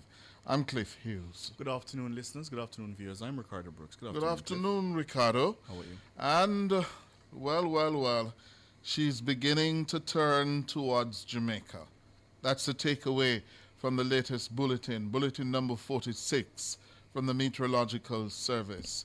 Melissa, now a powerful tropical Category 5 storm. At 4 this afternoon, she has begun to turn toward Jamaica while moving over the Caribbean seas south of the island. The storm was located 140 miles southwest of Kingston, or just about 111 miles south of Negril Point in Jamaica. It's moving at 3 miles per hour, and the slow turn towards the north is expected this evening, followed by a turn towards the northeast and faster forward speed on Tuesday, at which point it's expected to be a Category 4 system over Jamaica. Well, on the present track, says the Met Service, the core of Melissa is expected to start moving over Jamaica tonight and early Tuesday. Maximum sustained winds are near 175 miles per hour. That's well in excess of the top winds of the Category 5 band with higher gusts. Melissa is, as I said, a Category 5 hurricane, right? Some fluctuations in intensity are likely before Melissa makes landfall on Jamaica as an extremely powerful major hurricane early Tuesday. The hurricane force winds extend up to 30 miles from the center, and tropical storm force winds extend 195 miles from the center. So the entire island of Jamaica will be impacted by this system. Doppler radar and satellite images show that the outer bands of Hurricane Melissa have been producing periods of moderate to heavy rainfall mainly over southern and western sections of the island over the past few hours. And Melissa herself is expected to produce rainfall amounts reaching between 15 and 30 inches, or 350 to 750 millimeters of rain over parts of Jamaica in the next couple of days, especially over central and eastern parishes, with higher amounts over the hilly parts of the country. And the Met Service says catastrophic flash floods and landslides are likely. So too, life-threatening storm surge accompanied by large and destructive waves likely along the south coast of the island tonight and into Tuesday. It will peak at between 9 and 13 feet above ground level near and to the coast, the east rather, of where the center of Melissa makes landfall. On the northwest coast, there's the possibility of 1 to 3 foot storm surge above ground level. Small craft operators, including fishers and the quays and the banks, are reminded to remain in safe harbor until all warning messages have been lifted and wind and sea conditions have returned to normal. Listeners, this is it.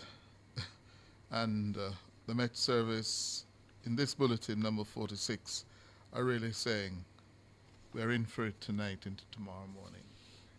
What the Hurricane Center in Miami is saying is that it's time for Jamaicans now to be sheltering in place. They've been telling you that from yesterday. Your preparations should now be complete as the island prepares for the onslaught of what is now the deadliest hurricane of the 2025 hurricane season, the first one to make direct landfall in Jamaica, projected to do so since 2012. Here's the head of the Meteorological Service, Evan Thompson, on what's likely to happen in the coming hours. Right now, the projected path takes it to the southwestern part of Jamaica, impacting either eastern Westmoreland or extreme western St. Elizabeth as it makes its entry, its landfall on Jamaica. Then it's expected to continue moving to the northeast. All at this time, it is expected to be a major hurricane. Right now, a Category 5, it's quite likely that it will drop in terms of the strength of the system slightly to a Category 4 before it makes the landfall. But still, let us prepare ourselves for a Category 5 hurricane. That's Evan Thompson, the Principal Director at the Met Service. He was providing an update at the National Emergency Operations Center this morning. Well, there will be another media briefing at 6 o'clock by the government. In the meantime, joining us to discuss what we're faced with now, especially in the western part of the island, we have the chairman of the Westmoreland Municipal Corporation, Danry Delancey, of the St. Anne Municipal Corporation, Michael Belnavis, and the St. Elizabeth Municipal Corporation, Richard Solomon. Let me begin with you, Mayor Solomon. Mayor Solomon, are you there? Good afternoon, Mr. Hughes. Good afternoon, Ricardo, and to the rest of your listeners. Good afternoon, Mayor. Good afternoon. Well, you hear St. Elizabeth now in the direct path of Melissa. How are you and your residents prepared? Well, to be honest, Cliff, it's anxious moment for us in St. Elizabeth here. We would have made the necessary preparation, the necessary appeal. You would have caught me right here at the Emergency Operations Center here in Black River, and I'm surrounded by the team at this point in time. I have Superintendent Minto with me, a representative from Fire, Ministry of Labor, and our disaster coordinator monitoring the activities on the ground. As it relates to preparedness, what we have been focusing on late yesterday into today is to identify the areas of vulnerability and focusing on evacuation.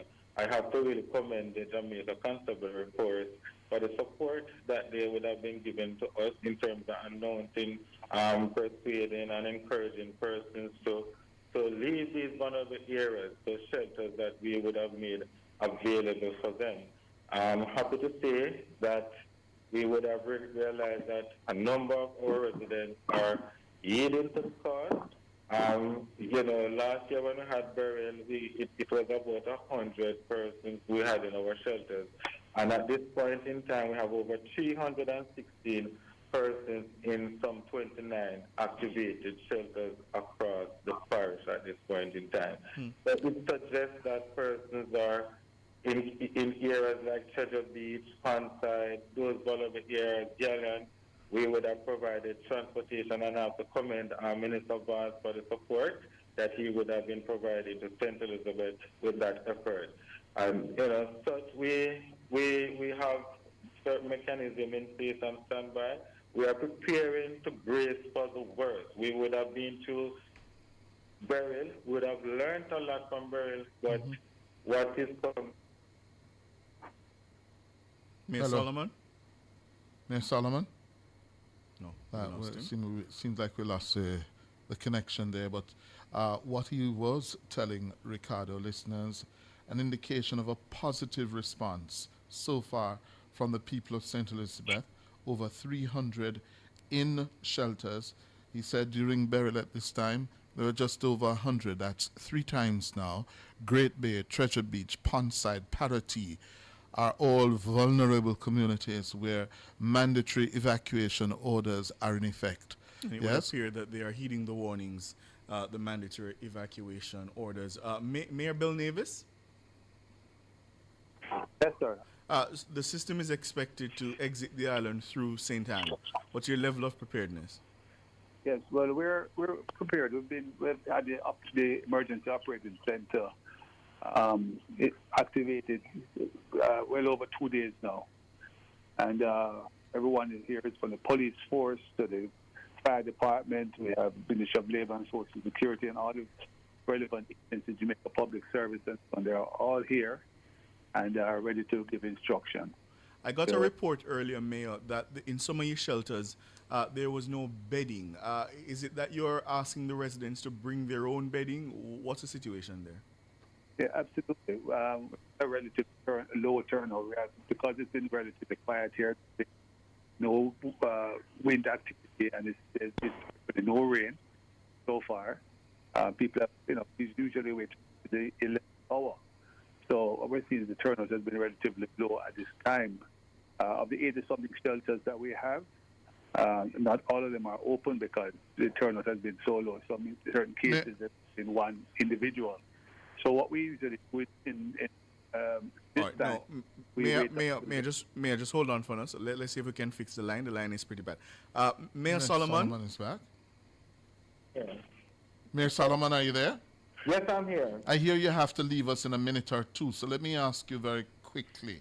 Yes, with 300 in the 20-odd shelters you have opened, is that satisfying, or you should really be having multiples of 300 at this time?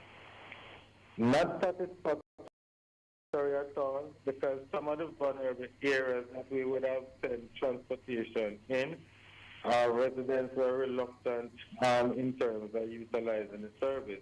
We went in, as I said, JCF went in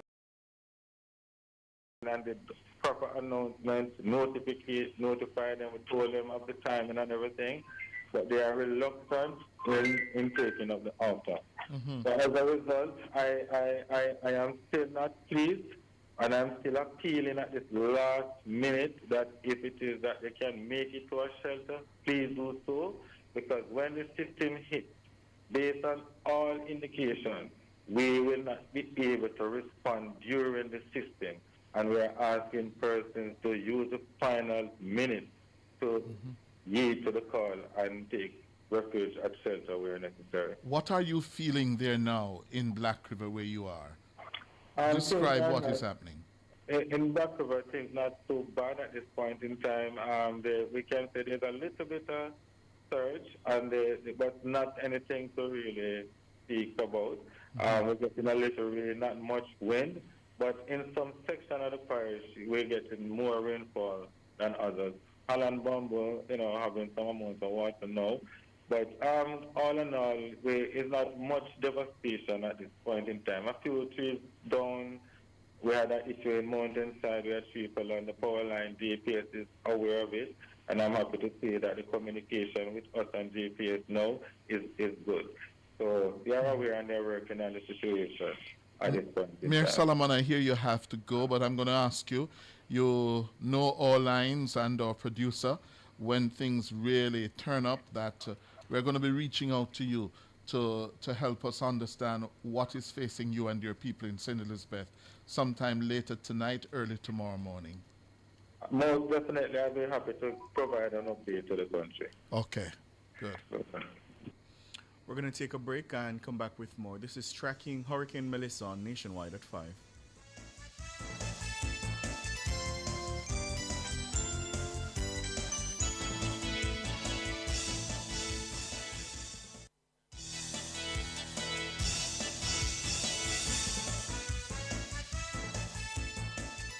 Thank you so much for staying with us here on Nationwide at 5. We're tracking the dangerous Category 5 Hurricane Melissa. I'm Ricardo Brooks. I'm Cliff Hughes. We have with us the Mayor of Savannah-Lamar, Danry Delancey, and the Mayor of St. Anne's Bay, Michael Belnavis. Mayor Delancey, let me come to you now.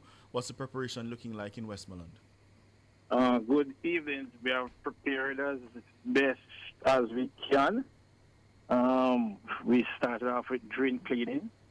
Massive drain cleaning efforts were put in place. And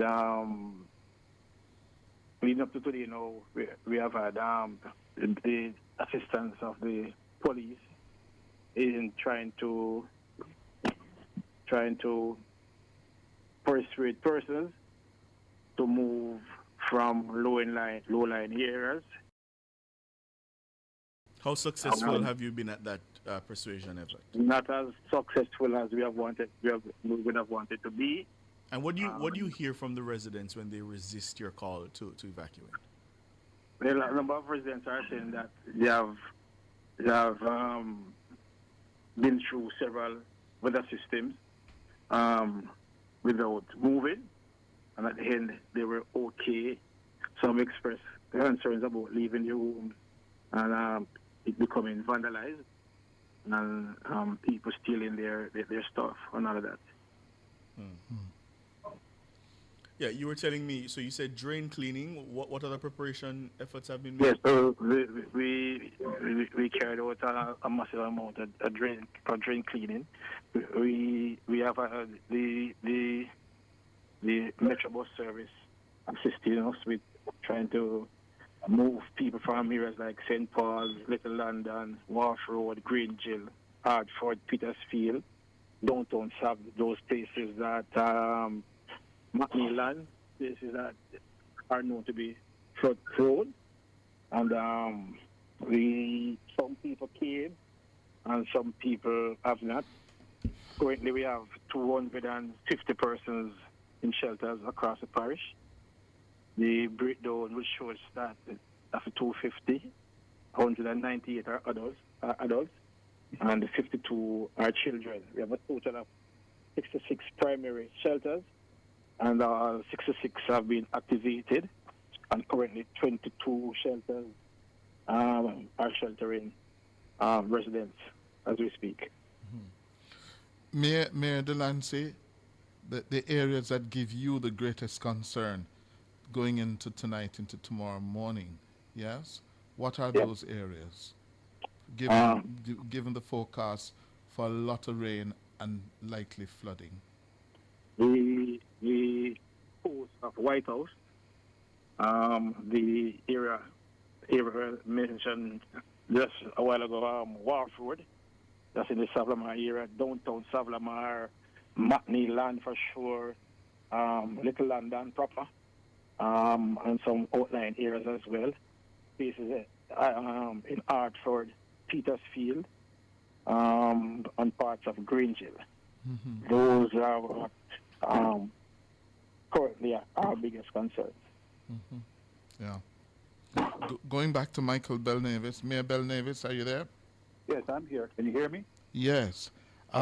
You were telling me that very little take-up rate by your residents. How are you going to manage that? What are you going to do?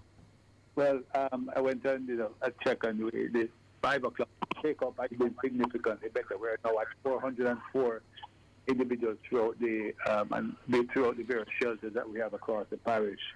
What's been happening is that, particularly in the hills of St. Anne, individuals are now moving towards the shelters because it's getting dark, and they're hearing the intensity of the hurricane and the fact that it is moving directly towards us as a parish, so they're taking it more seriously now. So 404 is the latest count from the emergency operating center. What about your homeless people? Yeah, on the streets of Oteria, St. Anne's Bay, and other centers. Where are they being removed? Yeah, well, we operate in a moral suasion format in that perspective, where we actually physically go through and try and get them into the shelters. We have the drop-in center, which we're fortunate to have right there in Boxfield in Oteria. And I went there this morning, and we had 20 individuals there. As you know, the drop-in center can now facilitate overnight sleeping, so we have a section for male and a section for females.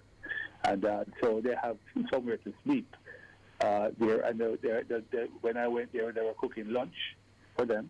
And it's something that is normal anyway, so they usually get breakfast, lunch, and dinner, medication, bath, change of clothes, things of that nature, spiritual upliftment. So the individuals there have been doing a fantastic job. The drop-in center is open throughout the duration of the hurricane. So that has been taken, we have that in place for the homeless. And then we have the infirmary, because we have a fiduciary responsibility for the infirmed. And those individuals were moved from prior because the infirmary is on the beach, and we anticipate severe tidal action. So we'll move them to the Marcus Garvey Technical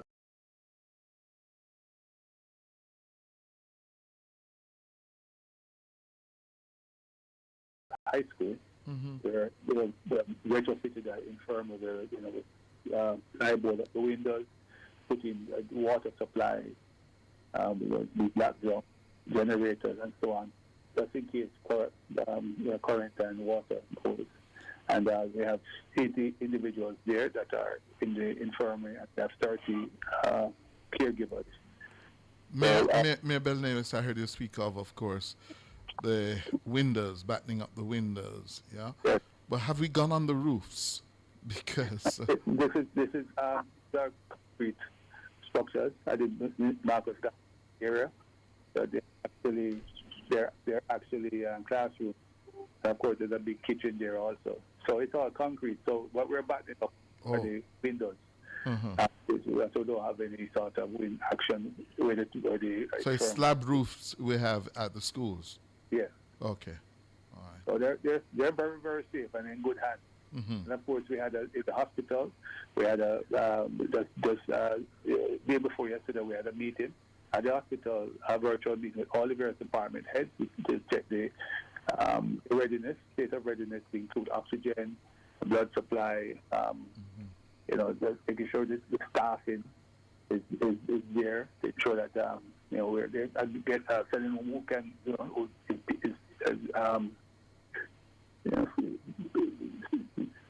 well enough to go home.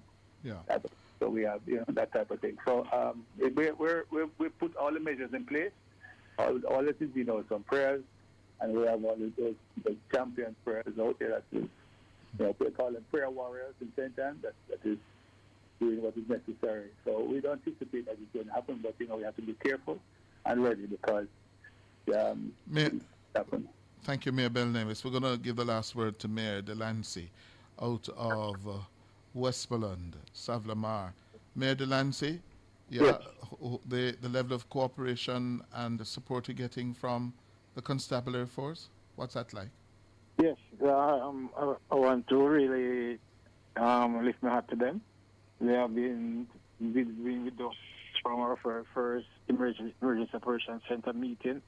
They are part of the EOC, and they have been with us even today, driving, taking our people from our disaster preparedness department into some of these areas to try and persuade persons, residents there, to evacuate. And they have been very patient. We're also getting support from the Jamaica Fire Brigade personnel and staff, also from the Jamaica Defense Force. The Ministry of Labor and Social Security people are also on board. So all in all, it is really a team effort. Mm-hmm. And I really want to express my gratitude to all the partnering agencies, JPS, NWC, NWA, all partnering agencies that have come on board and are really doing what they can to make this thing work for us all. Yeah. Thank you very much, Mr. Mayor. Thank you. Mayor Danry Delancey of Savlamar and Mayor Michael Belnavis of St. Anne's Bay. Thank you, gentlemen. It's 2 minutes after 6. We're standing by to join the National Emergency Operations Center at ODPEM, where the government of Jamaica will provide another briefing on Hurricane Melissa. The news from the latest bulletin is that Hurricane Melissa has started her turn toward Jamaica. The hurricane warning, of course, is still in effect. It's 140 miles southwest of Kingston or 111 miles south of Negril Point, Jamaica.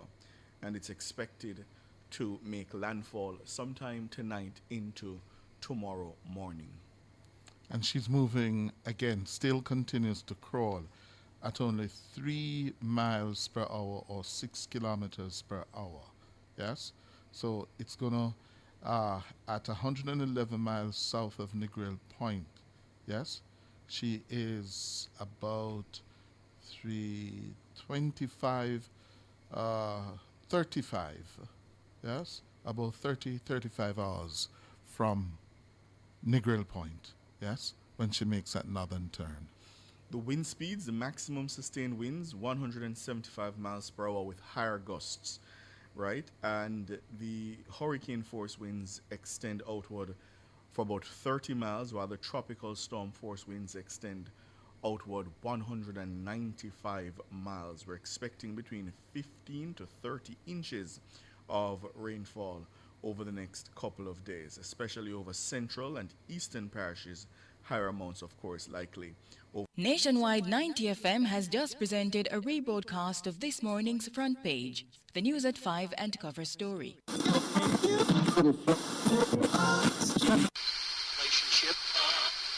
Searching for it? Search no more. Nationwide 90 FM is on your radio.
God's favor is life. And joy comes in the morning. The weeping may endure for a night. So worship Him with all of your might. And now we worship You with all our might. We extol Thee, O God, the Lord Most High, and we magnify You in the earth forever. Oh Lord, You holy.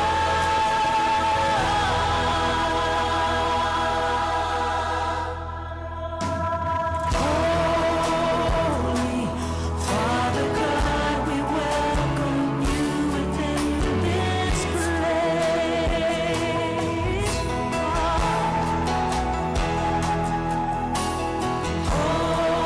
Holy Father God, we welcome You within this place.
as we see the picture of a man who takes what is not his, leaving in his way.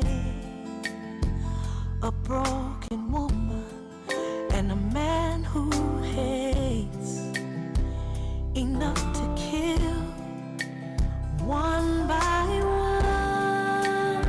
Somehow we come to understand what that means, and in desperation's time, pray thy kingdom come, pray thy will be done.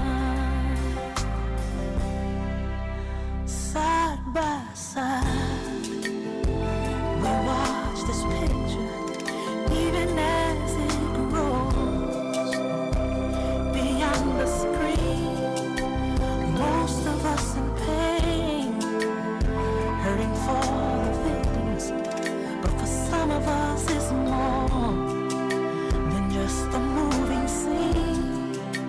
As one by one, we become all too aware of what that truly means.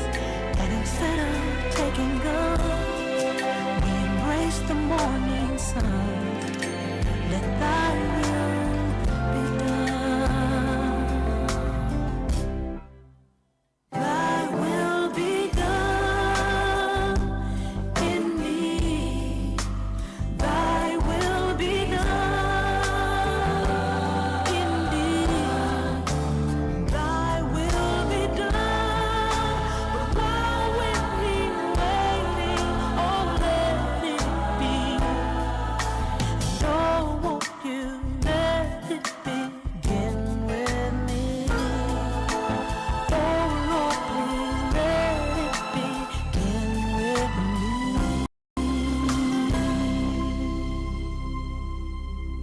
Time stands still as we get a picture of a man held high upon a hill, willing to pay,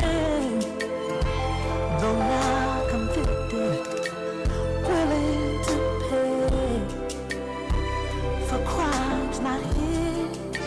As one by one, we all come to understand what that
for you. That's why we say it ain't over.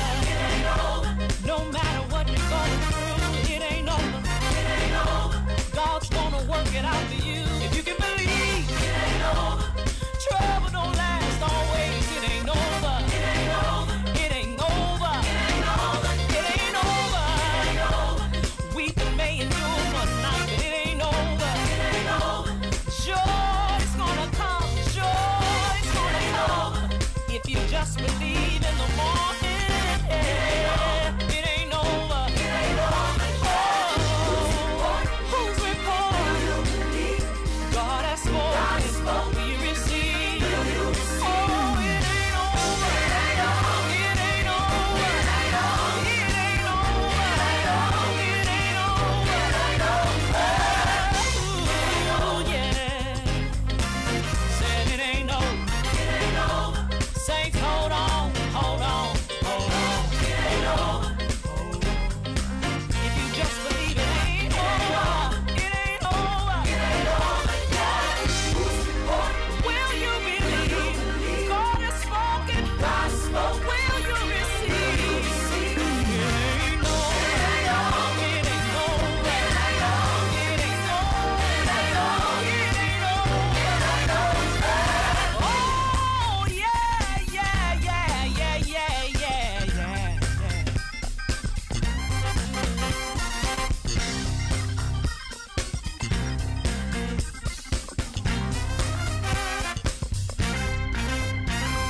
Listen, it ain't over.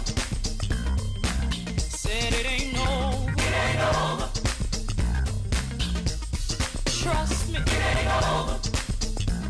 I know for myself it ain't over. It ain't over. Oh, it ain't over. It ain't over.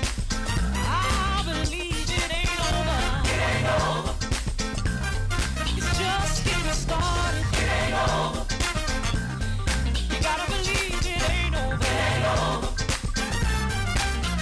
I believe it's got better things for me. I believe it's got better things for me. I believe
gave me unmerited favor, indescribable peace, and every morning new mercies I see.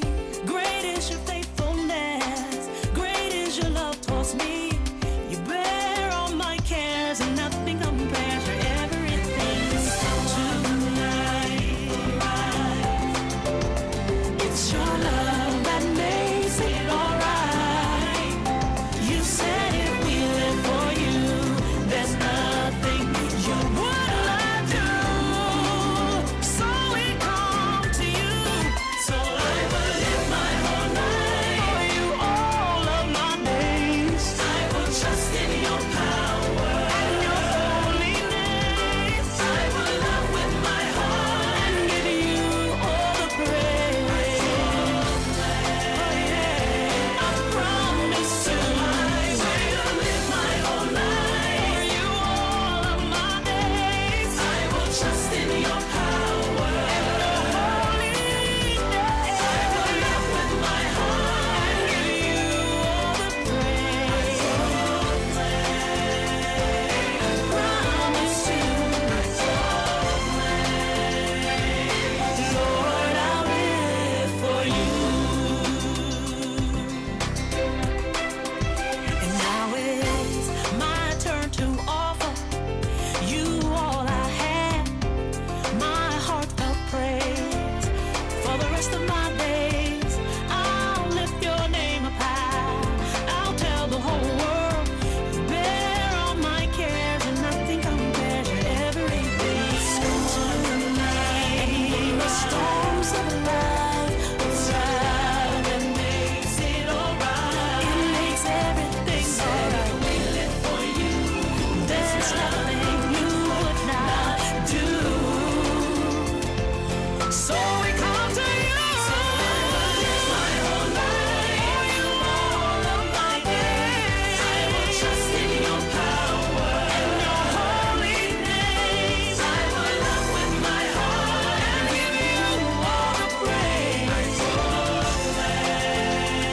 I promise to. I will live my whole life for you all of my days. And I will trust in your power and holiness. I will love with my heart and give you all the praise. I promise to. Lord, I'll live for you. You said I could love on you if I would live for you. You said you would see me through whenever I needed. You said I could love on you if I would live for you. For your love and endurance, I hold on to your promises. Said I could love on you if I would live for you. You said you would see me through whenever I needed. You said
soul and all that is within me, I will bless his holy name. He forgives our iniquities and he heals our diseases, and forever I'll proclaim, he's the one and only true living God. Let the earth rejoice, he reigns. I will bless his holy name. His holy name. You're holy. His holy name. Oh, so holy. The Lord is awesome and he's greatly to be praised. His holy name. His holy name. So give thanks. His righteousness and say, I will bless the Lord all times. I will bless his holy name. Bless the Lord, oh my soul, who redeems from destruction. I will bless his holy name. He crowns me with loving kindness, and his mercy is everlasting. I will bless his holy name. You're the rock of my salvation.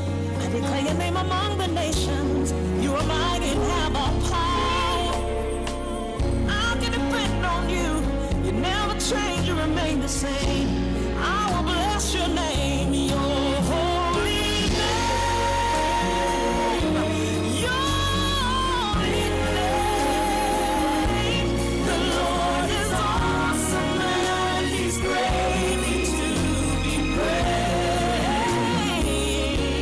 His holy name. His holy name. I will bless the Lord at all times. I will bless his holy name. His holy name. His holy name. The Lord is awesome and he's greatly to be praised. His holy name.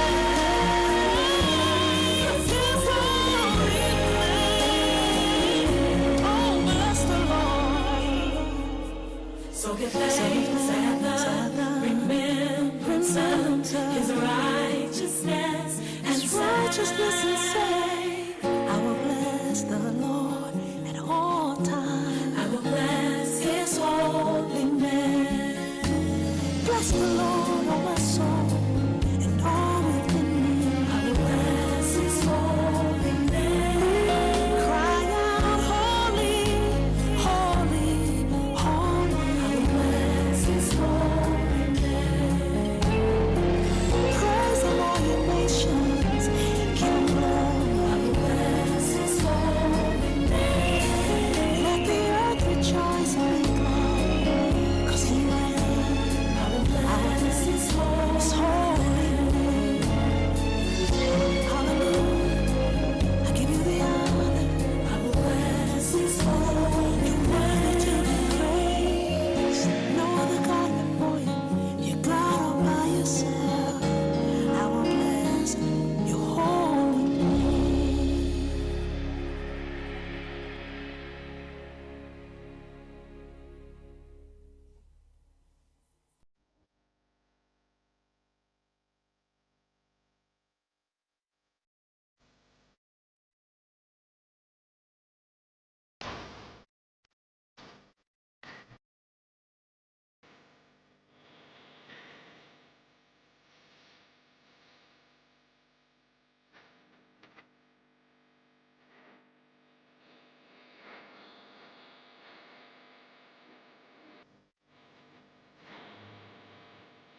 keep me gazing. I am in awe of your strength. You're great and no one else compares. I'm so in love with you.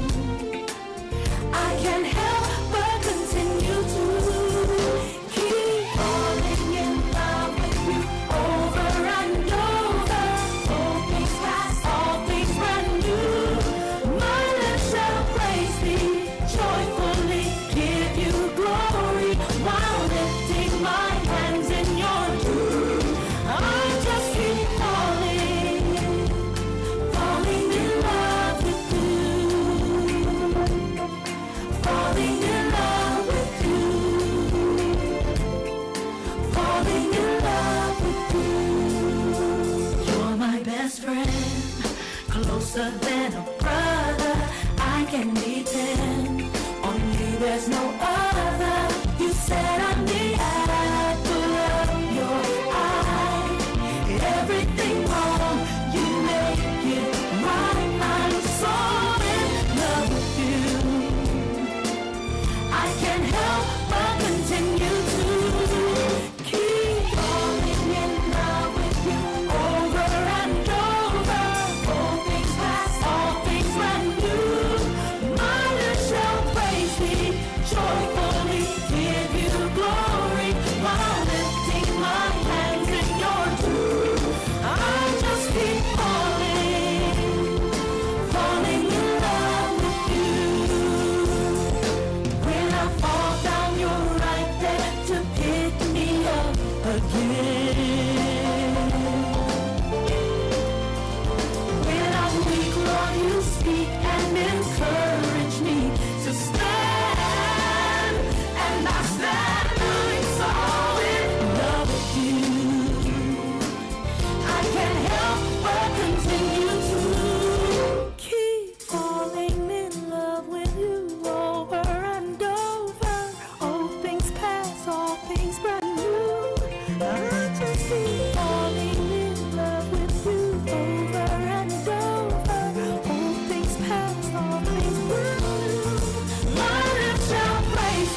floor, my face to the ground, left to the core, and I can't make no sound.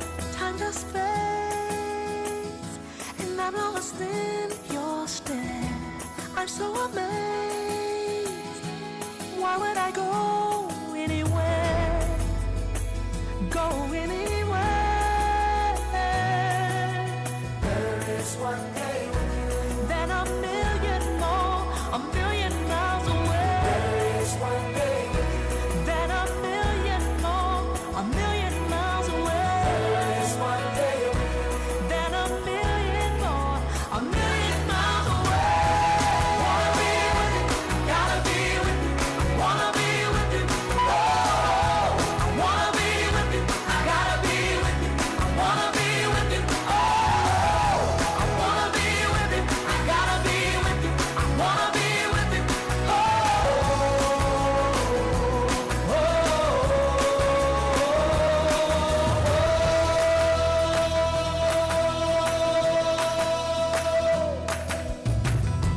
I'm at rest, and my strength is in you.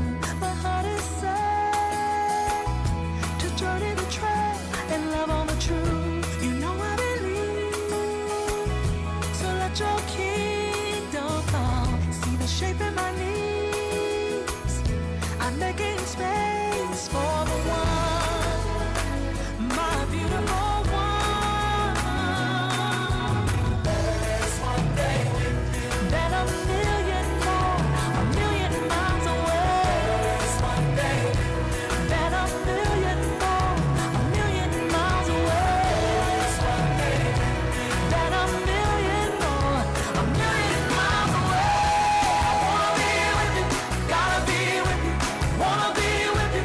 Oh, I wanna be with you, I gotta be with you, I wanna be with you. Oh, I wanna be with you, I gotta be with you, I wanna be with you.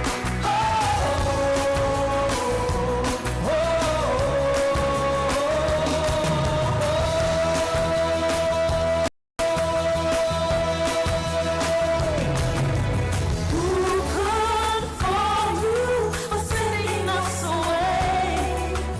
We all have broken hearts and we all make mistakes. You show your right hand, said come with me this way. I have prepared for you a very special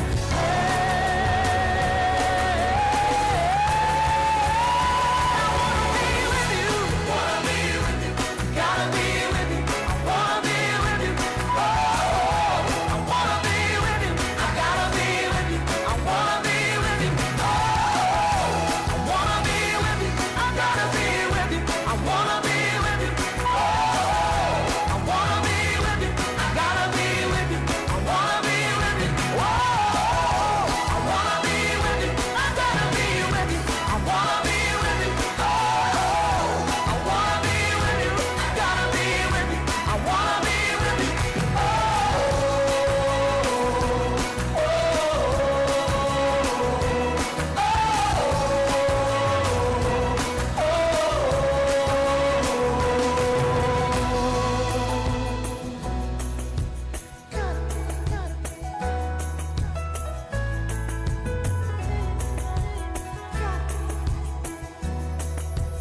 Better in one day.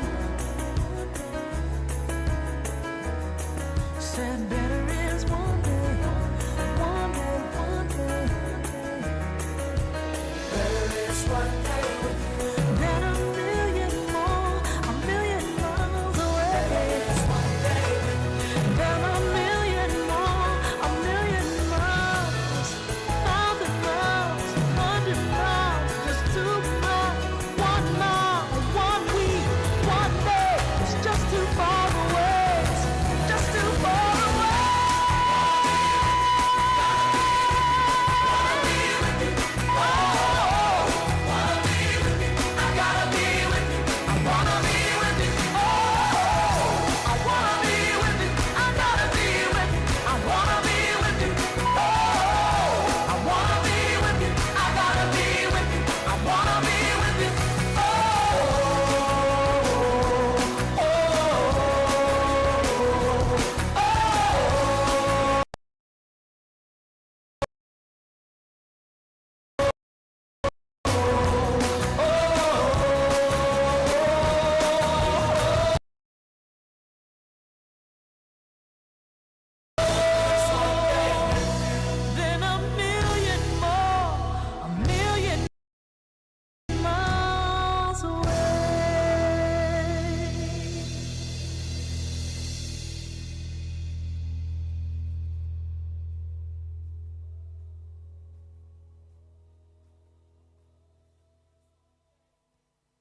the way to go, man.